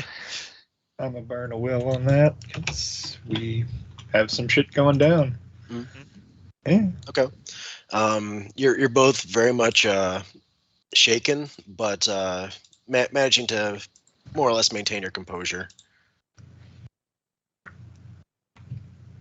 Mm-hmm. Is there anything else in here besides just the dead body of our friend? Oh, yeah. Looking around, actually, now taking the time to look around the room. Immediately right next to you, you do see an old Ford Ranger truck. Mm. You can actually hear the engine still clicking and tinking from cooling off after being driven. And as you kind of peer into the bed, you do see a little bit of a gory mess of her. Of clearly that's how she got here. Yeah. Mhm. Why don't we get into the running car? Not running, cooling off, but yes. Wait a minute. Is there any other doors in and out of here? What was the garage door, he said? Yeah, the garage door. But yeah, no, that also crossed the mind. If there was Just to be another safe. regular door. I'm gonna click off my lighter, put it in Mm. my pocket, pull out the knife I tucked into my shirt, and hold that in my other hand. Just in Brandon, case. are you still holding the oil lamp? Yep. So, kind of using that to peer around, you do see a pair of meat hooks swinging off of one side of the workshop. Yeah, we're not alone in here. Go ahead and give me a wits composure. You do have light source, so -1 penalty. You know what? So I have. Oh wait, that's what's resolve. So I'm the wrong things. Should be composure. Composure, and then I am going to burn another one too. Gotta keep up my streak. All right. As you're kind of sweeping, the lantern light through as best as you can, you do see some movement dart around the truck at the last moment, stepping into the light. More dinner. And yeah, in his hand he has a Bowie knife. As this big old boy rounds on you guys. You guys do you guys stand your ground, try to skirt around the truck, or That door had a weight against it, and then Yep. it closed behind us. So it's blood match time, Brandon. So yeah, let's go ahead Yeah. and roll initiative real quick on you guys. See who gets the first action. Yes, which is fixed initiative in this, if I Yeah. remember correctly. Yeah, So you I have just initiative. hit the set. initiative button.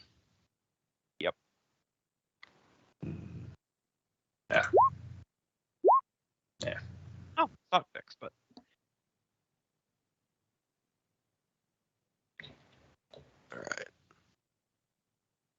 All right, Dusty, you get to go first. all right. If it's a free action, is what's above us? Because I know you said there's dangling meat hooks. Yeah. Off to the side is dangling meat hooks. The rest is just truss rafters, basically. Or yeah, just Gotcha. rafters. You do see off one side there seems to be almost like a makeshift ledge with plywood to kind of give it like a storage shelf up there. Mhm. But you don't have a ladder directly up, but there's a ladder you do see off on one wall. Okay. And the meat hooks are just dangling from a beam. Are they on like chains? Yeah. They're just swinging from chains that Okay. are tied off on the wall on one end and just left to dangle over a rafter on the other. Gotcha. All right. I want to run over to the meat hooks Mhm. and try to grab one. Okay. In what way? Because right now, again, they're currently trussed up with the intent of That's hanging what I'm up meat. depending on. To explain my plan, I would like to get one of these meat hooks in him so that way it restricts his movement so we can get into the truck. Okay. You would have to give more slack in the chain because, again, right now it's kind of up high with the intent of just basically taking the fresh kill on it and just sticking it up there for cleaning. Right. Okay. Well then. Well, then again, you could also go to the opposite side and basically pull one down from the rafters, and then you basically have it tied.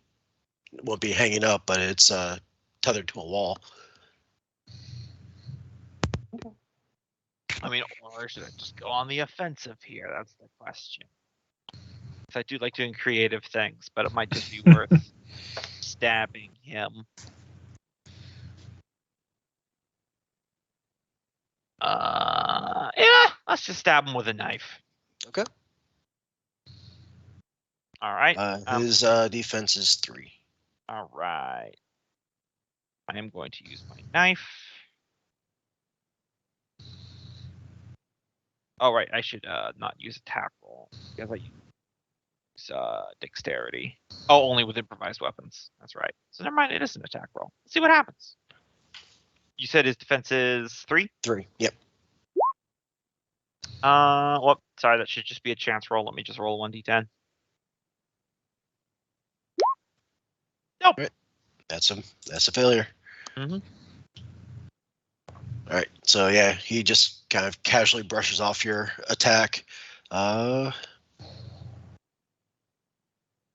give it to the PC. Go ahead, and what are you doing, Brandon? Well, I'm gonna throw a lot of eggs in this basket, use a willpower, and try to smash the lantern over his head so that this greasy fuck catches on fire. Okay. So, strength and brawl. Actually, make it weaponry. Weaponry. Yeah. Well, I'm gonna need that mine- +3 because. -2 for his defense at this point. Yeah. Also, so you know, Kenneth, if you could do an all-out attack, which gives you an additional free +2, but then you just don't have any defense. Oh yeah, and martial arts negates an armor or whatever that is. Yeah, focused attack. Mm-hmm. And then can I do that in addition to, or? Yeah, because you can stack up multiple things. Alright, so what'd that add to it? All-out He's- attack does +2, and then I believe you said your focus attack reduces the penalty by 1 Yeah, so I So- think that'd be a net 4. with a willpower. Yeah. Hey, Here's on the Tessa's. floor. Okay. Yeah, you managed to basically slam the oil lantern over him, dousing him in fire. That also spreads on the ground, and basically that entire corner of the garage is now alight. Which also happens to be near the door that you guys got in at. And he takes 2 aggravated damage as he is alight. Crying out, he would forego any sort of sense of self-preservation, instead reach out at Brandon to try to grapple him and basically pull him against his burning body. Mm-hmm. Don't forget, I believe you can use willpower to increase your defense as well if you look at the combat summary chart. Willpower at 3 dice or +2 to a resistance. Yep. So what's your defense? If I use a willpower, apparently 4. So. Okay. Yeah.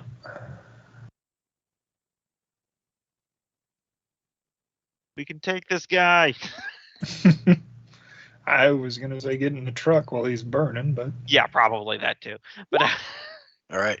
So he reaches out for you, but you manage to kind of quickly duck away as the flames continue to spread. Not quite catching on the truck yet, but yeah, the space is quickly starting to fill up with smoke because it's basically just dry on the interior. Okay. Yeah, he is basically moving and crowding you guys as he's basically alight. You hear him calling out, "Papa, they're hurting me!" All right, Dusty. he wouldn't so happen to be under that shelf of wood attached to the wall, would he? Not directly yet. You could potentially shove him back to it or find a way to lure him back to it, though.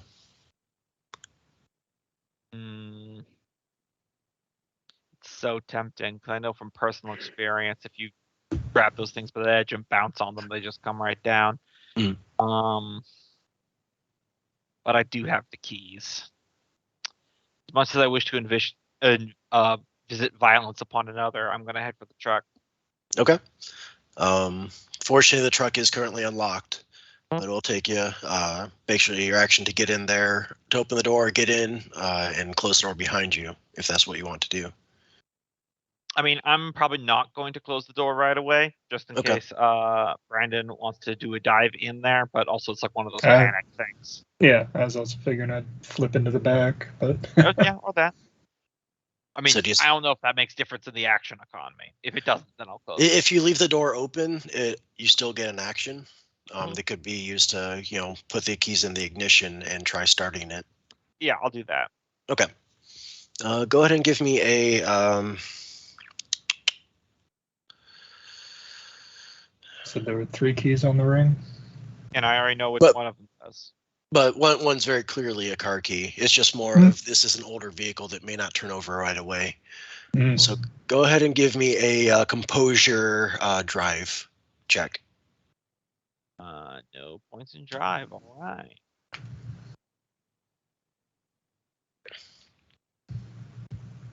I'll not use a 1 success.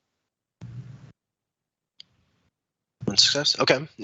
Yeah, you're kind of turning it and after what you feel like, oh shit, this isn't gonna work, it finally turns over and roars to life. All right. Now we are at Brandon. Mm-hmm. Well, hearing the truck roar up. Well, quick look Can he around take- for any. Yeah, I was gonna just ask. Can he take an action then move, Yeah, or is it potentially. just one of them? Okay, I was No, just wondering. Yeah, I'm allowing a little bit of free form, so yeah, it depends on how extensive the action is. Yeah. Mm. Well, I'm seems like the best and/or in characterist move is to run past, shove the door, and then try and flip into the back. Mhm. With the engine now making noise. All right, so move, close the door, and jump into the bed. Yep. Okay. Yeah, you're able to do that without. Actually, go ahead and give me a dexterity athletics just to see how well you could slam the door and then maneuver your way into the bed in the heat of everything, including fire. I got 2 more willpower. Do I want to use them? Yeah, I'll go ahead and use 1 more. Because this seems pretty climactic for these 2. That may or may not be a car chase. Okay. Yep, you're able to make the maneuver easily enough, almost Dukes of Hazzard style. As you kind of flop into the bed,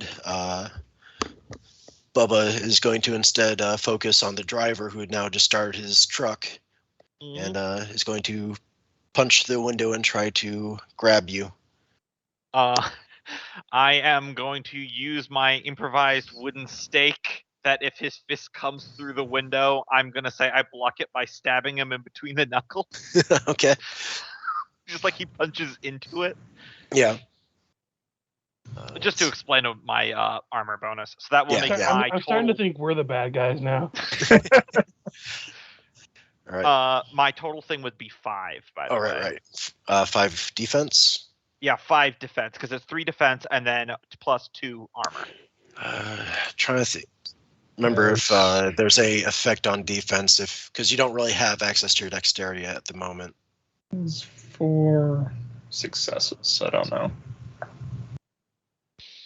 I mean, it's really like a question if you want to consider me prone or helpless right now, because like I'll consider you prone, just because the way you're kind of restricted in movement. let me look at the tilts. Stunned, poisoned, leg racked. Yeah, I don't think it traditionally actually affects it. Let me take a look at Yeah, only immobilized. Okay, you're not immobilized. Let me Yeah. take a quick look at the tilt, see if anything applies, and if not, then it might just be a leg tilt. Let's see. Yeah, leg rack, half speed. Even that doesn't lower my physical defenses.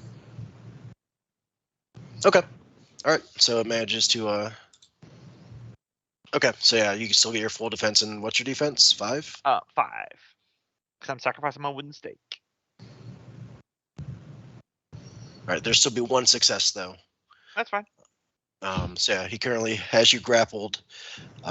Basically grabs you by the shirt and is basically jerking you towards the window.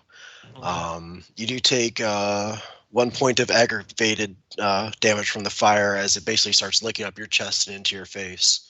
Gotcha.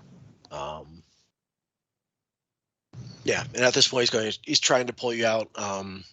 And if you don't do something quick, he'll definitely put an effort into doing so because you are currently grappled. Okay, I got an idea, and I need to ask this. Mhm. As someone in real life who doesn't know that much about drugs, what would be a one-hitter pipe? Basically think of like a cigarette, but you basically put a little bit of flour in there and light it for a sort of just a quick hit. Mm-hmm. So not like a major flame or anything like that. No, I know. I was wondering if I shoved this in his mouth to just quickly drug him. No, that won't work. Damn. Okay. Plan B. This. Lord. Yeah, I was gonna say this shack is made of like rickety wood, isn't it? Yeah. Oh yeah. And the garage door is made of Rickety wood. Okay, so it was either floor it forward or slam it in reverse and smash him through the wall along with us. I guess it's just whichever. I guess I just hit the gas and whatever he left it in because I assume it's a stick shift is what it'll be.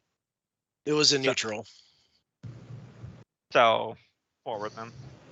Yep. So well, do you put it into gear or not? Because you can. You still have your hands free. Whatever gets us forward fastest. Okay. So yeah, you'll just slam into first gear. I don't know how to drive a stick, man. Okay. I don't even drive an automatic if I can help it. Don't. We'll say Dusty does though. Yeah. So okay, yeah, you slam into first gear real quick, and then basically rev the engine, drop the clutch, and gas it. You slam forward. He is going to try to hold on to both you and the truck. Okay. If is it possible that I could give him like a penalty to this roll by doing my own like dexterity drive to try to angle for like where the garage door and the support pillar meet to like scrape him off? Yeah, I'll allow that. All right. So we'll treat it as a contested roll. Yeah, like literally my successes subtract from this. And I mean on mine, I'm gonna try and clonk him with the rock. So 0 successes, so it doesn't matter anyway. All right, so yeah, he manages to maintain. That's an attack roll, by the way. Well, it's a grapple check. Oh, okay. So yeah, he's basically grabbing onto, still has a hand on your chest, but the other kind of hooks into the bed of the truck, and his legs are basically dragging, and he's kind of almost pulling you out the window in the process. But he doesn't exactly have the angle to outright pull you out as you basically bolt through the garage door and start dragging him. Brandon. Yeah, it goes around to my turn. I have another plan, but you first, Brandon. Like I said, I'm gonna try and clonk him with the rock. All right. Strength brawl or? Just weaponry attack or weaponry strength. Yeah, fuck it. I'm gonna just try and punch him then, because that's got a better chance of success. Okay. Yeah, I'm just trying to dislodge him. 3. Okay. Did you subtract 3 for the defense? No, I did not. All right, so that would take away 2 successes. So you manage 1 success. All right. Just trying to get him off. Yep. Solid. Punch the head. Kind of. You definitely get a reaction out of him, but not enough to dislodge him. At this point, he is going to basically try to pull Dusty and slam him against the door with all the strength he could muster. He's going to be at a slight disadvantage since he lost a lot of leverage there. Yeah. So -2, -3. So you do take 1 damage, bashing damage, as your head just kind of gets slammed against the door frame there. And yeah, he's still holding on. Okay. I got an idea, and I want to try this because it'd be very thematic. Mhm. Because I've been smoking a blunt literally this entire time. Yeah. So I want to take that from between my lips, and I want to stick the burning end into his eye, because I assume his face is just right there. Yeah. Okay, yeah, improvised weapon attack. Go for it. Mhm. All right, so this will be dexterity, weaponry. You must have like a whole fanny pack of blunts, by the way. Because, no joke, those things go so fast. Listen, I Yeah, don't was know just shit sitting here about thinking shit. It's an ever-burning blunt. Yeah, that's what the dragon gave me, obviously. What do you think No, he was no, doing you the see, entire I just drive? picture him having a fanny pack filled to the brim, and he just uses one to light the next. No, Pretty well, you much. know how it's always they say they're chasing the dragon? Well, I caught the dragon, and he gave me an unlimited supply. It's like someone saying that they met Jesus on the bus. What would be his defense here? Because I know it'd be at least 2. His defense is back up to 3 since he's had his Oh, turn. right. since- Yeah. Yep. All right, so I did use a willpower, so I believe it's just going to be a flat roll. And if you want, you could forego damage and instead use it as a means to try to disengage Yeah, and use this it as is- contested. This is 100% going to be just trying to knock him off. Okay. So I'll just do the roll. Yeah, it'll be contested. We'll say against his strength and resolve. Yeah, I rolled it, but it's not appearing. Okay. Let me try it again. Oh, Okay. it would have been so thematic. Actually, yeah. Let's go strength and composure.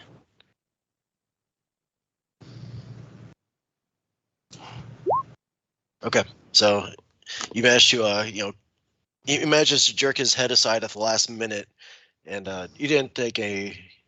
Is that an improvised weapon you did? Yeah. Okay. I just have to use dexterity because otherwise it'll automatically roll my strength. I gotcha. Okay. Yeah, so he manages to turn his head aside at the last minute, and you instead kind of put it out against his temple rather than in his eye, and he is still holding strong. Mm-hmm. All right. All right, so strength, weaponry, and a willpower to crush the hand that's holding onto the cab bed. Okay, we could do another contested roll there. He'll be a little bit more at a disadvantage.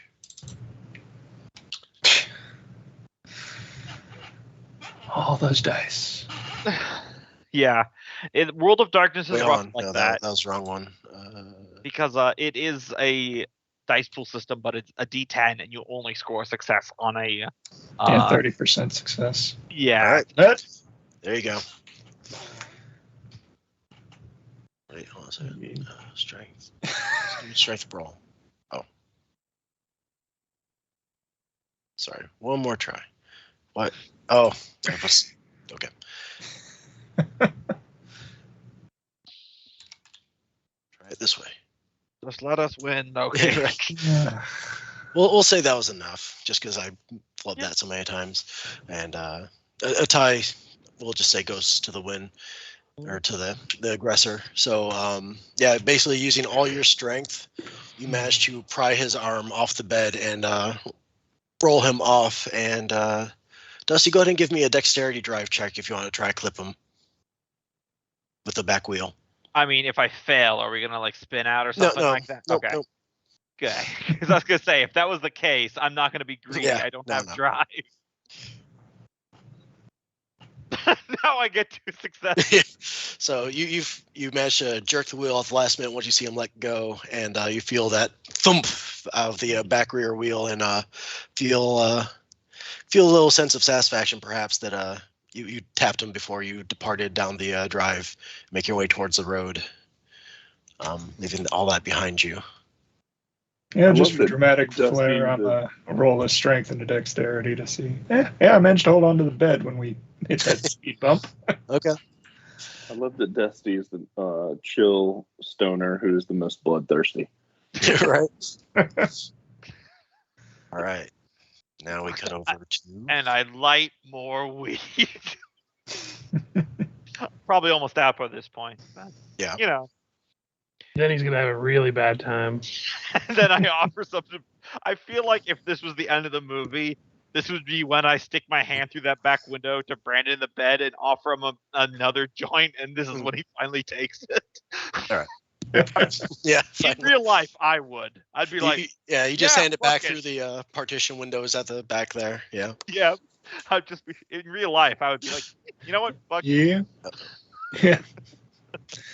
Smoke them if you got them. All right. So We can cutting build- back to the group that, so Randy and Vanessa, you are led by Anise, towards the greenhouse. I think they're in there with Father. Shall we? Who's they? Is he gonna be upset like your mother?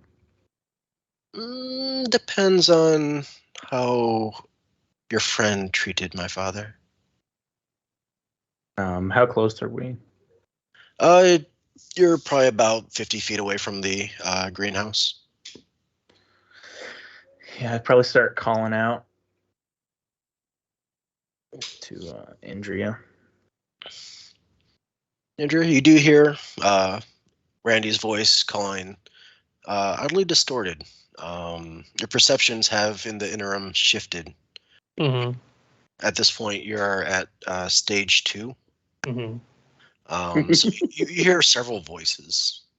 The first and foremost among them is Father, kind of whispering in your head, just kind of giving your thoughts guidance and kind of keeping you grounded, or not necessarily keeping you grounded, but helping guide your thoughts. Mm-hmm. Andrea, we gotta go. We don't have much time. Your friends seek to take you away from here. You're just beginning to learn. Why don't you stay? At least the night. She's like, I could, but and she kind of like, it's like trying to make sense of like what he's saying with all the voices that are in her head and hearing her friends. And the voices are really confusing. Some are saying, no, run, leave. Others say, no, stay. The secrets are here. You want the truth. You'll find no better opportunity.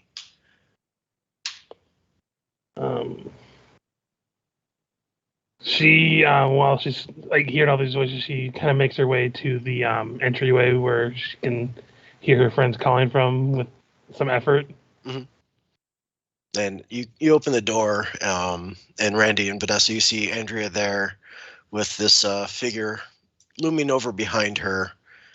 And as she's standing there, his hand kind of goes to her shoulder. See, they're fine. Come on, we gotta go. The others are in trouble.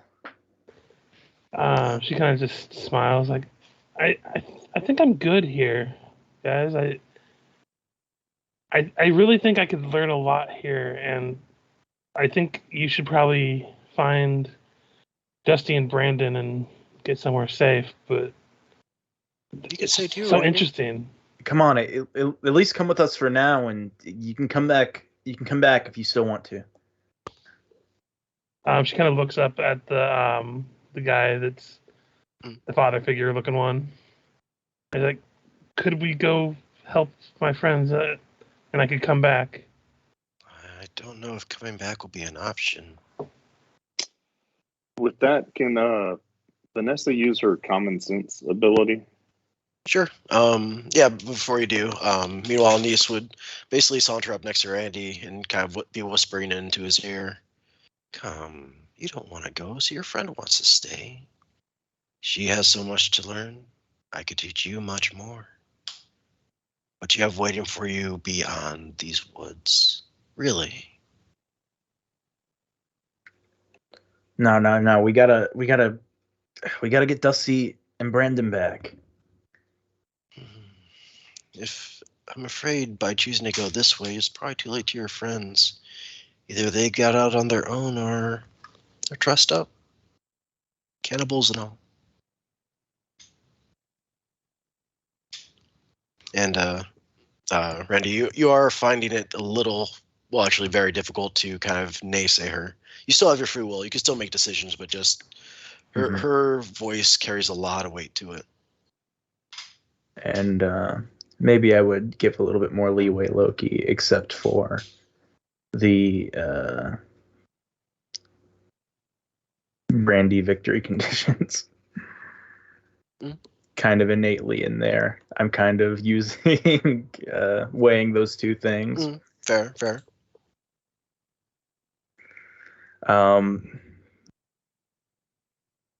Randy will say, listen, Andrea, I think we both got some stuff to think about, but we got to get our friends back first. If you can. This time, a voice just kind of happens from within your own head. Those hate fields are very brutal, very merciless. But if you want, we're not going to stop you. You will be passing up a once-in-a-lifetime opportunity.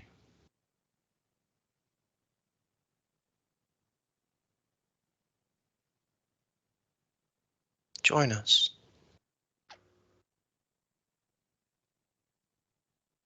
Andrea's going to start heading back into the greenhouse. Whose head was that in? All three of yours. Okay, this isn't right. We've got to go to college. We're not supposed to be joining a cult. This isn't supposed to be happening now. Well, I guess we're not going to get any help from Andrea.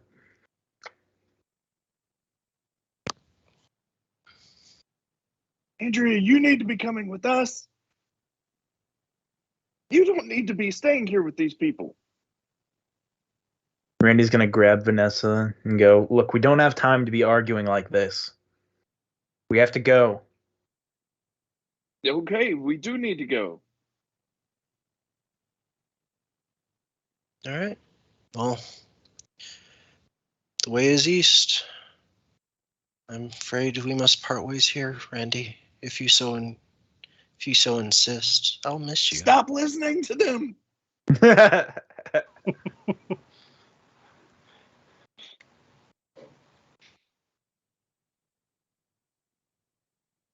So do you guys depart? Did yeah. Andrea stay inside the Kinda. building? Yeah, she went back deeper into the greenhouse.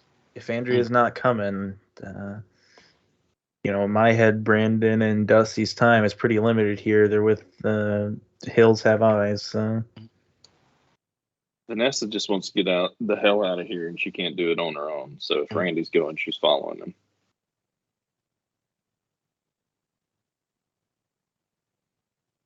If you need a guide, Vanessa, I could, like I said, get my brother Raven to do so. No! If you want Randy to do so. No! Okay.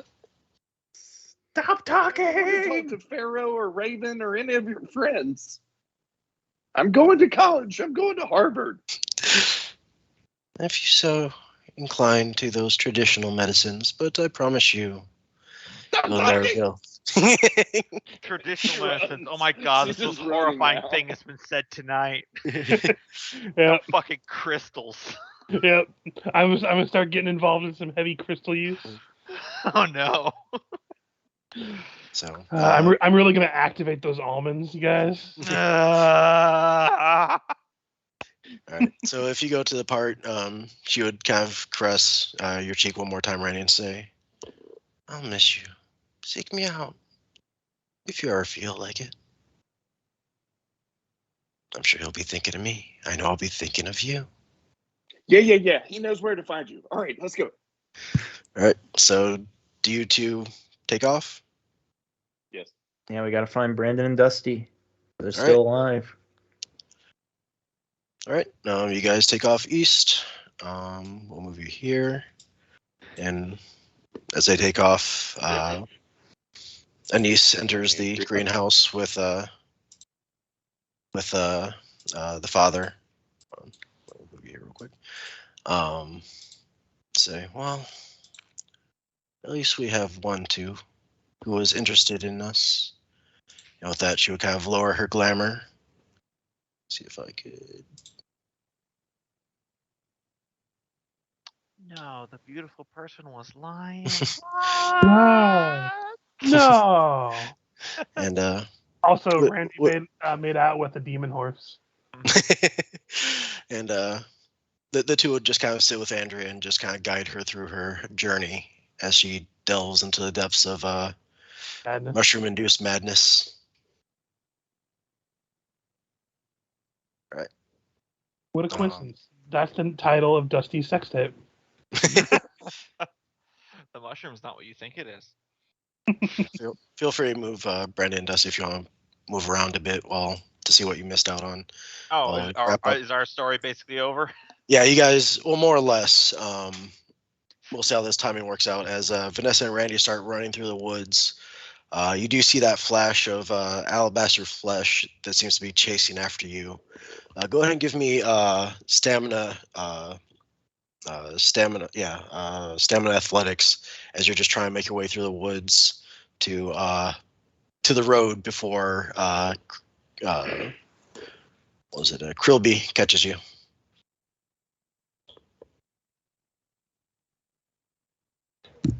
Krillby! Krillby, you forgot your Trilby. And don't forget, you have willpower to burn if you want to use it. We're nearing the end of the session. Meanwhile, Dusty and Brandon cruising around, being high, bumping bluegrass. Right.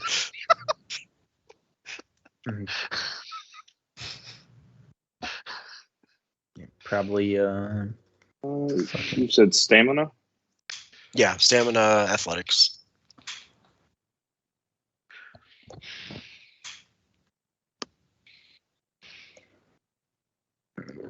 Oh, can she burn something? You would have had With to do Dusty. it ahead of time. Yeah, Okay. horror settings. All right, Randy. Vanessa's falling behind, and Krillby's quickly catching up to her. Do you keep running, or do you go back for her?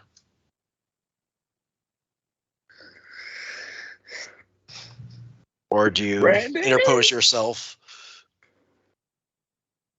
All right, here's what I'm gonna do. So I look back. What's the situation going on? Where's Krillby? He is basically coming directly up from behind and closing in quick. Vanessa's kind of stumbling and, very much off balance at this point, and Krillby is only a few seconds away from catching her. You have time enough to either interpose yourself or abandon her. Okay, I'm going to. All right, here's what I'm going to do. I'm going to take off the Letterman jacket, Mhm. and I'm going to run back in the direction of Krillby. Okay. So I'm not. It's not like on the Are ground. you giving It's me like your in my Letterman hand. jacket? Sorry, what'd you say, Randy? So it's not like on the ground. It's in my hand, Yeah. but not on my body. Yeah. Mhm. And Okay. so when it comes up to me, I'm kind of going to try to, assuming it's charging or something. I Yeah, didn't really it's get basically full-fledged charging, like full tilt, almost like a feral. Imagine a cheetah charging towards its prey, ready to pounce. I'm going to try to grab both of the arms of the Letterman and use it as like a makeshift rope. Mhm. And I'm going to try to like clothesline it. Okay, so basically force it in its face and try to, use its momentum against it. Yeah. Okay. Go ahead and we'll do a contested brawl. We'll do contested brawl strength. All right. Strength. Brawl. Both good for me, but also pretty good for the Wendigo. Hey, you guys, I'm going to be heading out. I think the recording's going, so I'll be able to catch the end from that. Okay. It's just getting late, and I have to do some stuff Yeah. before bed. All right. See, Have a good night, you guys. Have a good night. 6 successes. Oh yeah, you got him. So he does take 3 bludgeoning damage as you basically snap his neck back and basically make him, fall, basically clothesline him with all of his speed against him, leave him momentarily stunned. Run, run, run, run! My hero. Another round of stamina athletics as you progress out of the cursed forest and into the, deep How do I forest. use the points? Just add a 3 to your modifier. Oh yeah, watch me run, baby.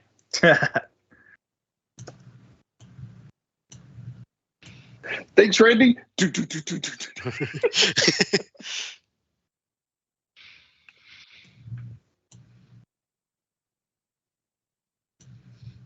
Mm-hmm. Right, so this time you're falling Wait. behind. Do you hear that gangster rap? What's that smell? I see So a truck Vanessa, ahead. Vanessa, you've finally gained your feet and you are booking it. You look back and you see Randy faltering this time, but you are getting. At this point, you could see the road. You could make it. You could get away, but Krilby is basically right up on Randy's heels. All right, give me a minute. 5, 4, 3. She's 2. taking out the sharpest thing out of her emergency kit, and she's Okay. running back because Randy's the only person who's ever stood up for her. Okay. And she is diving at this thing like Vanessa just turned into a demon. Okay. Go ahead and give me a strength weaponry. This is going to be really bad. Mm. Does she have any points left? I mean, did you use any willpower up to this point? One, I I just- believe. Just one. So yeah, I just added +3 to something. Okay, so you only use one willpower point, so yeah, you definitely have some to spare. All right, she's going to use them all. Okay. Strength. and Well, you weaponry. could only use one per Oh. roll, but so you just add Okay. 3 to it. Right.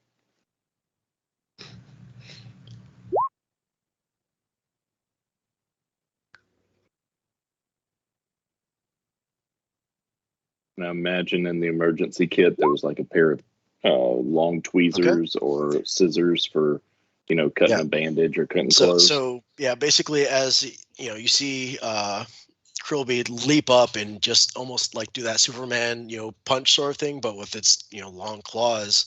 And just before it lands, you interpose yourself and basically jam those just little shears right into his eye, and he basically cries out in agony and falters back, writhing in pain on his back, giving you a chance to continue to flee if you so desire. Nah, Randy's Um, gonna tackle him. Yeah. Okay. As the contact happens, as Vanessa's flying through the air to Mhm. save Randy, she Okay. screams out, "I love you, Randy!" Okay, and Randy, you're attacking? Yep, I'm gonna tackle him. All right. Well, he's kind of already. Oh yeah. He's more or less wavering, so you could definitely do so. Okay. So I'm gonna use my takedown, which I think just lets me make the opponent prone with a grapple. It looks like. Mhm.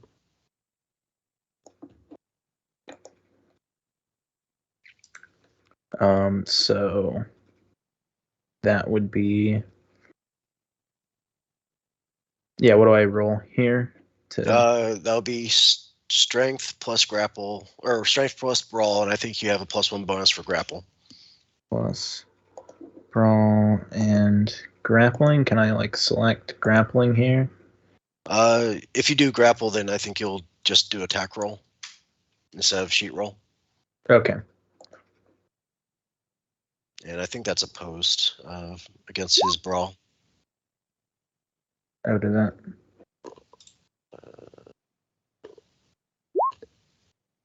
All right, so you go to try grapple him, but he is far more agile than you expect. He manages to avoid being grappled by you. Now it is his turn. He is going to try to rake out at you for trying to grab him as he lashes out with his claws.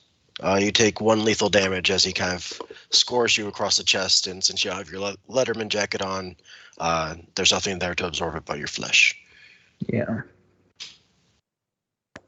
What's that? At this Okay. point, you could hear the rumble of a truck coming down the road. Don't forget the bluegrass. Yep, All right. with bluegrass playing in the background. Just mad banjos. Yep. We're doing tackle number 2. Can I use a willpower? Yeah. All right. And then I'll add a 3. Yep. Great strength. Brawl. Roll +3. Take him down. All right, you got him. You managed to throw him to the ground. And deal a little bit of bludgeoning damage to him in the process. All right. All right, you currently have him down on the ground. What's your next move, Vanessa and Randy? Stab him. All right. Yeah, Vanessa is stabbing him repeatedly in the eyes. She's gone apeshit now. Okay. Go ahead and give me a round of strength weaponry.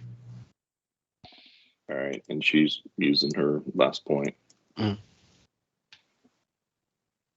And it's bloody, and she's cursing in every there were language no- she knows.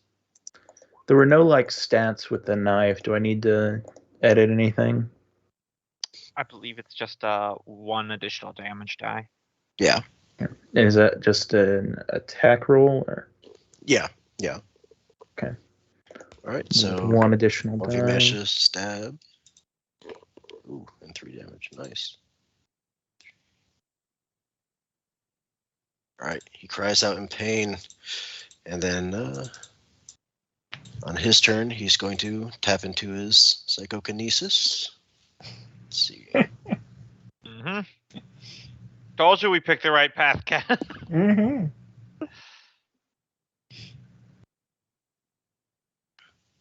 What's your guys' defense? Because it's going to be attacking both of you. Insanity. I get it. Took a second, but I got it. Good. Defense. I got Where a do- 2 over here. At the bottom right of your sheet.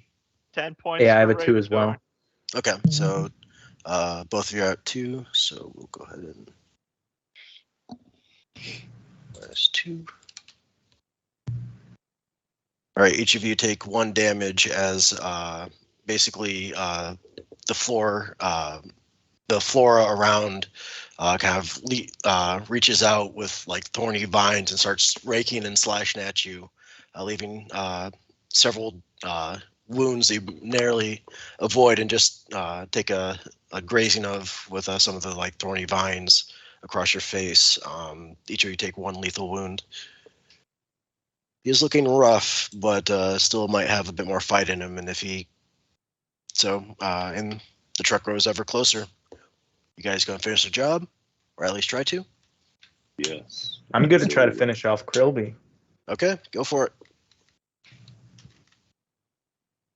I'm going to tackle him to the ground again. He's still on the ground. Oh, he's still on the ground? Yeah. Okay. I want to push him deeper into the ground. Right. I want to bury him. Crap, I he want him just to glitched put out down of the screen. roots.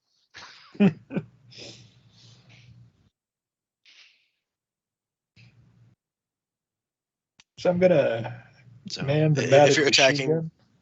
if you're attacking, go ahead and give me another strength weaponry roll. Well, Vanessa's gonna pull out if she can, while Randy manhandles him, pull out a road flare Mhm. and light it up and stab it into Trilby. Oh, okay. Okay, yeah, that'll be aggravated damage if you want to do that. That'll be weaponry, strength, minus who's attacking first. I think Randy, I'm going because to attack because first. it's gonna take Vanessa a minute to. Okay, come up so with her. Your attack will be also- at -2 for his defense. Or no, sorry, -3 for his defense. So I have I have sure strike. Does that just... Basically, you could take away from your attack pool to do guaranteed damage if you hit. So basically, for every 2 points you take away from your attack, you do an extra point of damage if you hit. Okay. So it's a strength, brawl, or weaponry, actually. Mhm. And then I'm going to use a willpower. Which will cancel out his defense. Here we go. Oh, so I shouldn't add the 3 on top? Right. Okay. Okay. 2 damage. 2. All right. A solid hit. And Vanessa, you are at a -2 to the attack. Okay. What does she attack with for the road flare? Strength. Actually, no. We could do dexterity, weaponry. It's the same.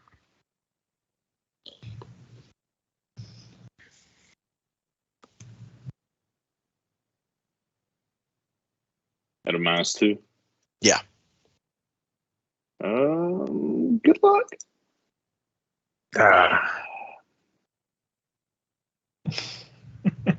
She had basically a -1 to that roll. Okay. Yeah. So that's definitely a failure. He's still What conscious. happens with the road flare? You He have managed. minimum of 1 dice. You rolled Yeah. Yeah, none it because you had rolled maybe it, 1. didn't it? Yeah. No, Go ahead and nothing in the brackets. yeah. So go ahead and just roll 1d10. Okay. Oh shit! That was a success. And 10 explode. Yep. Go ahead and roll another d10. Oh, get some, little bad boy. Okay. So a single success. That's an aggravated damage. He is barely conscious. Definitely taking some major penalties. All right, he's going to try one last try with his psychomancy or psychokinesis.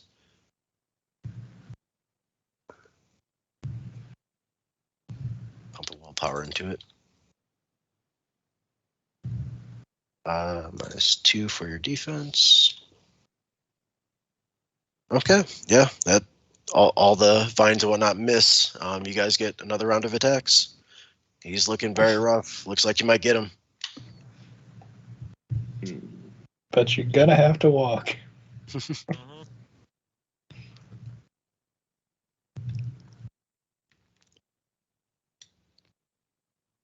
All right. Popping another willpower because I haven't used any all game. Weaponry, strength. Here we go.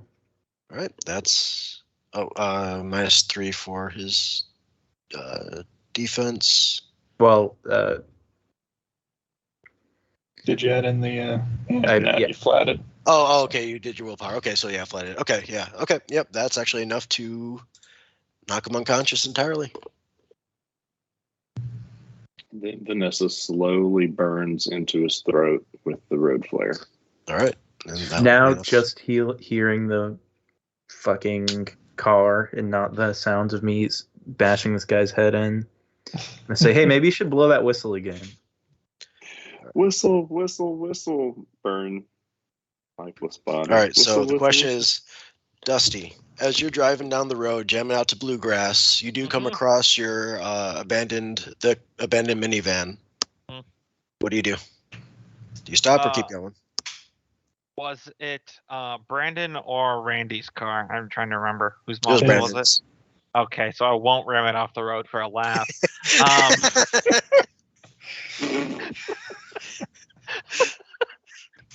You still got your bags and probably your other stash in there. Yeah, that's true. I should probably stop for that.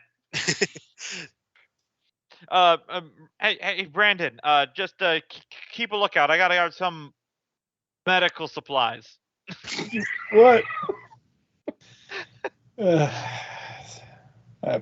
the adrenaline drain has probably just left him slumped in the back. So Mm, what? just hold still. And I just run out real quick to grab the stuff from the car. Probably it's like one backpack. And He what strikes about the nut bar and the corn? We'll be gone in just a second. Literally, the longer you talk to me about this, the longer it takes. I would say that we are just inside the tree line, so he can probably hear the whistle, at least Yeah, faintly. yeah. At this point, the fighting would be done, and they'd be able to hear the whistle as you guys are pulled over. In that time, though, I am going to finish off this fucker. I think Vanessa already did by jamming the. Oh, yeah. You're right. So, so you hear the vehicle out there. What are you guys doing? Your legs aren't broken. Running towards the.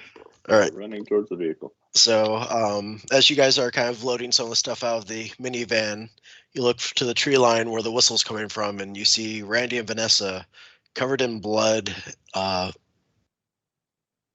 dashed from the tree line. Blowing a whistle. Yep. Brandon is running at about -2 fucks in the back of the truck. Yeah. I got my backpack. I'm in the truck. I'm already putting it in gear. Like they better book. Yeah, you guys do have just enough time to make it there and pile into the back end if you want. Holy shit! Where'd you guys come from? Oh, you guys survived. Good. Vanessa decided to Demons, stay with go. the creepy psychic Wendigo family. You guys look over Andrea. and Vanessa's right next to him. Or not Vanessa, Andrea. whatever. Yeah, Andrea. Yeah. That's I, okay. The cannibal hillbillies ate Stacy. I floor it as we're pulling away. I turned through the back window. Okay, Brandon, level with me. I don't know if you've noticed. I've been pretty good at keeping on the down low, but I've been more baked than a cake this entire time. Have they been winning this whole time? I just didn't see them. No, they came out of the woods while you were getting stuff out of the van. Right, medical supplies. Cool. So yeah, guys, you missed a lot. We killed a man. Oh, so did we. Nice. On Vanessa's Well, bloody man face. is a generous word. I can't believe Randy knows my name. All right. And with that, you guys drive off into the distance. And unlike all the other horror movies, the stoner guy lived. Mm-hmm. I think most of you succeeded your victory conditions. No. Vanessa did not. Vanessa definitely did not, and Brandon did not. What were their Nope. victory conditions?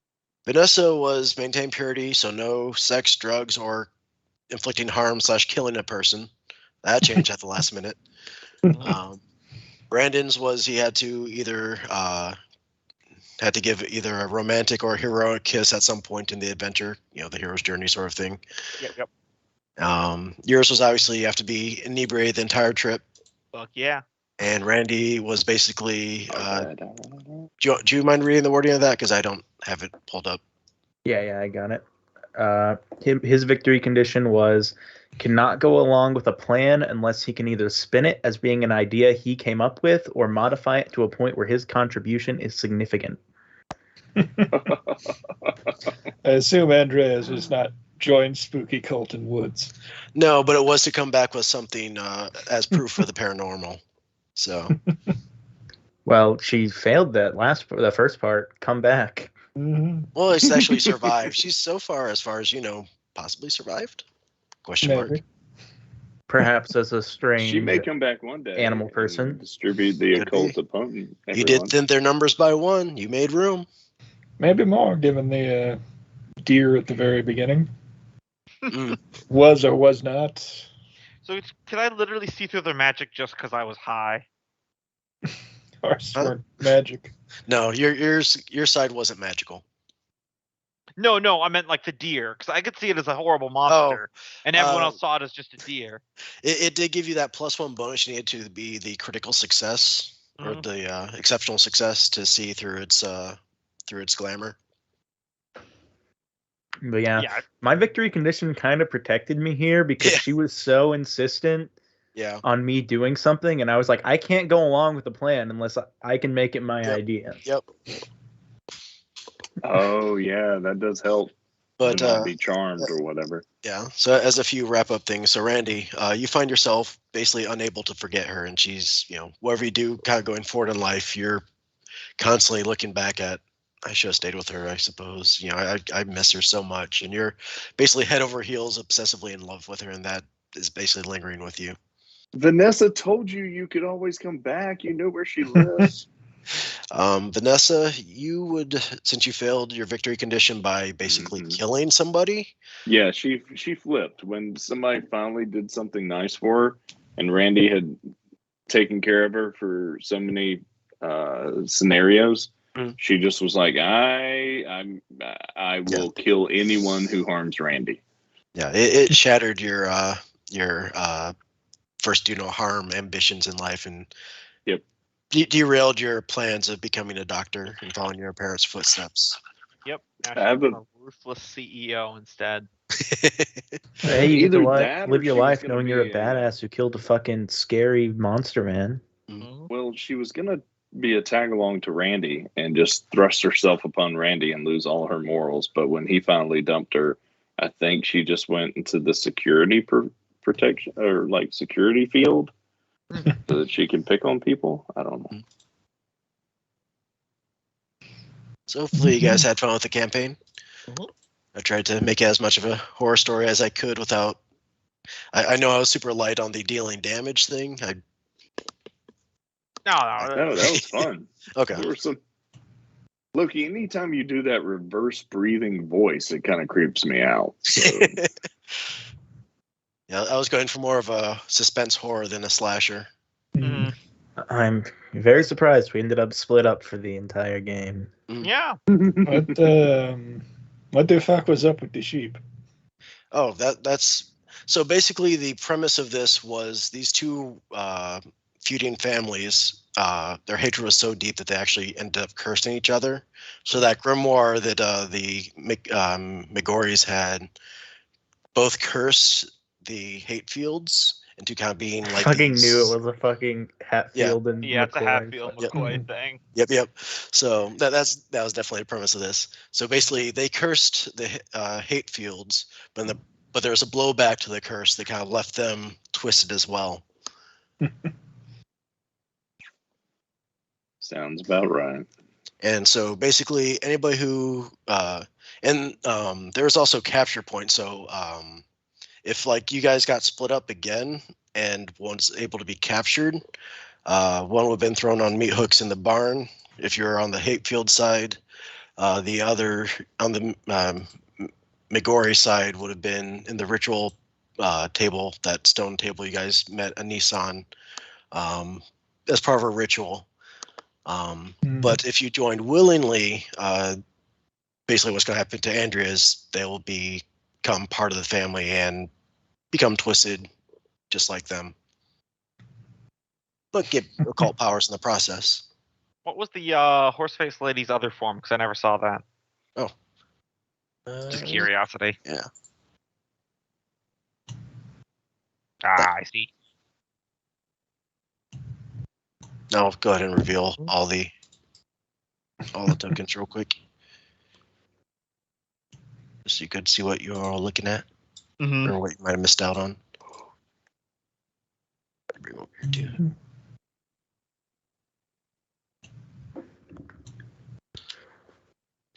Got these guys. I'll say we did pretty well, though, Kenneth. Yeah. Unfortunately, Brandon did get kind of screwed over on his victory condition being with Dusty the whole game. Yeah. I That would have almost been I almost felt like when he was passing the joint back and have him throw on line like I could kiss you, man. It would have counted. Yep. Yeah. Here's the other side, the There's our fields. guy we killed with the truck and fire. Oh, and you guys also missed the chickens in the barn. These guys. Yeah, that makes sense. Yeah, that's an evil chicken rat. So what was and the Oh, shepherd? that's creepy. I assume would have been our in on that side. Yeah. There was two compassionate people on each side or there was a compassionate person on each side of the family that would have generally tried to help you get out safely. What was her name? Mary Beth, who has an alternate token side of when she removes the mask, looks pretty gnarly. Mm-hmm. And Raven would have been the compassionate side for the other. If we hadn't hit him with a truck. No, I mean, he's basically the embodiment of, roadkill. So that's kind of what happens to him. If a deer gets struck, it's him. But yeah, and when he saw, I think it was Andrea out in the field, Andrea would have been safe approaching him, and he would have helped guide her somewhere safe. Would have lured her away from the threats in the immediate area. That's what they all say. So there's only one thing to do. Get ammunition, go back and wipe out the rest of them. I saw something I didn't like out there in those woods. Well, we're going to need to So have I some killed it kind all. of explanation because we left with we left with one more person than we came back with. 2. Oh yeah. Well, trip's not over yet.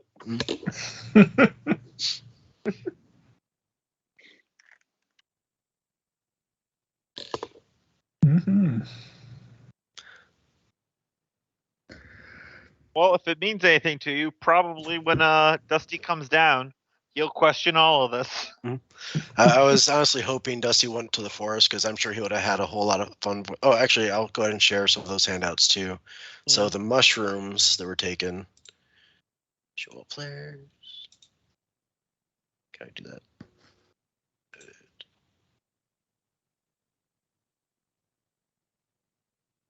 There we go. Show it to everyone. Mm-hmm. Whoa. Stay away from the bleeding mushroom. That's the worst thing I've ever seen. Is that a real mushroom? Yeah. Yeah. Y'all are just casually like, yeah, man. Well, yeah, throw 'em because up right yard. in Sons of Inhale. Damerhall, you guys found these mushrooms that secreted like a sticky glue-like sap, and that's based on these kind of mushrooms. You didn't tell me it was blood. Well, no, because in Sons of Damerhall, it's like an amber colored. Also, your dark vision makes you colorblind. Yeah. These things are true. Yeah, I get one of those mushrooms, I pull out one of my own edibles, add in some weed, a little spice of cocaine, and I dice it up and snort it. And they're like, wait, what are you doing? The father was like, damn, son. Angel wings sprout from my back as I ascend to a new era of enlightenment. Meanwhile, everybody's looking at him. He's just on the floor, twitching and drooling. I can fart snakes.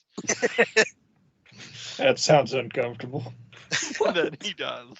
That's actually called pooping.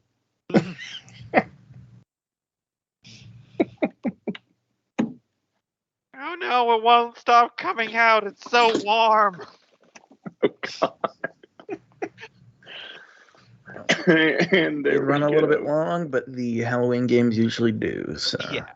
Yeah, any of our good one shots, Mm. Halloween, Christmas, it's always going to be Yeah, between a just little bit longer. planning a session and then getting to grips with whatever system we're actually using. Yeah, I enjoyed that. That was fun. It was good stuff. There was, at one point, I was just sitting there, and it was like I was watching a movie with Okay, good, Kenneth and because Gombo. That I was one thing. picturing. That was one thing I was worried about because obviously the intent from this was to split the party from the start, and that was kind of the point of those quick time events. And I just wanted to make sure it maintained, that cinematic feel, even if you weren't, actively. It really did. Good. Oh yeah. complete theater of the mind. It didn't bog anything down. So Good. as the action happened, y'all were just moving through it all. Mm. And it was a horror kung fu action movie. Excellent. Glad I pulled that one off. Seems good spot to